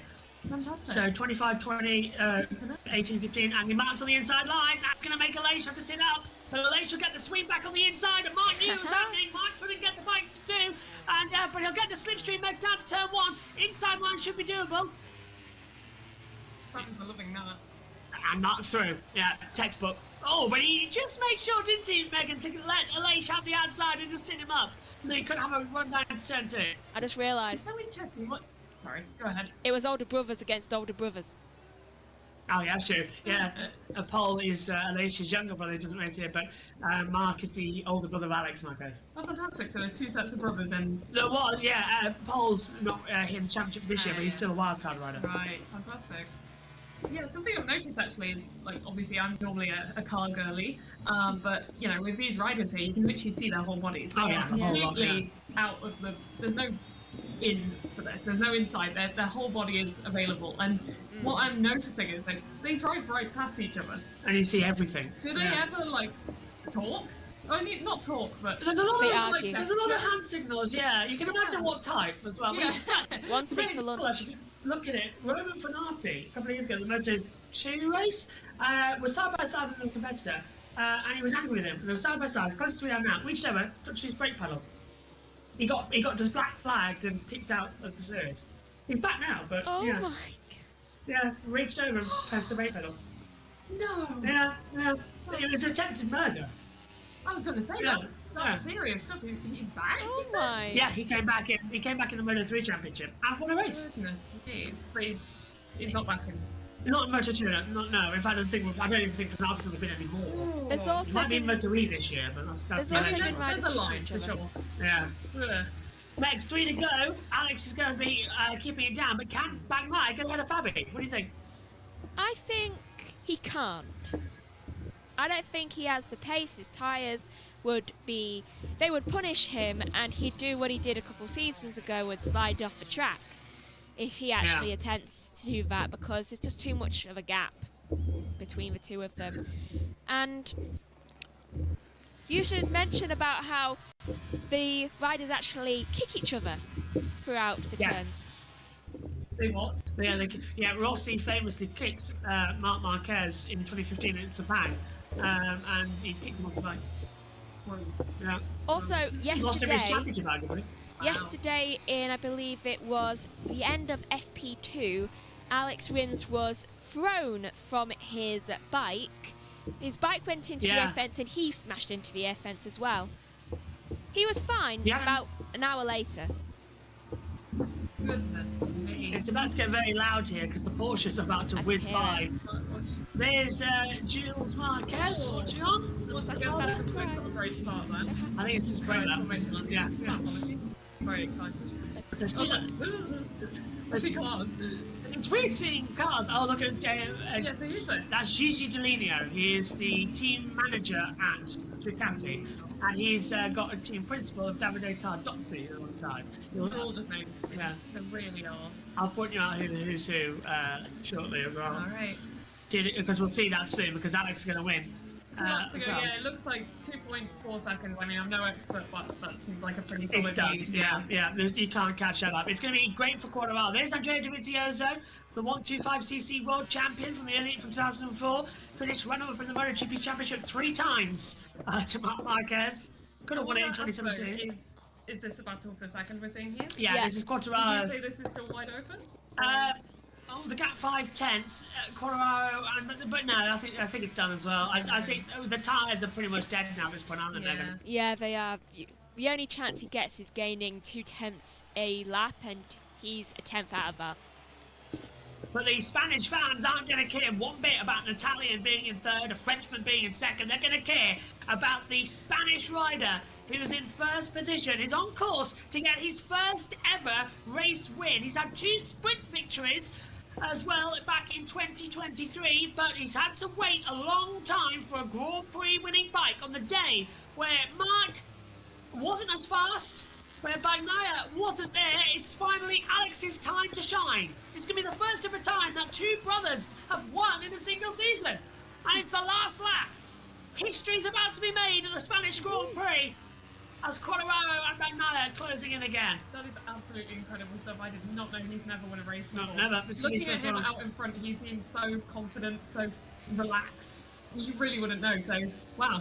He's grown a lot. Incredible stuff, yeah. Fantastic. And to get his potential first win, I'm not going to curse this. At home. At home, yeah. That's phenomenal things, yeah. Going to stand up for this bit because you want us to start, and I've got to shout the ending bit as well. Okie dokie. To come into it. Still, there is Alex, just closing in again. But Megan, what a ride, and what a coming of age finally for him. He's a world champion, let's not forget, in Moto2, Moto3, they count that as world championships because it is still motorcycle racing. So this, however, Megan, his first Premier Class win after being a world champion in the junior category. This is going to be special. It really is, and I reckon that Mark, despite having crashed out at the start and had to re-continue, he's going to be really proud of his brother, and can already tell that their dad is proud. As the Porsche race starts in front of us here in the commentary box, one race starts, one race ends. But finally, he hasn't won since Moto2. He's a world champion. He's a two-time world champion. Let's not take anything away. But he's been waiting. He's had 2 sprint victories. Now, finally, he can have the main one for the first time. Alex Marquez will come across the line. His dad is up in arms. And Alex Marquez is a Grand Prix winner in the Premier Class for the very first time. And he does it on home soil, with Fabio Quartararo in second and Pecco Bagnaia in third, but they're still racing. Coming out of the last corner, back up towards the line. Bagnaia should just have it. And Bagnaia finishes, well, hang on, that's swapped around. Who are we looking at? That's Timing screen still show.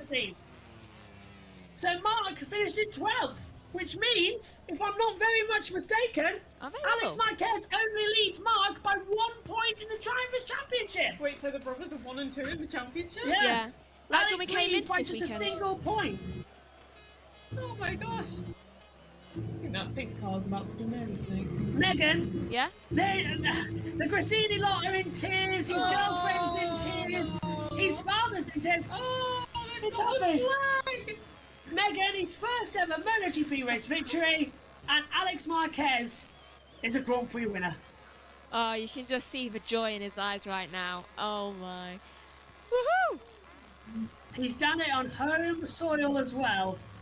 And look at the Grassini lot, they are absolutely in floods.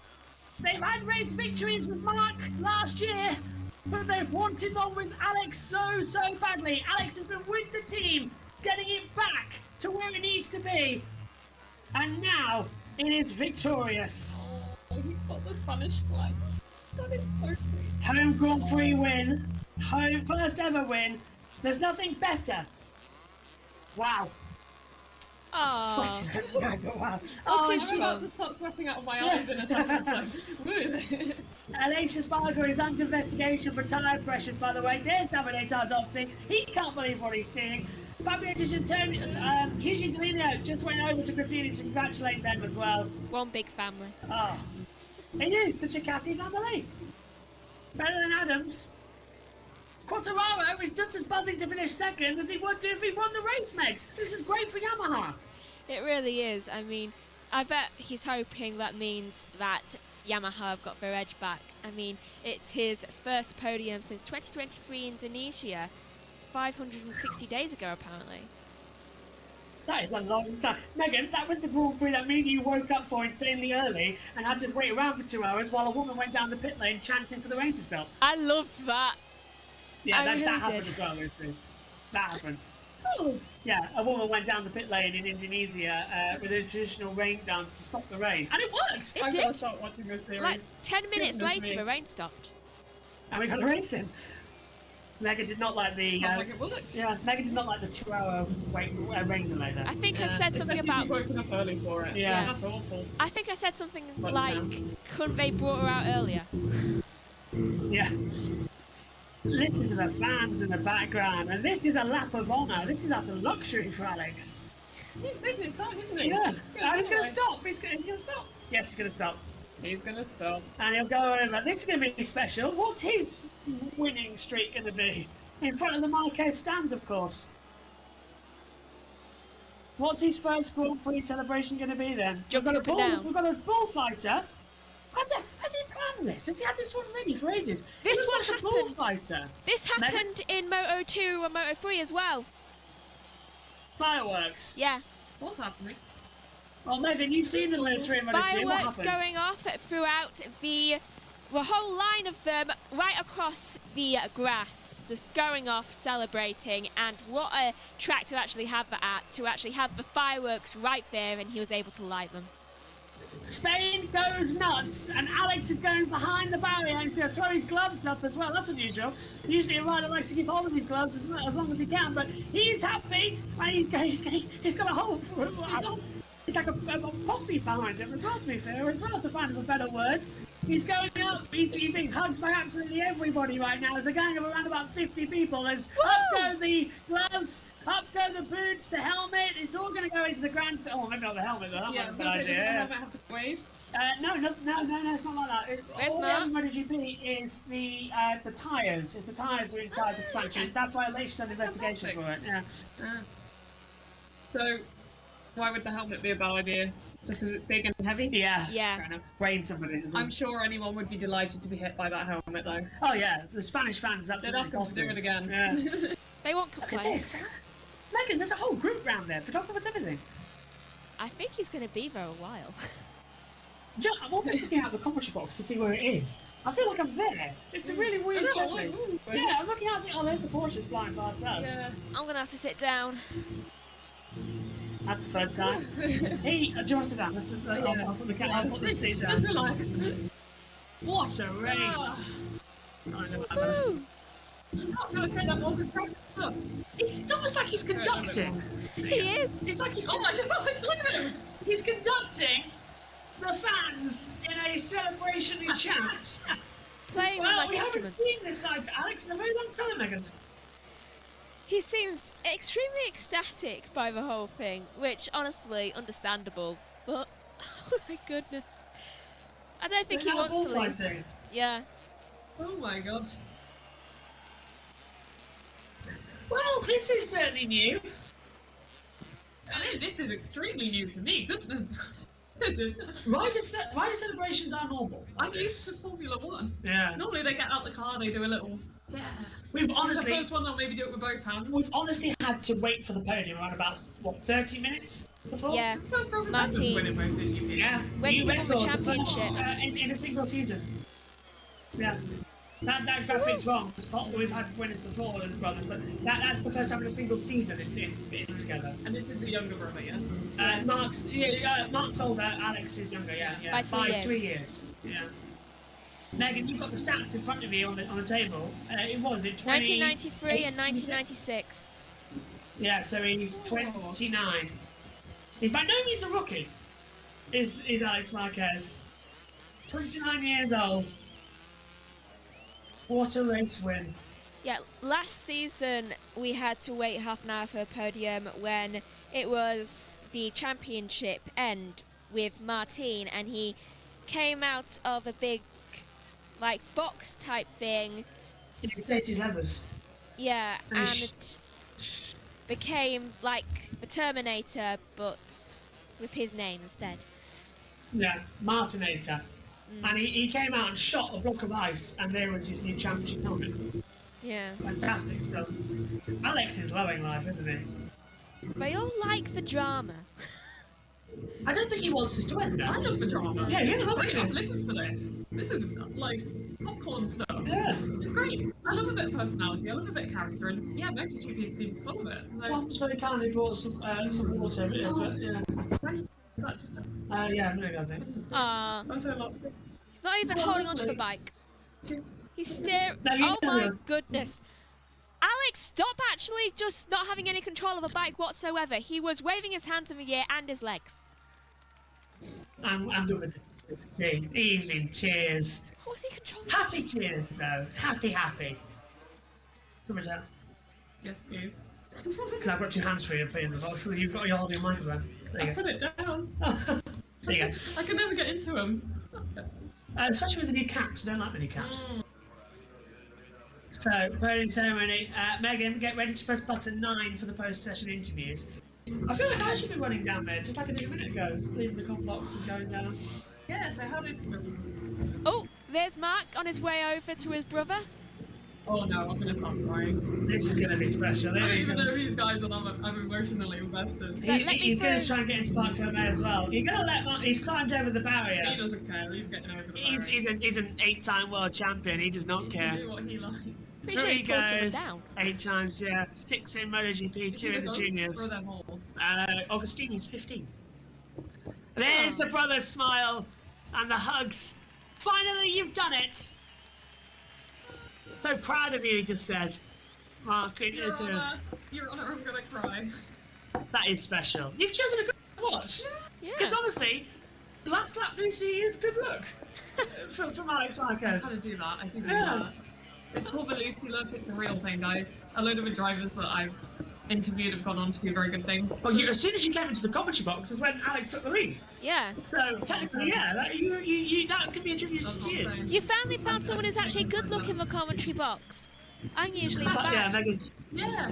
So I bring the first case. driver I filmed contact with was Ollie Behrman. Oh, yes. So he just joined F2 when I met him. So that's what I'm saying. Nadia loves her pilot. She has the best rider support. Yeah, Nadia, of course, who owns the Cassini team after her husband passed away. She took it over and kept it going. I apologise we can't get to all of the YouTube comments that are here. There were 10,000 of you When did we start watching. doing that? Rider of the Say again, race. Megan? It's got to be Alex, right? Oh, it's No. Colorado. I've never I think seen it's a him do new that thing. It's a new thing for this. We're starting in Europe, I think, Megan. So they've stolen it from F1. Yeah. Usually I ask Megan for one as well.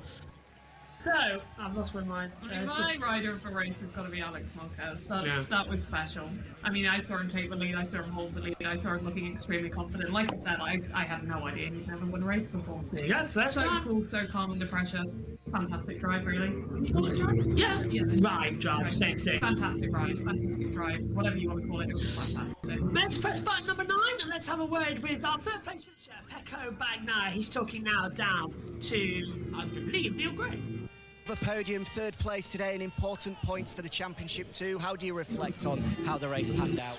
Honestly, just a big thanks to the crowd. That today was something unbelievable. Apart that, I don't like races like this. Honestly, I was there stuck at behind like yesterday. Every time I was getting closer to have an attempt, I was losing and I had to leave. But in any case, congratulations to Alex for his first win, but most of all, congratulations to Fabio that with a bike that in this moment is slower, he was doing a fantastic job. So congratulations to him. Top ride, Paco. Well done.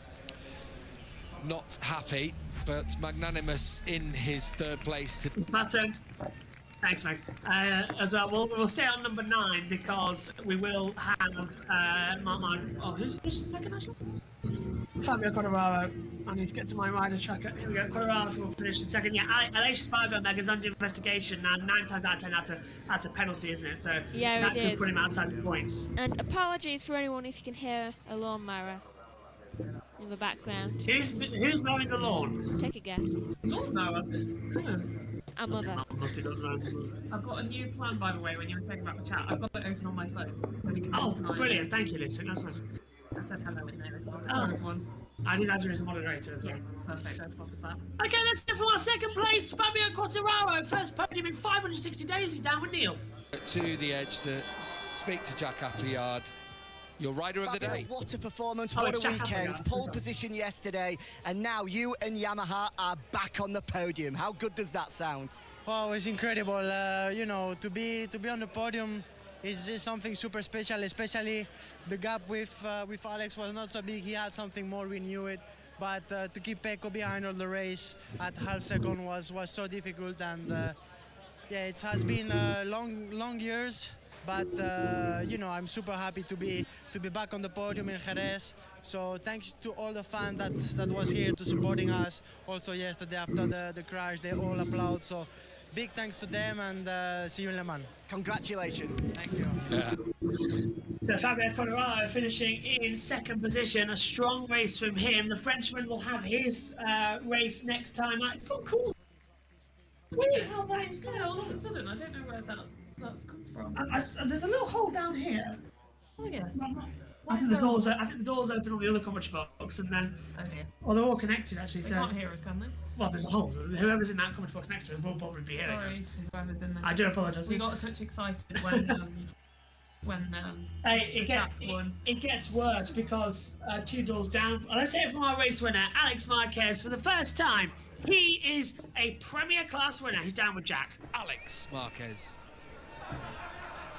Alex Marquez, you are a MotoGP winner after the months, the years of trying to do it here of all places as well. Just how much does this mean? The best birthday present, I mean, amazing. I mean, the first one here in Jerez is something amazing. I mean,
Hello and welcome to the Moto2 race here in Spain.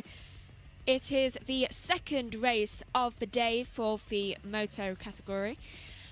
And I'm a commentator, Megan Birch, but I will be handing over to TNT throughout this session and making slight comments when something interesting happens, like when there is a yellow flag. So right now, I shall hand over to TNT. About him earlier, the young Australian Senna Aegis is talking to Rachel. Senna, first time on the front row. How different does it feel when you can't see any bikes in front of you out here? What's the plan for this one? It's good, I tell you. We worked hard for it. Just missed out on pole. I'd be lying by saying I didn't really want pole, but oh well, this is good. I'm feeling really good. Pace is good, so yeah, I can't wait to get stuck in. Good luck. Thank you. Thanks. Yeah, it was less than, they were within hundreds of seconds at the front. It was so tight. I saw his dad when I walked into the paddock this morning, absolutely delighted with Senna's performance and, you know, managing to put things together now. And that's it, isn't it? To put the building blocks together and create that stable platform. It's so easy. It's only his second year in this paddock, so, I mean, he's doing amazing. You know what this track's like? It's such a short drag up to turn 1, then an even shorter drag downhill into a hairpin corner turn 2. You need... Qualifying on the front row is huge. It takes you out of that danger zone. So, yeah, and he's got pace. It weren't a one-lap wonder. So, yeah, Senna's really impressed me. Sylvain's been impressed with Barry Baltas. Big Bad Bazza going from the second row, and Rachel's got him now.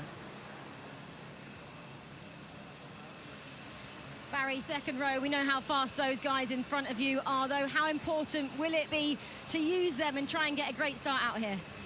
Yeah, well, we are doing a good job during the start of the weekend. We are feeling quite fast this weekend, so the pace is there. We just need to enjoy, but it's a track that everyone do 1 million of laps, so the race is always different, but we will enjoy and bring more points as possible at home. Good luck. Just about to embark on 1,000,001 in terms of laps, but it really seems to be gelling with this team, doesn't it? Yeah, it's made a massive difference. He was out of a ride at the end of last year. We thought he was out of the paddock, really. And it's funny how fortunes can change, and he's ended up now having Aaron Canet as a teammate. So you've got an experienced teammate. You can look at his data, you can learn from him. And he's taken this opportunity. I think sometimes you need to be shocked into realising you've not got this God-given right to be in this paddock. So actually losing your job at the end of last year, it was almost the best thing that could have happened for him. It sort of shocked him, his system. He's now got a second chance, and he's not going to let this one slip. Dennis Onchu from the second row, all action always. Yeah, well, we're talking about fireworks early on, you know, from the second row, Denis Onchu, he will be very aggressive. We know I right, and he's been really fast, actually. He's been sort of top 3 pace, Denis Onchu, so he could be on the podium. Yeah, looking very aggressive this weekend and clearly very confident. And another Kalex starter in Diego Moreira. Yeah, which, strange season. I expected more from him this year. There's been the odd good session and the odd race, but in general he's been slightly off the pace, so he's almost out of place in 5th place, but I'll try not to say place one more time. Let's hope he can place really well in this race. Well, he did do it, but anyway. 12th for Cele Vieto, who you were just looking at. Just very quickly, what kind of race are we going to see here? It's going to get stretched out. Gonzalez is going to... I know, don't give me that look. I'm sorry. This is what... They need to stop him early. They need to stop Gonzalez early. Absolutely. Because if he gets a whole shot, he's going to stretch the field. It is honestly a little bit of a repeat across all the classes, this really, isn't it? Because we're going to probably say the same in MotoGP as well. But that's the scene here, the spaceship in Jerez de la Frontera for your Moto2 race 2025. Your front row, Senna Aegis made it up there, Albert Arenas, and it's Manu Gonzalez in pole position, and Michael is alongside Gav. Thank you very much, Susie. Spanish 1-2 in qualifying, a packed house in Jerez, and a grid stacked with potential. Manuel Gonzalez is in pole position. He's got Arenas and Aegis right on his heels. So many hard chargers behind him. Moto2 ready to kick off.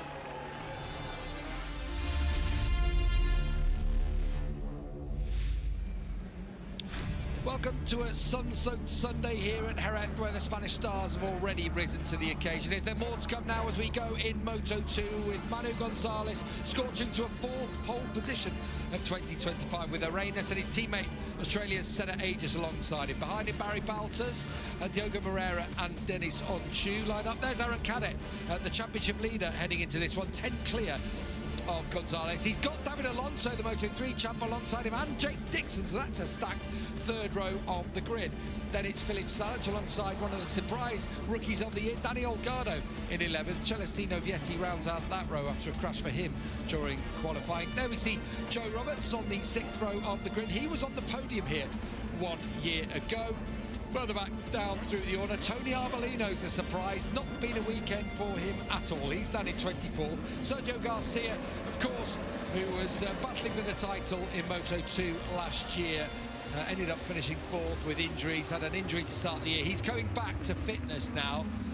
But for Sergio Garcia, still not quite there after he broke a metacarpal bone in his right hand. The worst place that you can have it, really, for a motorcycle race. At the start, championship leader Michael Stands apart, centres rising. Can he rise to the occasion here, can it? He sounds confident. He's looked good all weekend. I don't know if he can defeat Manuel Gonzalez. I could be proved wrong, but it just looks like Manu's had a little bit more than everyone else, especially in the second part of the lap as you come around the fast right-handers. Aaron Cannett's, he's 10 points at the top of, or 10 points in front of Manuel Gonzalez at the top of the championship table, but this will it'll be one of those races because of the temperature increase up to 42 degrees on track, and typically it gets hot, it gets a little greasy, and that's where Aaron Cannett finds a little bit more performance. So it could be a bit of a change around from the pace we've seen all weekend, where Gonzalez had a little more in his pocket.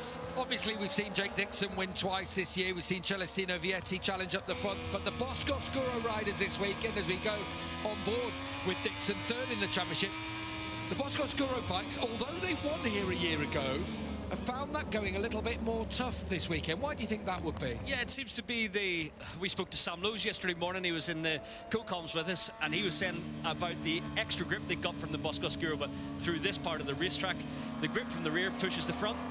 Talking to some of the riders, and they say the Bosco Scuro is a little bit stiffer in the front end. It's just not naturally turning through these fast right-handers, so just giving away a little. Could it be something to do with that new Super Soft SCX Pirelli tyre, the one that's used, you might have heard it talked about in World Superbike, just giving them that even more grip and doing something, because that's what they didn't have here a year ago. Yeah, true. We haven't seen the SCX yet. Everyone on the grid, apart from Joe Roberts, has chose to race that Super Soft tyre.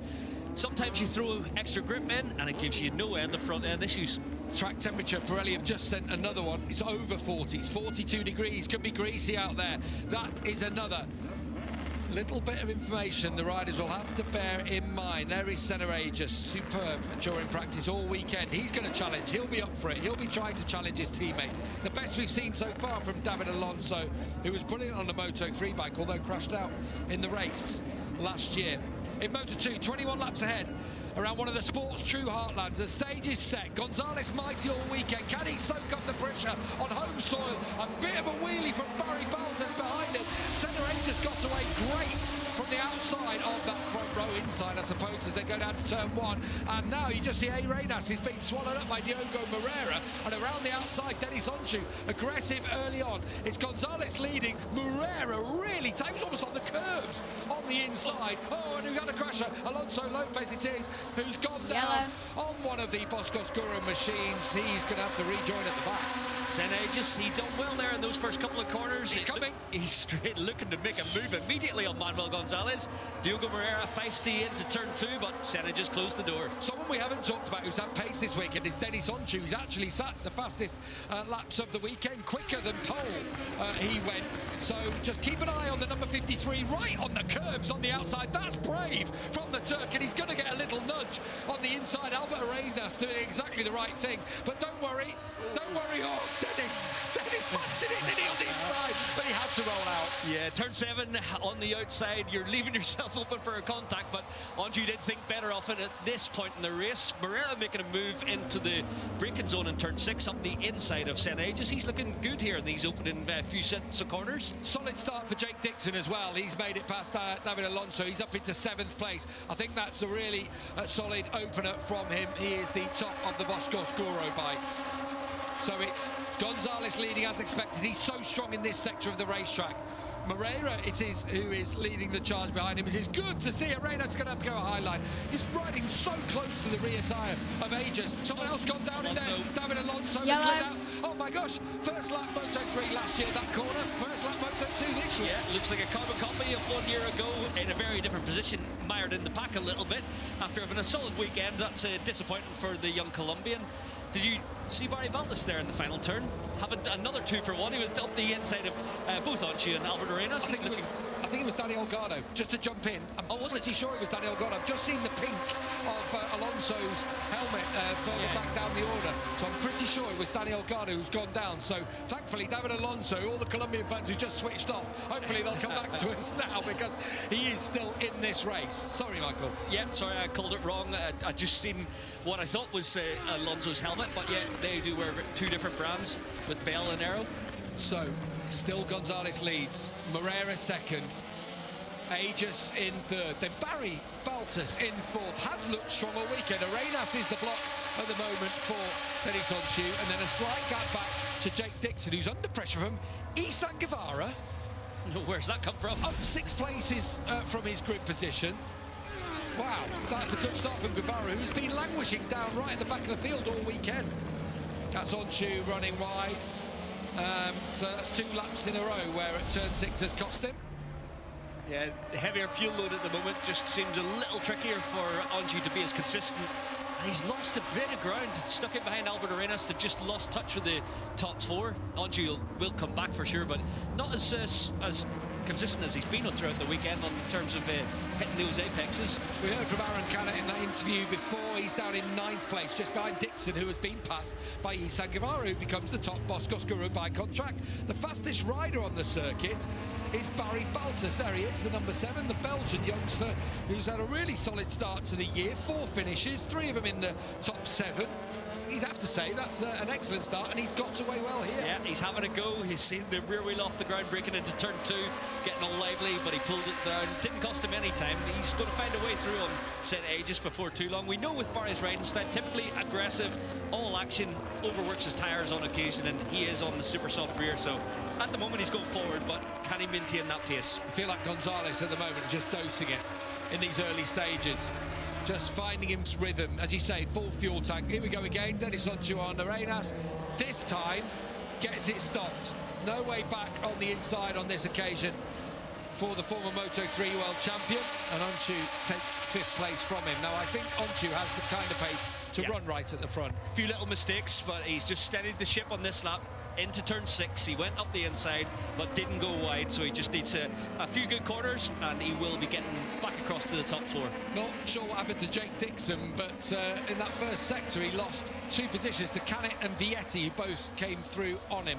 We know that Jake, sometimes in the early stages of the race, just takes a couple of laps for him to feel those tyres underneath him, and if he just has to keep the rhythm going. Someone was sat up there, wouldn't they, in the chasing pack, as Baltus attacks Aegis and runs him a bit deeper.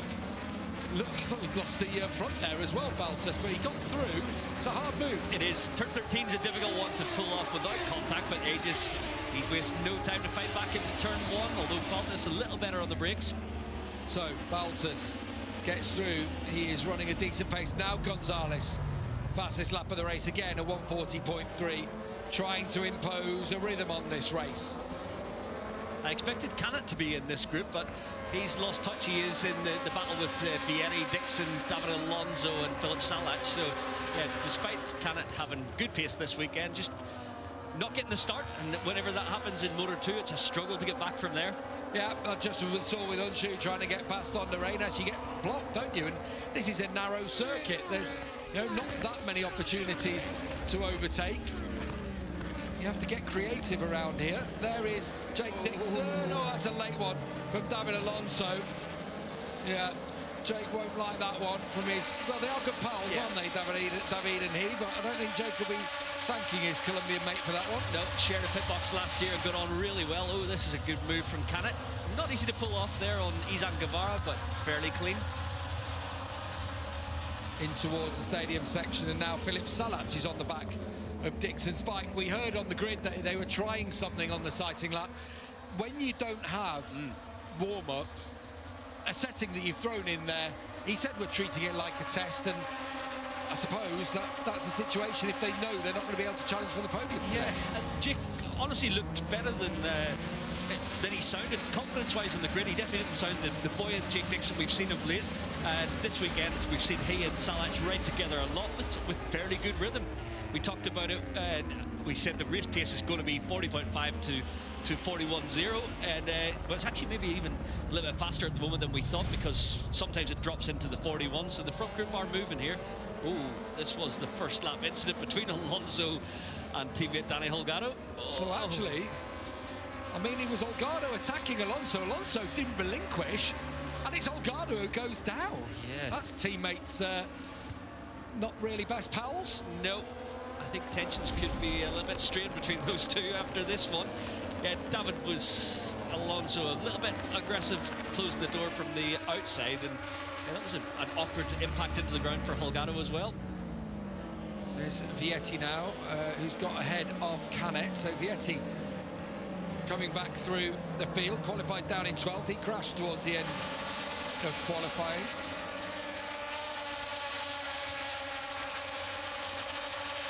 At the front, Manuel Gonzalez. The problem is they haven't been able to show him a wheel, and I'm slightly ominously worried that they won't be able to. The gap is just going up a couple of hundredths here, a couple of hundredths there. Moreira's doing everything he can. He's always gone well around here, Diogo Moreira. There he is, the Brazilian. But unfortunately, hasn't got the pace to match Gonzalez. The people I thought were the pace, Baltas was one of them, Onshu another one. Yep. Canet was another one. And obviously, Senna Aegis is the one I thought might be right up there. But what we have seen with Senna is letting the race come to you. Yeah, I didn't see the closest challenger in the early going in this race being Moreira, but he's up his game today. I think Senna he'll dose it out, manage it quite well. One of them's Guevara Alonso, have gone and down, it's it looks the like. other one. Chloe Sanguevara and David Alonso. We've already seen Alonso in one scrap with his teammate. Now it looks like he and former Aspar rider himself, Guevara, have gone out at the final corner. That's a shame. Obviously, Izan Guevara having a better race than we've seen for him so far in Blue Crew Pramac colours, but he's lost his visor. It looks a bit dazed. Looks like a big one.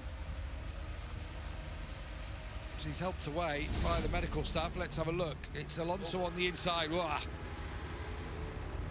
Face planted. This could be a big one for Guevara as well. Oh. Do you know what? Thankfully there, in one way, for Guevara, it was a high side, but also not thrown completely miles up and over the top, was it? It was it's going to be sore because he'll land on the bike. Yeah. Alonso to be fair, Alonso's the one I'm worried about, the way he did collect the rear wheel with his face.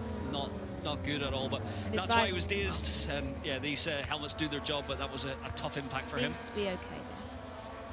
Out front, Manuel Gonzalez has opened the gap to Moreira to over 1 second. So Gonzalez starting to check out, looking for a second win of the season. Did a similar kind of race at Thailand, didn't he? Got to the front, had Vietti and Aegis for company. They scrapped. Gonzalez could cruise to the line. He's had 3 podiums already, but the stylish win at the opening round in Thailand, we haven't quite seen him emulate that type of form, but today he's shown it once again. Just such control out front. Like we've seen in Moto 3, the boys did call it before, Sylvain and Neil expected this, and it is another metronomic pace so far, 40.3 to 40.5 for Manu Gonzalez, just making it hard for the chase pack. On the previous lap, Jake Dixon did a personal best lap. He's just done another personal best. Unfortunately, it's nearly 9/10 down on Gonzalez. Yeah, honestly, I didn't see the margin being as big as that. From what we'd seen throughout the weekend, Jake looked like he could run in the 42nd bracket relatively comfortably yesterday morning, but not quite working in now. Yeah, the top 5 on qualifying were within a 10. You know, there was at one point I was looking, I think it was when Sam was in here with yourself and Steve Day, as Baltas goes through now. It's going to be Baltas leading the charge to chase down Manuel Gonzalez. I've revitalised Baltas this year, but there was a point, I was sat next to Sam and we looked at the screen and down to 19th there was 0.3, or it was less than 0.4, 0.393, covering 18 riders, and you're thinking, this is absolutely ridiculous. How are you supposed to make any gap? But then Gonzalez just looked that much quicker in certain aspects of the racetrack, particularly the fast right-hander. Yeah, this part, watch him tipping off the curbs, little twitch from the rear, uses a decent amount of engine braking to get in there on the front brake, but it's how he steers through the middle, then gets onto the rear tyre, picks up the throttle, bit of rear wheel steer. He just looks so at one with the machine through there.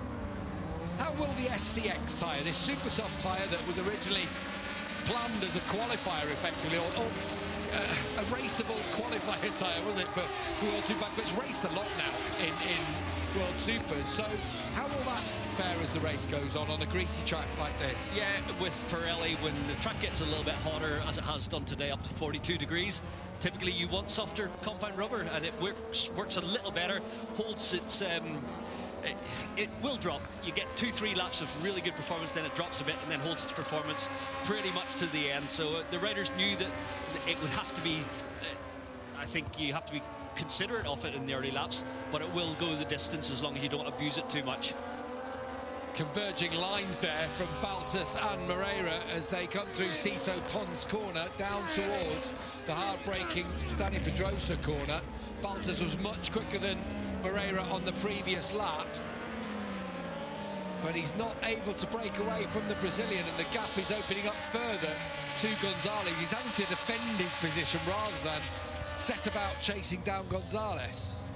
Yeah, this is nice from Baltas. We've seen some good performances from him of late, but it's over a year since the opening round of Qatar last season where we've seen him in as lofty a position. But yeah, front twitch there, he's on the limit, isn't he? And rear twitching as he approaches turn 10. When isn't he?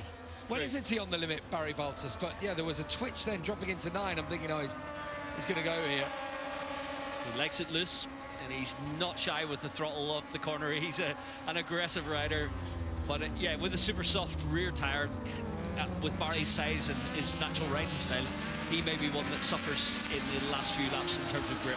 Yeah, you felt like, you know, when he was signed by Fantic, you thought, OK, he's been thrown a lifeline there, because there'd been the odd moment. He had his podium, of course, in Qatar at the start of last year, and you're thinking, OK, Barry's a decent rider. Is he going to challenge for a championship? Is he going to challenge for podiums? I'm not sure, but he says in Fantic, the way he described it, and he's been with the RW racing team for quite a while, but he just said it felt like that next step up, and everything's being done professionally. He says he worked with Canet, sees how everything's working for him as well, and it's working, isn't it? He's transformed. Yeah, we heard from Robbie Locatelli before, team manager down there.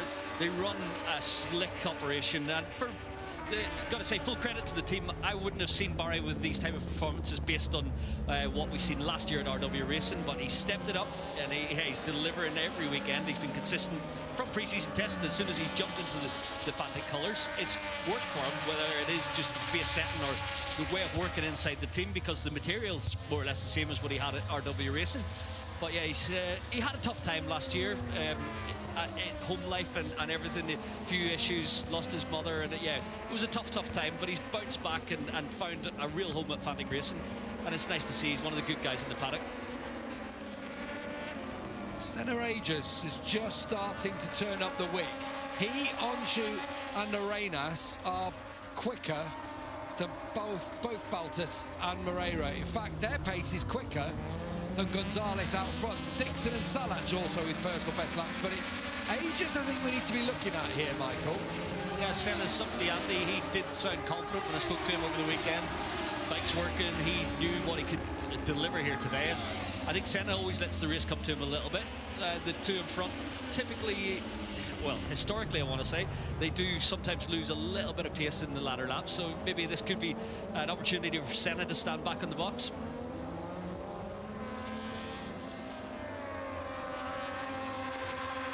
You see that previous lap. Again, Aegis a couple of tenths quicker than Baltas and Moreira. Okay, Baltas that wider line, doesn't he? On entry in there. Moreira more classical kind of line through it. Finishes the corner off. Gives Moreira no opportunity. Moreira's like a throw it in hard on the brakes, and deep on the brakes. He's deep there, a lot load into the front tyre. Good at decelerating into the apex and steering a little with the rear on approach. But yeah, he's comfortable with the bike on the move.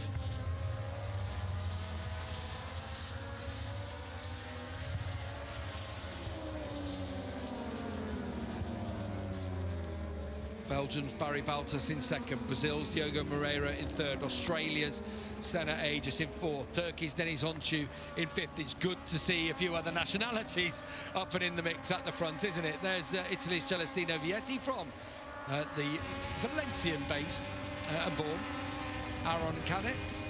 Yeah, the 100,000 fans that have turned up today, the majority do want to see a Spanish flag at the top step of the podium and the anthem ring out around here. Manu Gonzalez could make that happen, but yeah, as you mentioned, it's nice to see a lot of different flags waving with pretty much the entire group there down to Arenas again. It has been a bit of a Spanish domination this weekend across the board, so yeah, there's a good representation up in there. And it's Dixon in 9th, Salach in 10th for the UK and for the Czech Republic. Joe Roberts for the USA in 11th. He's made good progress. He's ahead of his Andalusian teammate Marcos Ramirez. Huertas, the World Supersports champion, is there in 13th.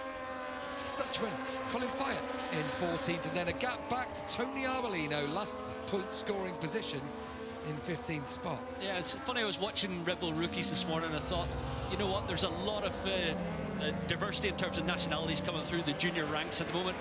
It is dominated predominantly by Spanish and Italian, but yeah, you look this morning, there was Americans up there, Argentinians, there was I can't remember who will end up at the podium, Malaysian, Indonesian up in the mix as well.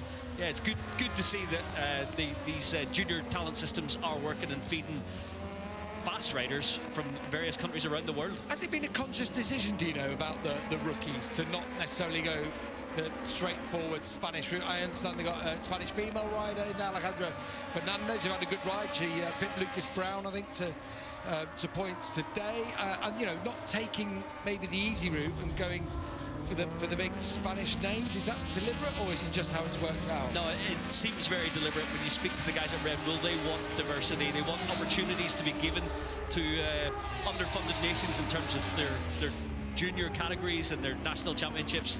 So we've got two Brits in there. We've got Sullivan Mounsey and Lucas Brown.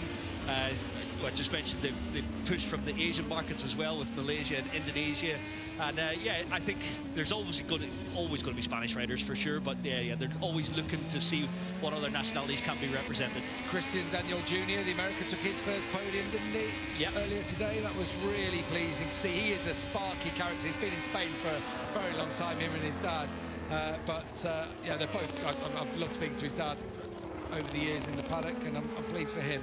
I think Sasaki's had another crash this time at turn one. Is that his third of the weekend? Yeah, I think so. Unfortunately, the nightmare continues for Ayumu this weekend. It's been a tough one. He just needs to box it off and get back on the horse in Le Mans. He's alongside his teammate. You know, he was alongside, should I say, Zonta van der Gerber, so it's not, you know, the end of the world. Yeah, he's riding the same pace as Zonta. He's having a good run, but it's just been a tough one physically for him with these crashes. And mentally, the confidence does get sapped a little. Oh, a little twitch from Baltus from the rear tyre in the middle of the corner. So many already for Baltus, but it's like he quite likes it. You know, he's from Belgium up there. He always has Mete as the sponsor. He doesn't mind it loose, does he? Nope. Barry likes a bit of Supermoto. I just think we're talking Red Bull rookies. We didn't even mention the Aussie who won, Carter Thompson. No, of course, yeah. Good to see as well. So yeah. Yeah, despite a long lap penalty as well. Ooh, well, that's tight between Vietti and Canet, battling for 7th, which seems strange, isn't it? Oh, that's onto the green paint for Vietti. That's that little wobble, and then on the green paint. So that's one to add to his list. Remember, you're allowed 3 track limits excursions. There's track limits at turns 5 and 13 you have to respect. You see them just on the inside here at turn 2, but that's just so you don't cut the corner. 3 of them, you get a warning. A 4th, and you're right on the brink. If you get a 5th, you'll get a long lap penalty.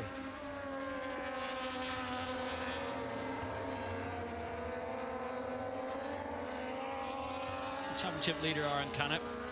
We talk about the tough days. Obviously, down in 8th is not where Aaron Canet would have expected to be, but it's important to gain solid points. Likewise, Jake Dixon in 9th. They haven't got set up to battle with Gonzalez, with Baltus here this weekend.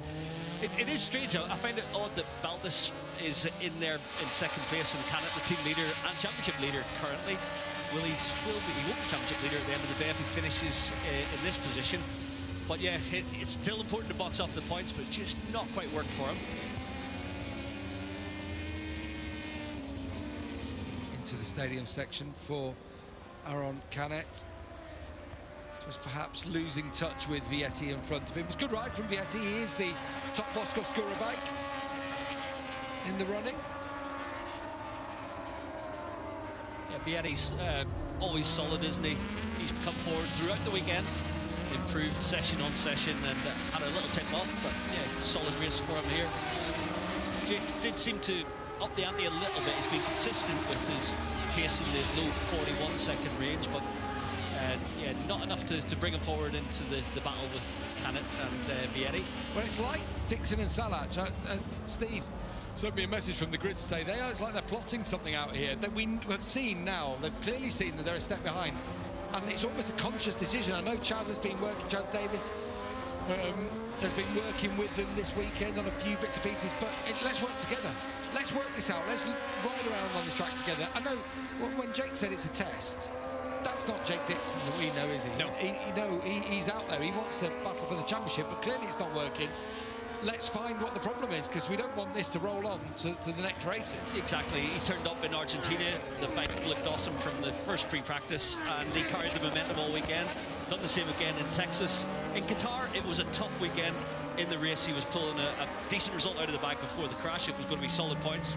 This weekend, still points on the board, but yeah, you're going in here trying something with the bike to improve it ahead of Le Mans and turn things around. But that is a different approach from Jake Dixon this year. He's prepared to accept those tough days. If it's only a ninth that's available, then you've got to accept it. You've got to get it home, and then fight back whenever you've got the speed in Le Mans. Joe Roberts and Marcos Ramirez battling for the American racing team. Ramirez, a local lad. Oh, he's got Captain Andalusia helmet, but I was expecting a bit more of the old Andalusian flag that we've seen from him before. Usually we do here, but this is a good ride for, well, two rookies together here, but the World Supersport champion, Adrian Huertas. This is the best performance for him in his short Moto2 career, only his 5th race. Up inside the points, being chased by Colin Fire, also a rookie. As we've seen from Fire, really, isn't it? We have seen him up in the points, if I'm not mistaken. Fire, yeah, he took 10th in the USA, 13th in Qatar. The USA, of course, was in damp conditions. Good to see the progress being made. Out of these three, I think Senna may have the more tire or more rhythm at this stage. He just looks, every shot I've seen him slightly more settled than at least Baltas. Moreira's perhaps got something to fight with, but yeah, Baltas just looks a little bit more on the move. Well, you can just see his bike there. Look at it. Look at it yawing down in, and again, Aegis, as Moreira did the same. This is the problem, though, isn't it? While they're having the problems, then it's just blocking Aegis in any path. So, talk to us now. What's Senna got to do from this position in 4th? He looks like he's got more pace. Yeah, he's got to find a way through. It's not as critical here in Moto2 as perhaps in MotoGP, where it's difficult to follow the bike in front. Your tyre pressure won't be growing it too much. It won't overheat, so you've still got grip, but he's almost in striking distance here of Moreira. It's got to be a pass maybe into the last corner, down into turn 6. But yeah, you've got to do it clean at this stage. Contact is not what you want, because then you lose even more time and it lets Baltas get away. So he'll have to calculate it, figure it out, and then decide where to pounce. Every time Moreira closed up on the brakes, Baltas has the exit speed. It's like he's rolling through the middle of the corners that bit quicker. That surprised me, because Baltas is normally the one getting the bike sideways, but Moreira even more so. Yeah, you can see the accordion effect from the overhead shots. Senna coming in on the brakes, but then the likes of Baltas, because he gets it picked up a bit earlier and then fires it off the turn, it stretches back out. A little bit of pumping from Moreira mid-corner there through and out of turn 1. A reminder, Manuel Gonzalez, top left of your screens. We're just under 6 laps remaining in this race. He is leading by 3.6 seconds as Daniel Gardo makes it back to his team. Maybe a little bit sore as he sits down. Still no update on David Alonso and Isan Guevara, but hopefully both okay. They have gone to the medical centre. Again, it closes up. Baltas making himself hard to pass. Moreira the same. Aegis just has to hope that in these final laps he's going to have that extra little bit of tyre. But at the moment, just not able to get close enough. No, actually, on this lap, I've just noticed a few little twitches from the rear tyre of Senna Aegis as well. He's pushing hard, but it's not quite got the grip maybe that he had a few laps ago.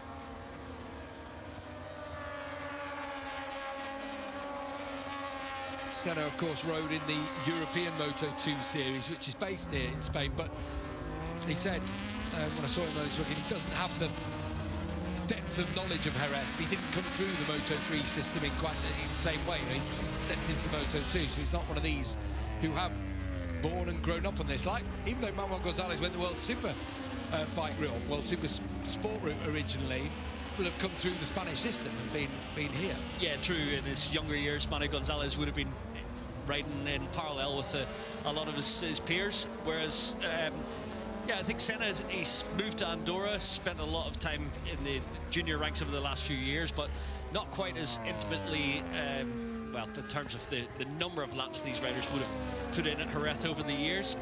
He's faster around this place though, but yeah, not quite as well versed. Well, let's have a ride on board with Manuel Gonzalez. Let's have a listen to him as he goes down to Dani Pedrosa corner.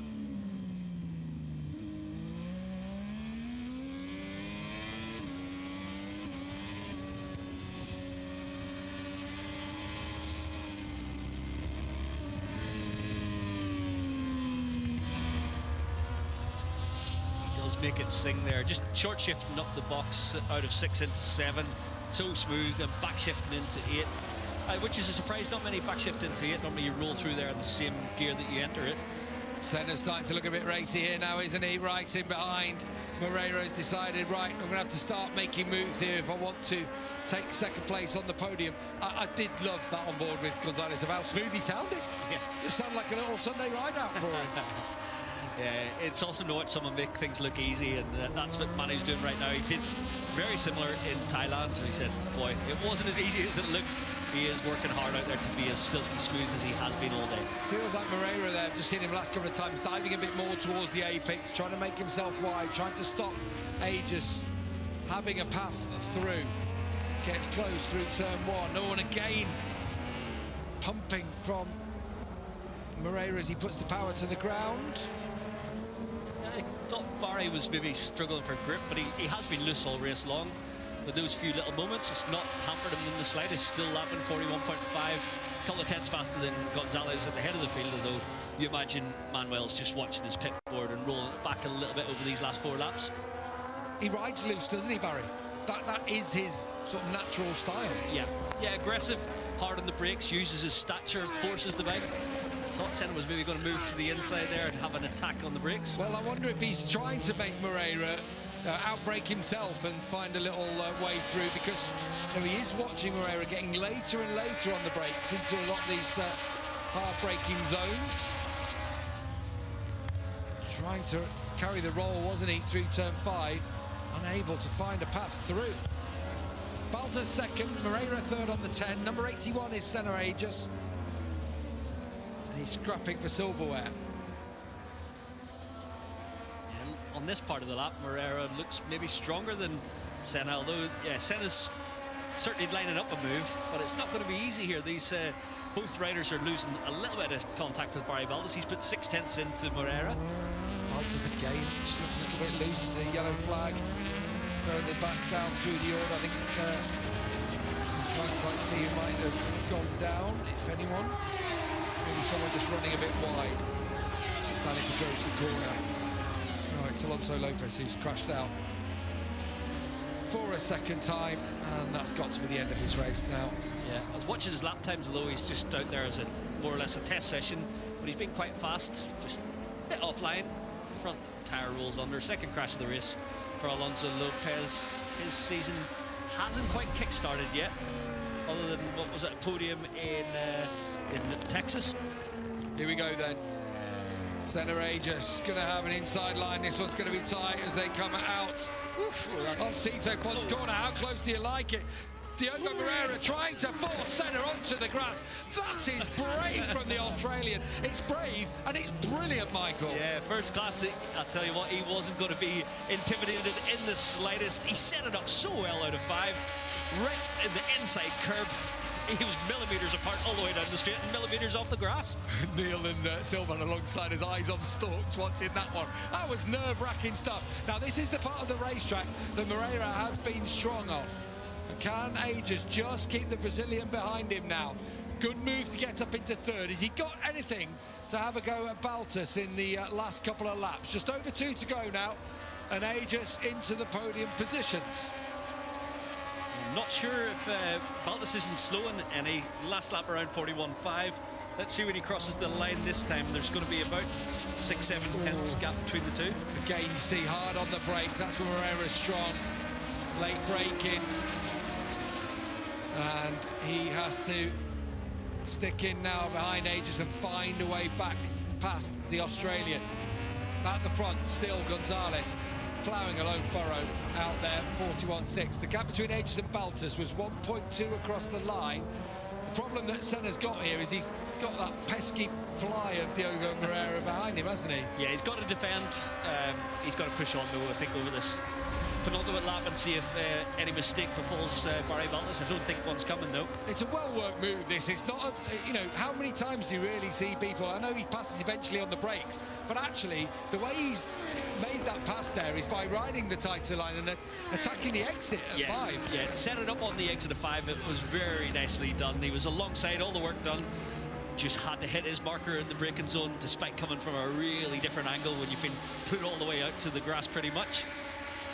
Now you can see the side of their tyres getting a real workout. Aegis in front of Moreira on the Ital Trans machine.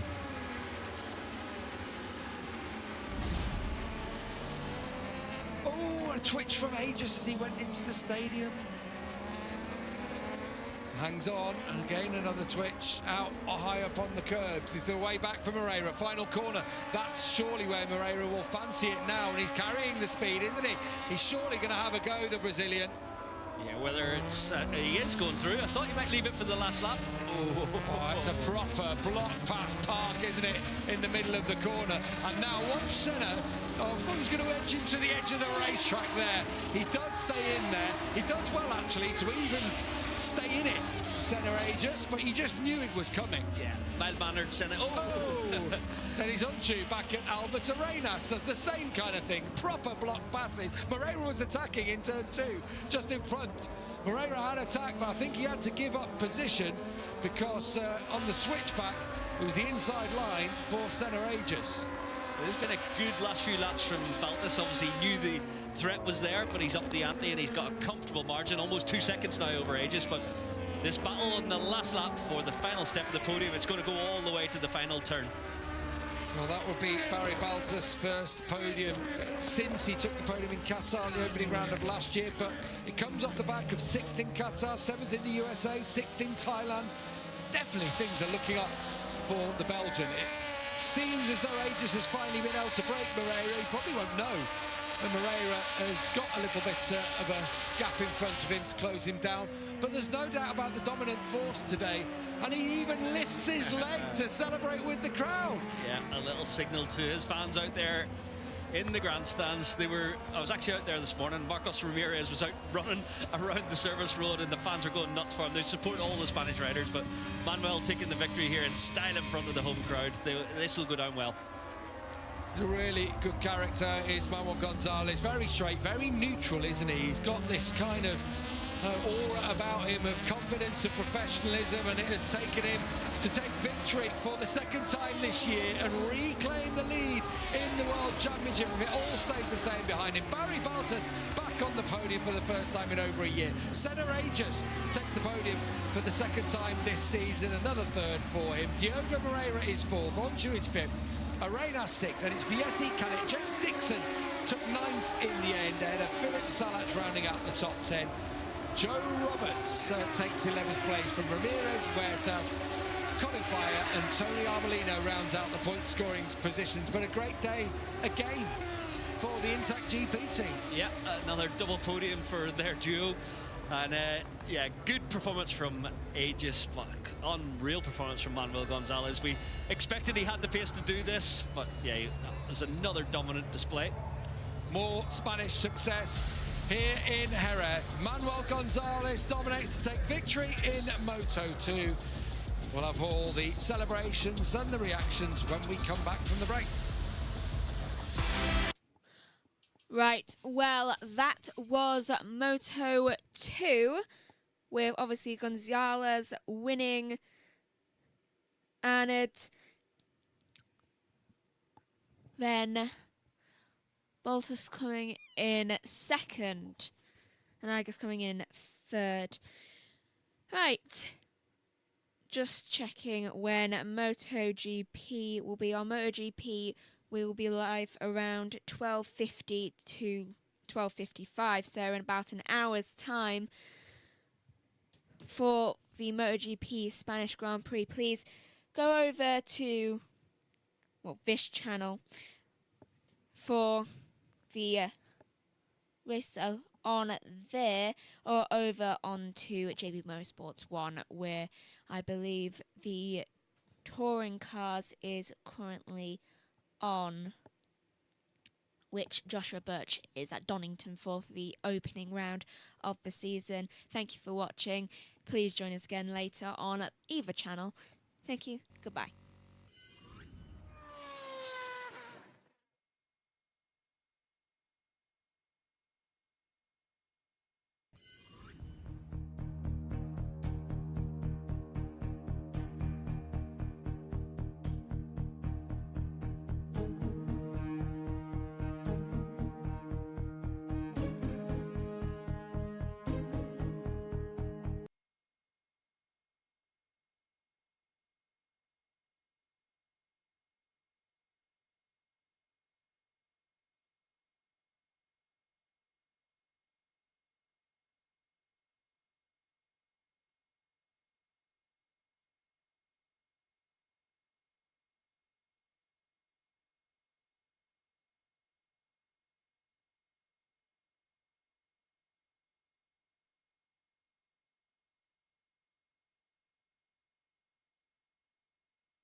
Hello and welcome to the Spanish Grand Prix for Moto3. And I'm a commentator, Megan Birch, but I will be handing over most of this commentary to TNT because I am very not informed this weekend for this so far. Also, nicer. Right, so the race will start in approximately 6 minutes' time, and I believe I shall throw over quite near of a time for this. So before that, I shall not read through the timings because honestly I am not quite sure about those.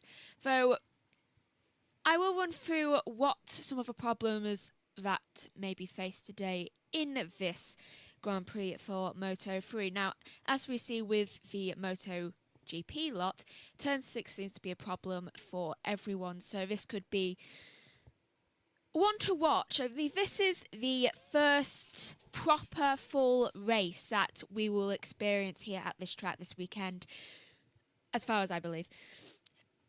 And it will be a testament to whether there'll be a lot of red flags later on in the other two races today from Moto2 and MotoGP. I think round about now is a good time to hand over to TNT as well.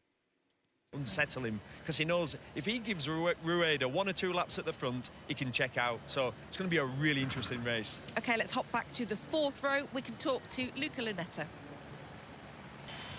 Luca, it's been a bit of a tricky weekend for you so far. Now you're here, ready and set to go. What is the plan?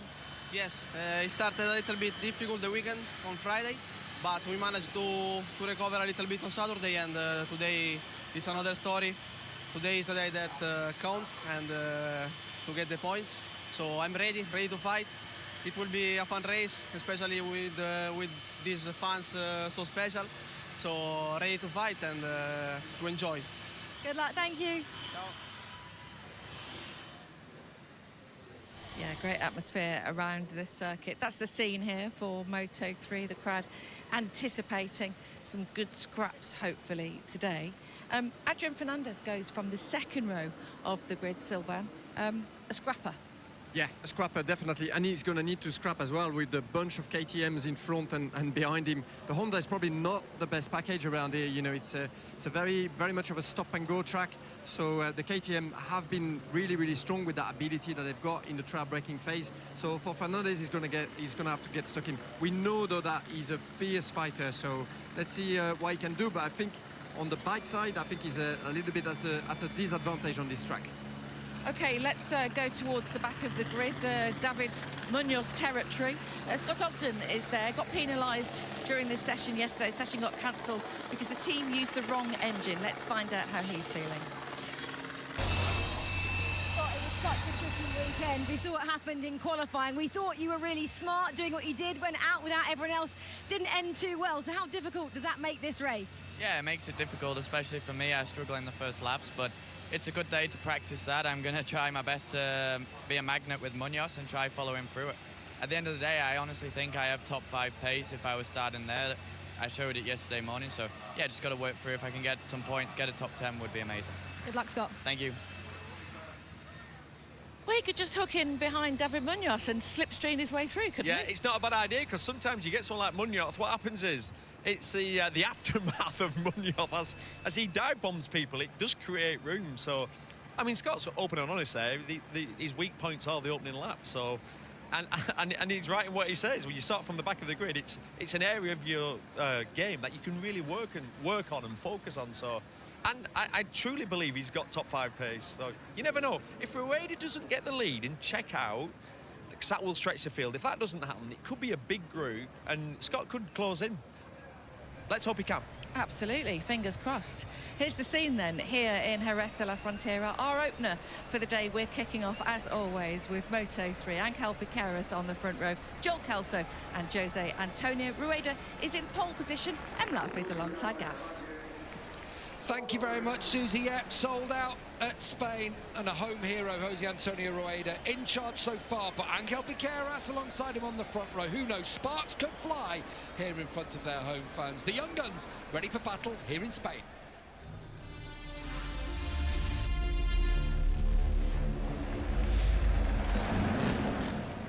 Good morning from Jerez de la Frontera. It's the Grand Prix of Spain in Moto3, round 5 of the championship, and the stage is set for what should be, hopefully, a thrilling Moto3 showdown. Jose Antonio Rueda has ruled the weekend, really. Starts from pole and looking to get back that title lead he lost in Qatar. But Joel Kelso and Angel Piqueras right there alongside him.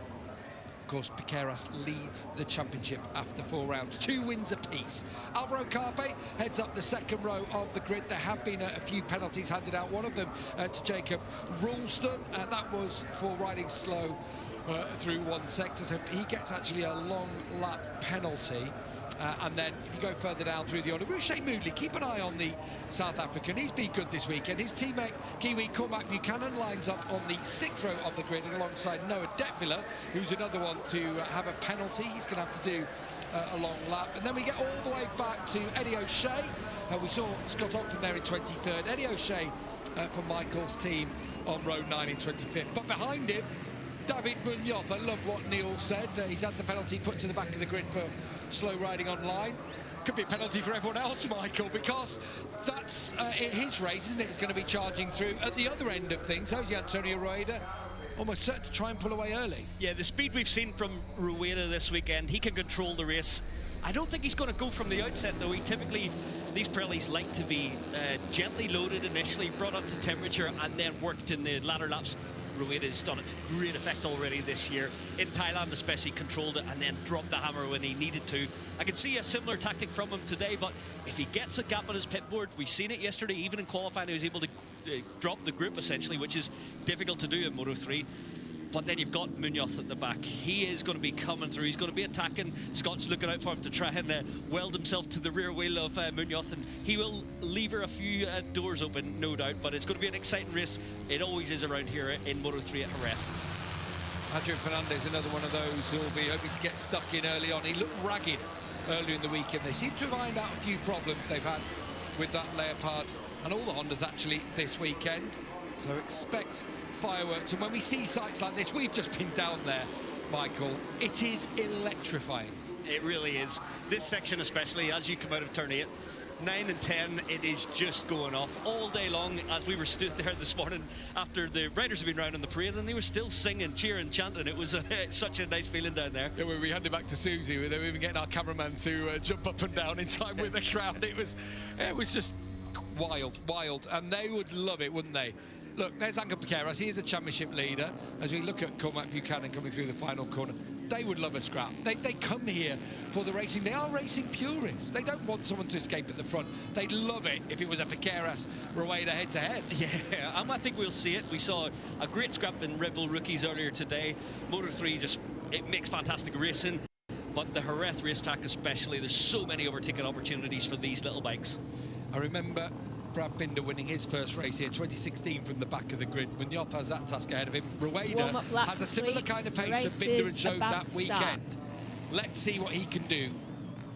Light's about to go out, 19 laps ahead of us. Rueda on pole, Kelso alongside, Angel Piqueras breathing down their neck. A big home crowd energy bouncing off the grandstand. Penalties and drama already have shaped the green. Anything can still happen here. Strap yourselves in. We're ready to start the action in Spain.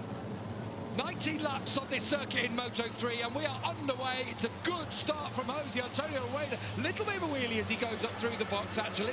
Coming under pressure, though, from Angel Piqueras already. And from the second row of the grid, that's a big lunge from Ryusei Yamanaka. I'm loving Carpe. Around the outside from Alvaro Carpe. He slots into second. Piqueras takes back third. Furusato aggressive on the early laps. Already past Kelso, who's back to sixth. But Furusato up to fifth. Yeah, aggressive, as you mentioned, from Yamanaka. He's back to fourth, but what a move it was from Carpe, confident around the outside. Likewise, Tayo Furusato, he has got race pace. As always, he comes forward in a Sunday. I'm trying to look for the black bike of David Munoz up towards the back of the picture. Couldn't quite catch my eye as Furusato lines something up through Sito Pond's corner. It's Rueda leading as expected, but it's up to his teammate here to not play the old tail end gunner. He has to attack his teammate quickly. Because they don't want Rueda to escape at the front of this race. Adrian Fernandez pulls to the inside, but unable to take anyone. Someone's gone off down in one of the Leopard bikes. Munoz as well, I think. Is it Munoz? It's Munoz and Almanza together. They were together on the track. He can't go away from the action. I think that's Ruche. I'm not sure. I think it's Ruche. Pretty sure it's Ruche Moodley that's gone down. I'm so sorry for the South African. He's had a brilliant weekend. And David Munoz involved in another incident. I don't know what's happened. I'm not going to surmise now. We haven't seen it. But he, Almanza and Moodley have crashed out. I think Munoz was trying to rejoin. Yeah, we need to see it, obviously, but this is the problem with Munoz from the back of the grid. He's always going to have to take risks on the early laps to get through. But yeah, we'll reserve judgment until we see the incident. Absolutely. Cormac Buchanan's made a good start, actually. He was up into 13th place. At the front, though, no doubt about your leader. And this is where he's going to try and stretch his legs. This is where he's going to try and break them now as he sets off on his first flying lap. Has the run up towards turn 1, and it was in qualifying, you mentioned it, as Kelso attacked Furusato. He had a group of riders behind him like this, and he just went. Whether he can do the same when he's looking after his tyres for the end of the race is a different matter, but he has got a higher pace. He knew he had a 2-lap time attack, so he just went out there and absolutely abused the Pirelli rear tyre. Everyone on the grid, it is... That's Riccardo Rossi. It's been a rotten weekend for him as well, hasn't it? Yeah, been some speed, but a few technical difficulties, missed sessions, and unfortunately out on lap 1. So yeah, Riccardo Rossi's weekend doesn't get any better. It looks like Vicente Perez as well, who's in as a replacement for Bertelli, has also crashed out. I don't know whether the yellow flag's still out as we drop down towards turn 6. I doubt it, because Angel Piqueras is making moves, and he goes through on Carpi. It's a Spanish 1-2-3 here in the Spanish Grand Prix in Moto3. Still Rueda leads, and now we get those long lap penalties for Peroni, Ralston and Detmiller will be coming up on their dashboards. It's a good lap for Joel Kelso. He made the move into turn 1 on Furusato. He's just getting across to this gaggle with Piqueras getting lively down the inside at turns 9 and entering the complex. Even if Rueda doesn't escape, what he's doing here is he's breaking them up, isn't he? 3 and Joel Esteban's 4. tumbling down the order, I believe. He's got out. Oh, another crasher in the park, and that's Cormac Buchanan. So both of the Densi Boa riders have gone. That's a shame, Cormac, after a good start. Rouchet having such a fantastic weekend, so massive shame for the Boa team, but they'll be back to fight again in Le Mans in 2 weeks' time. Credit to Scott Ogden.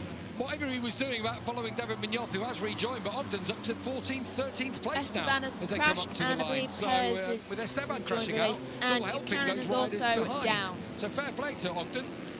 Yeah, actually, he's 4 seconds off the leader, which is Rueda. You can see Scott just coming into shot. So the group, actually, there's a few little gaps in amongst it. All but there's a few riders riders detached.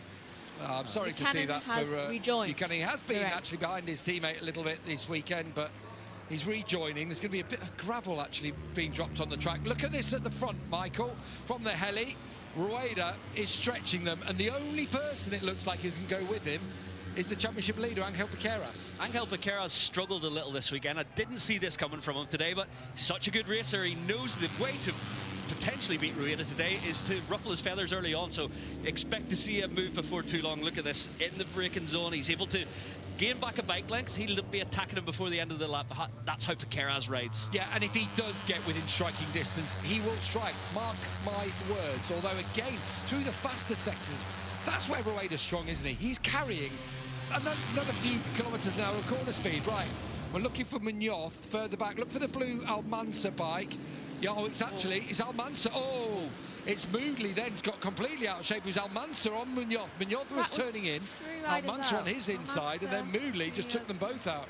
Oh, Moodley lost the front earlier, so he's locked the front end and then just barreled into both. I apologise, David Munoz. I did think you were maybe the aggressor in this instance. Unfortunately, it was he was a victim. Yeah, you don't know what's been going on further up there, but he looked like he was, in front, and Almansa then lifting him up, and in turn, Rouchet's got it completely wrong there. Jacob Ralston, I think, has just done his long lap penalty. Fastest rider on circuit, though, talking of Aussies, is Joel Kelso in 4th. Yeah, Joel's looked good. Well, actually, all 4 of the opening rounds have looked good for Joel, and this weekend, stealthily gone about his business, turned in some good lap times yesterday, and he's looking aggressive here. So fastest lap 44.7, that's impressive at this stage in the race. 3rd in the championship, Joel Kelso, after 4th in Qatar, 2nd in the USA. He was 8th in Argentina, but he was in the front group again, and similarly in Thailand, where things didn't quite go to plan, but has always been in that front group.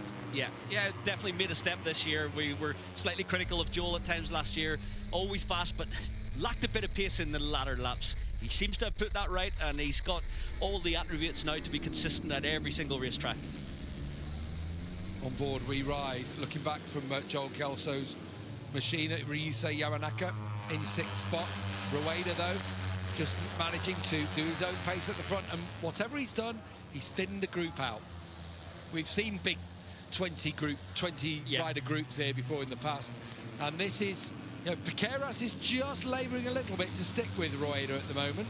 Yeah, the pace being set by Rueda, obviously he's got a little more left if he needs to. It's just difficult, obviously, looking at the move there from Carpe. He's having a look around. I think they've already accepted their fate here. They can't go with Jose Antonio Rueda today. He's just put enough of a gap that I don't think Piqueras can attack him. Kelso and Yamanaka thought about attacking Carpe. I think it's the right thing to do at the moment. It's just try and stay wheels astern and stay in as much as you can to get the train and try and follow Rueda as much as possible. But he's imposing a pace at the front again. Kelso fastest on the circuit, and he takes that as his cue to pass Carpe and go up into 3rd spot. Could Joel have something here? He's working hard to get across, and maybe he feels he's got the pace to match Rueda. It is 2 laps in a row where he set the fastest lap of the race, just fractionally faster than Jose Antonio. One thing that's going to come into play here, Rueda's gone with a soft rear tyre, and Furusato as well with a soft rear tyre, as has Fernandez, whereas all the others, Piqueras, Kelso, Carpe, Yamanaka, the medium option. Weirdly, I missed that. I scanned across the grid. Oh, there's not many soft tyres, and didn't actually notice the pole man had one on. That's an interesting move from Rueda to have the confidence that he's going to go all the ways. Perhaps he's confident in that knowledge, but maybe he does need to put a bit of a gap in at this stage in the race. Yeah, then you think, is that the tactic? And then if Kelso's matching him, Kelso's got with the softer front tyre. It's just going to be interesting as this race develops. Still a long, long way to go. Cormac Buchanan is down to his garage. And he's saying, should I go back out? And I think that's going to be a retirement for the Kiwi. You see Yamanaka in behind Carpe. Carpe just unable to match Kelso over this lap. I think Yamanaka starting to think perhaps I need to dispose of the rookie up towards the final corner. I thought Furusato was going to have a go at his compatriot as well there.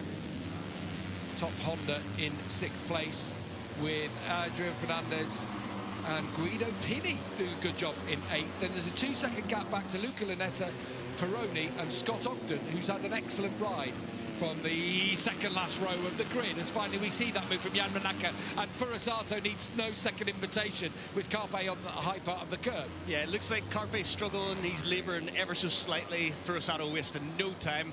Kelso with another fastest lap on the previous circulation, likewise Piquera, so the lead 3 are up in the ante every time around.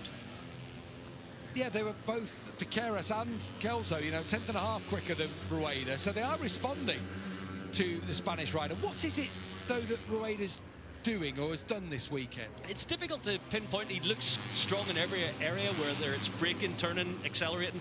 How he stops it down into there, you can see a little bit of slide from the rear. It's drifting over onto the curbs on the outside, but he never goes wide. He always is pinpoint accurate in the braking zones, and he's able to just keep such a rhythm. It's like David Alonso 1 year ago around here in practice. He had such a pace, but he crashed out pushing too hard early doors, whereas no mistakes from Rueda so far. The only mistake will be, has he got the right tyre? And that's a good move from Joel Kelso on Angel Piqueras. The young Aussie, he's looking feisty here today. He's feeling it, isn't he, Joel Kelso today? Maybe he's the one who's going to be able to stick it to Rueda. He has been there or thereabouts throughout the whole racing weekend in terms of positions. Obviously, he was on the front row of the grid in 2nd spot.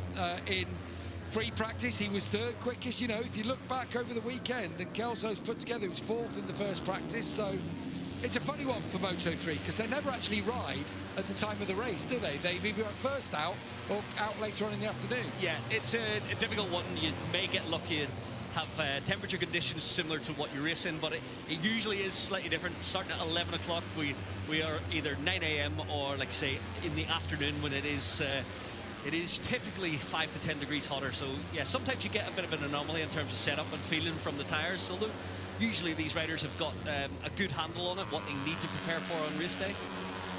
On that last lap, Kelso quicker than Rueda. Kelso 4/10 quicker than Angel Piqueras. I think Piqueras, we have seen it's not looked easy for him this weekend. The beauty of Angel Piqueras is he will not give up, will he? He will get his gravel hook into the back of Kelso's bike if he can and try and stick with him as long as he can, because he knows in a scrap he'll feel stronger. Exactly, yeah, if he can stay, obviously these are the lead 3 in the championship, the lead 3 in the race. They've got a little bit of a gap to the group in front. It's now 1 second back to Yamanaka. I think it could end up this being a podium battle, so Piqueras, if he's in the fight at the end and the SC2, the harder rear option, comes to him, perhaps he could have something that, after a tough weekend, if he's in contention for the victory, you got to say full credit to the young Spanish rider. You also have to say, don't you, to Rueda out front, imposing a pace on this race. That is relentless. We talked about him with the number 99 on, liking him a little bit to the Jorge Lorenzo style, and that's what he's doing in terms of his metronomic performance in lap times. Yeah, he's had such a rhythm all weekend, and even for the last few rounds, he's been able to control things. You can see the twitch of the front from Piqueras at turn 9. It's not easy for him matching this pace of Kelso and Rueda. You can see he's having to dig deep today. As long as he's got rubber left, though, he will continue to fight all the way to the end. The little gap opened up now to the chasing back of Yamanaka, Carpe, Furusato. On that last lap, a personal best for Rueda, but still, Kelso and Piqueras were a tiny amount, milliseconds quicker than him, but they were still a bit quicker than him as Rueda's just set the personal best lap. Yeah, I think Rueda's comfy here. It's one of those where you come across the line, see your pit board, and it's staying the same every single lap. As long as he's confident that he can up the pace a little bit, he'll continue to just impose the pace at the front. Yeah, you saw that wider line there for Piqueras finishing off the corner. You wonder if he's just starting to feel that pace. He's there on the number 36. The 66 is second of Joel Kelso, and then the 99 of Rueda out front. There is the number 6 of Ryusei Yamanaka, the second of the empty helmets MSI bikes. Yamanaka's having a good season, isn't he? Every weekend he's thereabouts inside the top 5 throughout. Pretty much been unfortunate, obviously, to not score in both, where was it, America and in Thailand, but he's had a top 10 in Argentina and a podium last time out. It's built into a good season for the Japanese rider. Yeah, and the team stuck with him, didn't they? You didn't know, obviously they were bringing out Jerez, which is a bit of drama in itself, because he was actually contracted to Leopard, his 3rd team in as many years, well, probably 4th team actually in as many years as regards to Jerez, but they stuck with Yamanaka. Yeah, that seems to be paying off. It definitely does, and yeah, it's good to see, because he had a bit of a storied Moto3 career, but everyone believes in his ability, and obviously he's starting to deliver for the squad, which is good. It seems like he and Jerez are working a bit more together than perhaps in the opening rounds of the season. It seemed like Angel wanted to go his own way in all the practice sessions. And you see the gap between 3rd and 4th now at 1.5 seconds. It looks like we have our podium battle, but we've watched enough races at Jerez over the years to know it's not quite as simple as that. No, never a foregone conclusion around here. It's not the most abrasive circuit, but tyres play such a big part. You've been setting lap times all weekend that you can't match today as the temperature goes up, and you put consistent laps in. We're on the 9th lap, but you're still not quite at half distance yet, so you've got to be aware that the front tyre could start to go away. You can start folding here on these long turns like turn 5, the rear getting away from you in the middle of the apex. So yeah, you just got to be a little bit calm at this stage. Jerez is not letting go here of Kelso. Kelso in turn just not quite able to get close enough to Jose Antonio Rueda. Soon as he taps the throttle, just pulls the gap back out. Constantina's in, of course, in the braking zones, but then just keeps the roll going, doesn't he? So these 3 out front, and you've got Yamanaka, Furusato, Carpe, Fernandez and Guido Pini. David Munoz is having to pull out, having been taken out on the first lap. Again, one of the other things we were talking about was him coming through and how he might cause problems. He qualified up towards the sharp end. He qualified, he should have been on the front row of the grid. But if you are further back, there is a melee. There's always a battle. There's always something going on, and you put yourself at more risk. Yeah, for sure. If you're mired in the pack on the opening laps, especially in Moto3, you get dive bombs left, right, and centre. Yeah, it's ruthless out there, as we've seen. Munoz, normally the aggressor, but he got taken out today. So yeah, you always want to keep yourself in the first half of the grid in Moto3. Munoz, throughout his career, wasn't a fantastic qualifier at Bowie, but he seems to have maybe ironed out that slight kink in his armour, chink in his armour, should I say. And it's the problem is these penalties keep putting him down the grid. But yeah, frustration for him and the Impact GP team, because they haven't quite delivered on their promise. Although good for Guido Pino today, the number 94. We haven't seen much of him this season. Started injured, missed the opening, was it 1 or 2 rounds he sat? Yeah. But yeah, he turned up here actually last year in Junior GP, and he was so fast riding in the Alzamora squad in Junior GP. So he likes Jerez, but we've still not seen the best of the young Italian. He has been through the mill a little bit with injuries of late, and yeah, a bright future ahead of him. Yeah, he talks about maybe some anxiety with Munoz. Look, Peter Ertl is the most level-headed person in this paddock, pretty much. Him and Akiayo battle it out for who's Mr. Cool. But we had a really good chat with him, didn't we, back in Qatar? And he was saying just a long game. He's going to take a few 10 races or so for him to try and impose this sense of calm for Munoz. And similarly for Pini, he said a lot of the people around him expect Guido Pini. He battled with Alvaro Carpe and beaten him in junior GP races. He's been there and done that. He's ridden on track with Jerez, and what Peter Ertl's quick to point out is, but that's his trajectory. What we believe is this is what you need to be doing, just learning. Yeah. Not getting ahead of yourself, and a bit, not an entourage, but a little few exterior pressures perhaps. Yeah, certainly. Actually, I was wrong. He didn't miss the opening rounds. He missed some testing after his injury, but he came in with a definite expectation on his shoulders, which is hard for a rookie just because of your prowess in Junior GP. It doesn't always naturally translate, and it's taken time to figure out the Grand Prix paddock. And yeah, he's feisty, he's aggressive. We've seen it in rookies, we've seen it in Junior GP, and we just need to give him a little time to find his feet here. When we get to the end of this race, Michael, we are going to have to look at the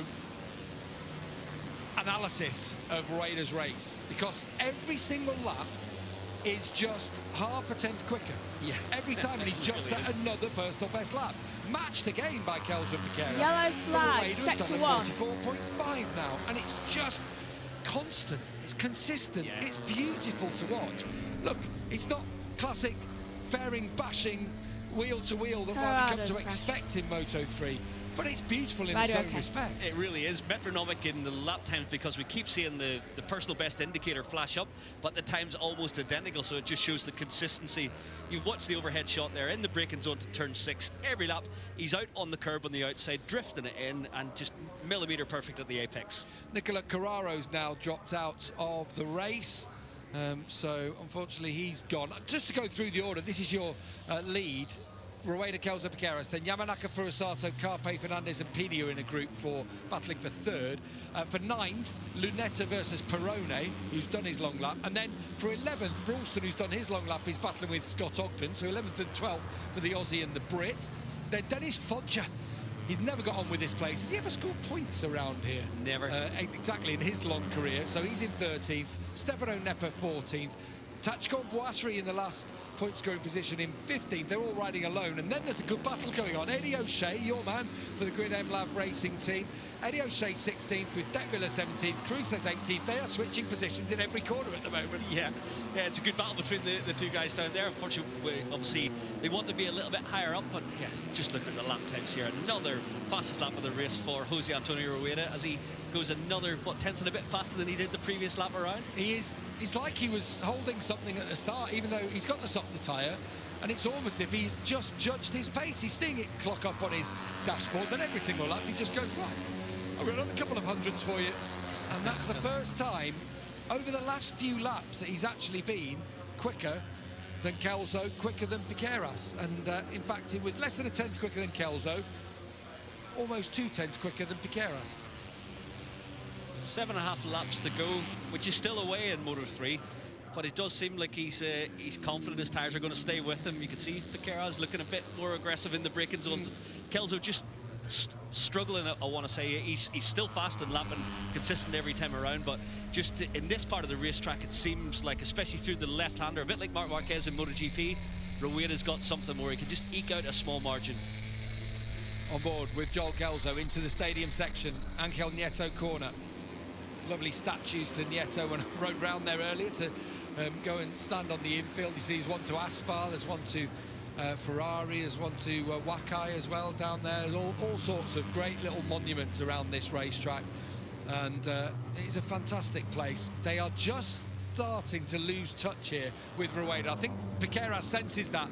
He senses that, doesn't he? He wanted to get through on Kelso. We've seen this Kelso at this stage of the race in the past.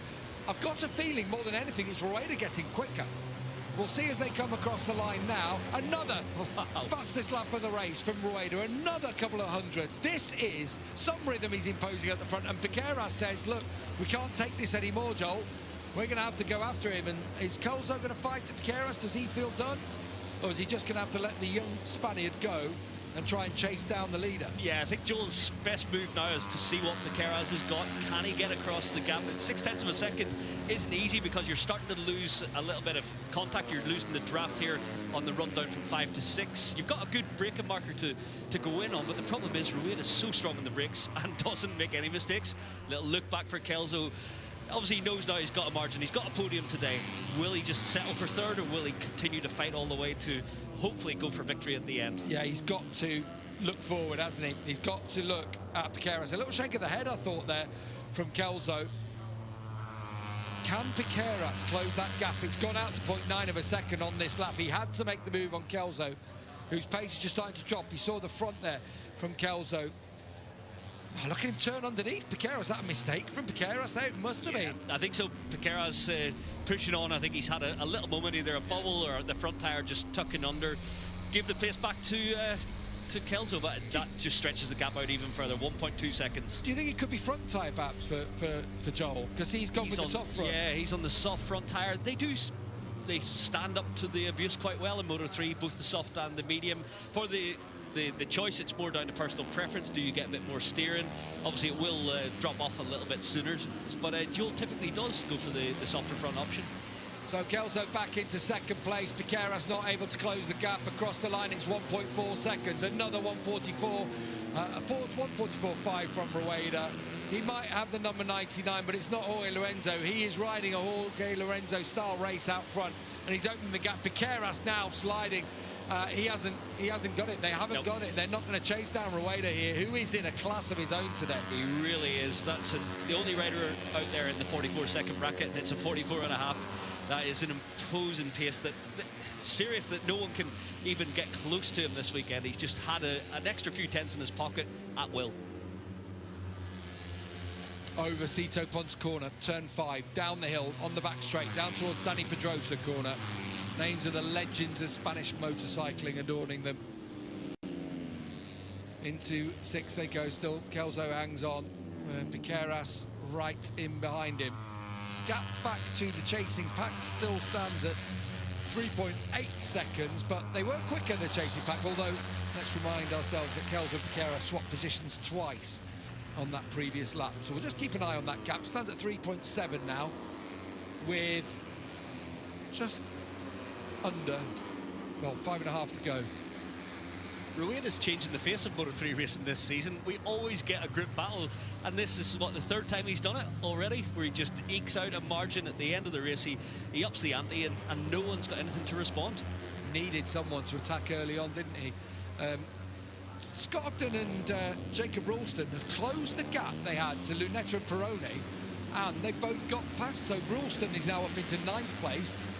Scott Ogden up into 11th, just past Lunetta. So they've had a decent ride together. Yeah, this is good from Scott if he can get inside the top 10 from where he had to start this weekend. He had such good pace yesterday. He was very unfortunate. It's been one of those weekends where the completely not his fault, but just the stars didn't align for him. But yeah, good race to get inside the top 10. Ooh, it's a bit tight down there at Dani Pedrosa corner as Alvaro Carpe rides through the right leg of Taio Furusato. They're still battling for 4th place. Who knows if it will be a podium if these two do go at it later on. See the different approaches to the Sito Pons corner there. Look like Piqueras might have been carrying that little bit more entry speed. Does that carry on down the straight? No, it doesn't. Behind, Adrian Fernandez fanning out on the inside has just got Furusato looking to make more moves. Furusato not as strong as he was in Qatar. I thought when I'd seen him making moves on the opening laps, he's going to get forward into the lead group and be able to make the difference, but it just seems like the Honda hasn't quite got it here this weekend. He and Fernandez, the best of the Hondas, in 6th and 7th, but yeah, a little bit adrift of the pace needed to battle for a podium. Just want to point out again, Rueda at the front did a 1 minute 44.5. He has done, I mean, it's only a 19 lap race. We've had 14. I mean, there'll have been 1 or 2 tenths either side of that throughout the entire race for Rueda. It is a time trialist dream.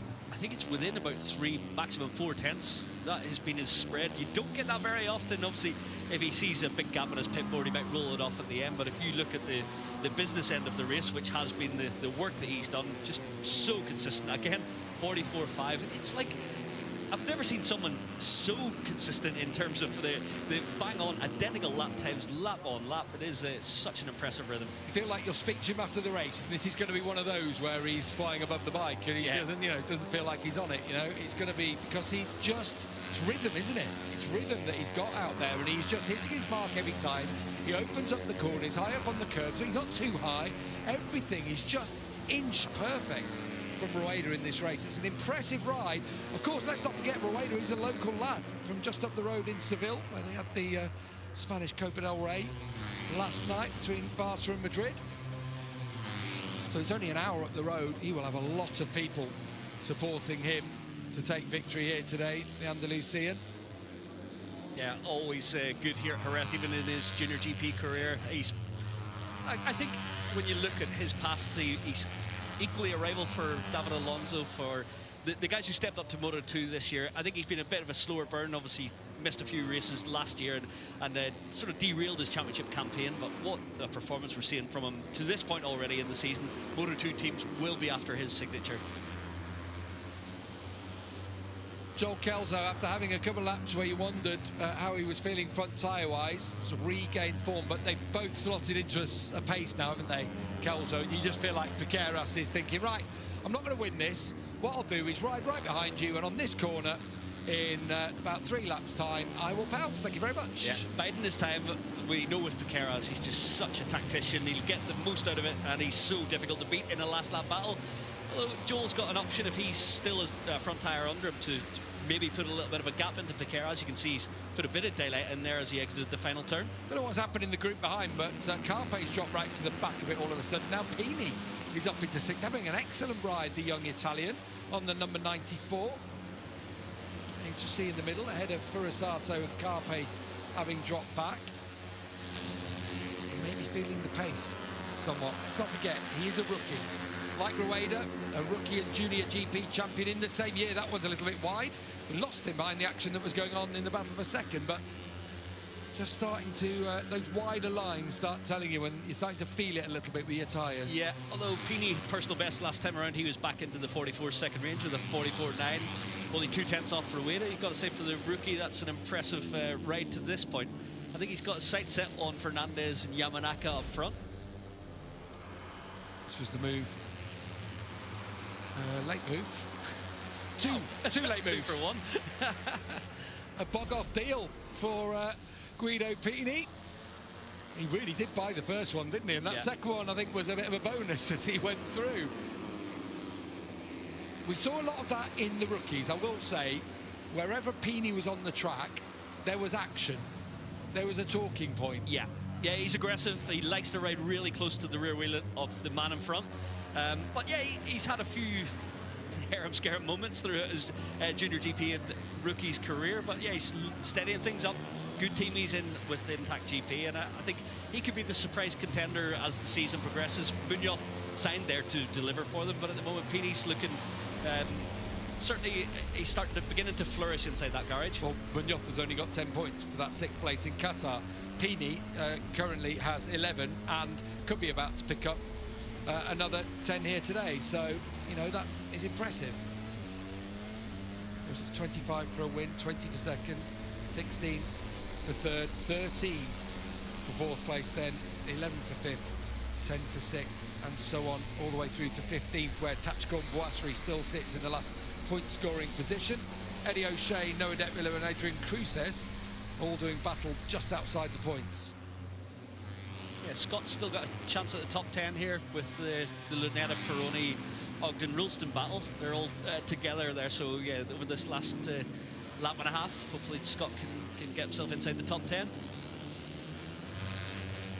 When you start that far back, you open yourself up to all kinds of the melees that are going on, but you also, it just makes life hard. That's why when Binder came here and won from the back of the grid, yes, he had pace that weekend, and things did open up for a little bit for him on the day, but it's a huge task and a tall order to do. Yeah, difficult track to overtake on a big bike. You always think of Moto3, there's a lot of opportunities, but yeah, it was impressive when you think back to the Binder last to first performance. We've seen it since then with Pedro Acosta, Titley into first, but yeah, the days of that, especially when you're battling the likes of Rueda, not so easy to do anymore.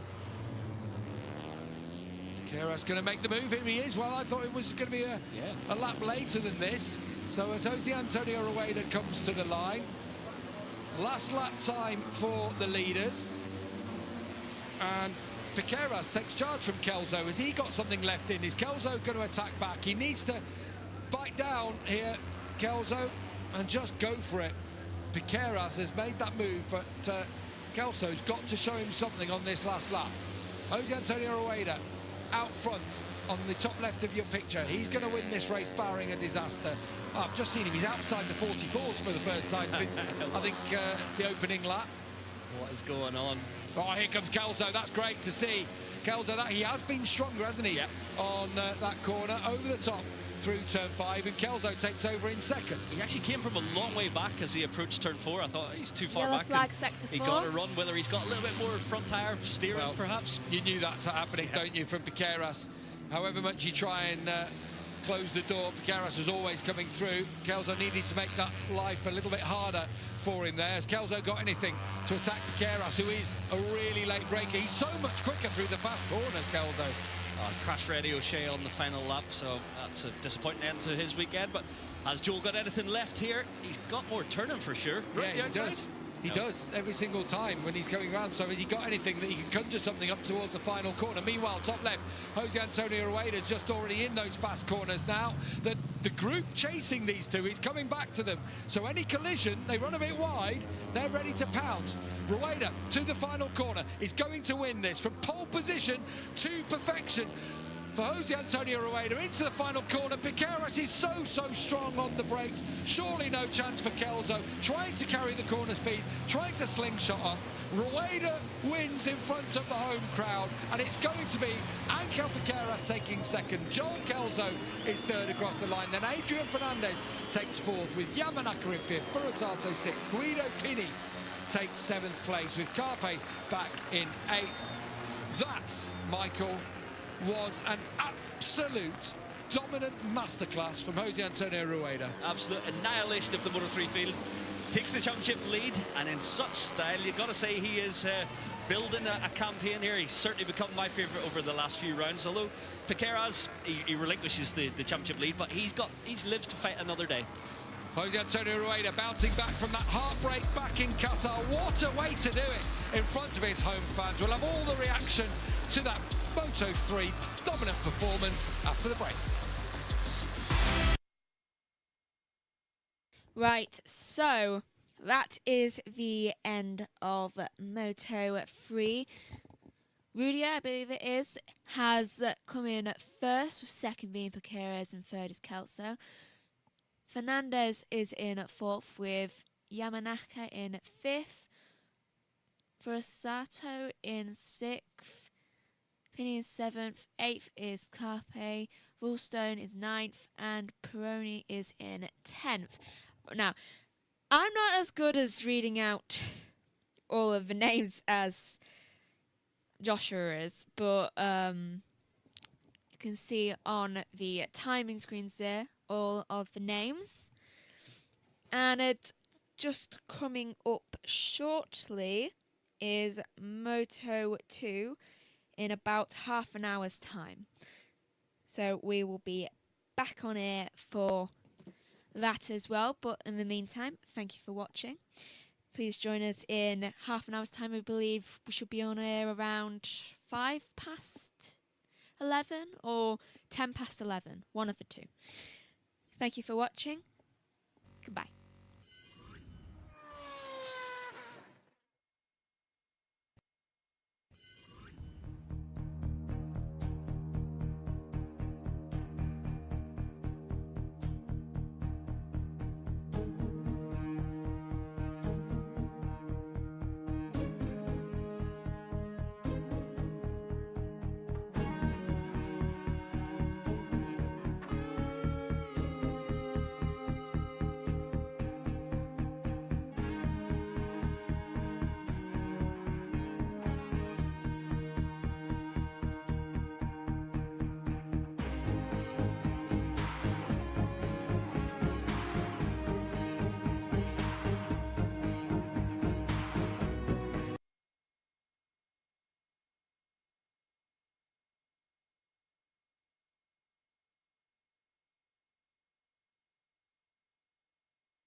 You're back with us live. This is Joshua Birch talking to you live here from the test day coverage. Well, I've managed to get back to the commentary box here in Grimsby after being at Donington Park over the weekend. I hope everybody enjoyed the touring car coverage, and I hope you enjoyed MotoGP trackside as well. And by the way, I do apologise. With all the coverage, we very nearly didn't bring you the Jerez test today. So I would like to thank the team for making it possible to do so, and all you lovely people who sent me direct messages earlier on in the day asking where the testing coverage was, reminding me the time it started. Wouldn't be on air if it wasn't for you here on the second channel. So thank you very, very much. And we'll upload this, of course, to the main JB Motorsports channel, along with all the other action from the weekend, once we deprocess from an amazing weekend at Donington Park. The checkered flag is out then, And the session has concluded, and it has concluded with Marc Marquez, the fastest in this Jerez test, 1:35.876. Maverick Vinales is second, 1:36.237. Fabio Quartararo third, 1:36.353. Alex Rins is fourth, 1:36.507. Pedro Costa is fifth, 1:36.552. Marco Bezzecchi goes into sixth, 1:36.615. Fermin Aldeguer is seventh on a 1:36.730. Raul Fernandez, eighth, 1:36.757. Johan Zarco, ninth, 1:36.831. Alex Marquez in 10th on a 1:36.833. Ayagora, 11th on a 1:36.861. Jack Miller's 12th, 1:36.977. Brad Binder in 13th on a 1:37.190. And Air Bashini comes across the line to do a 1:37.226 is his best time, and his last time puts him faster into 14th position. Juan Mir in 15th, 1:37.245. Then it's Luca Marini, 16th, 1:37.447. Pecco Bagnaia, 17th, 1:37.461.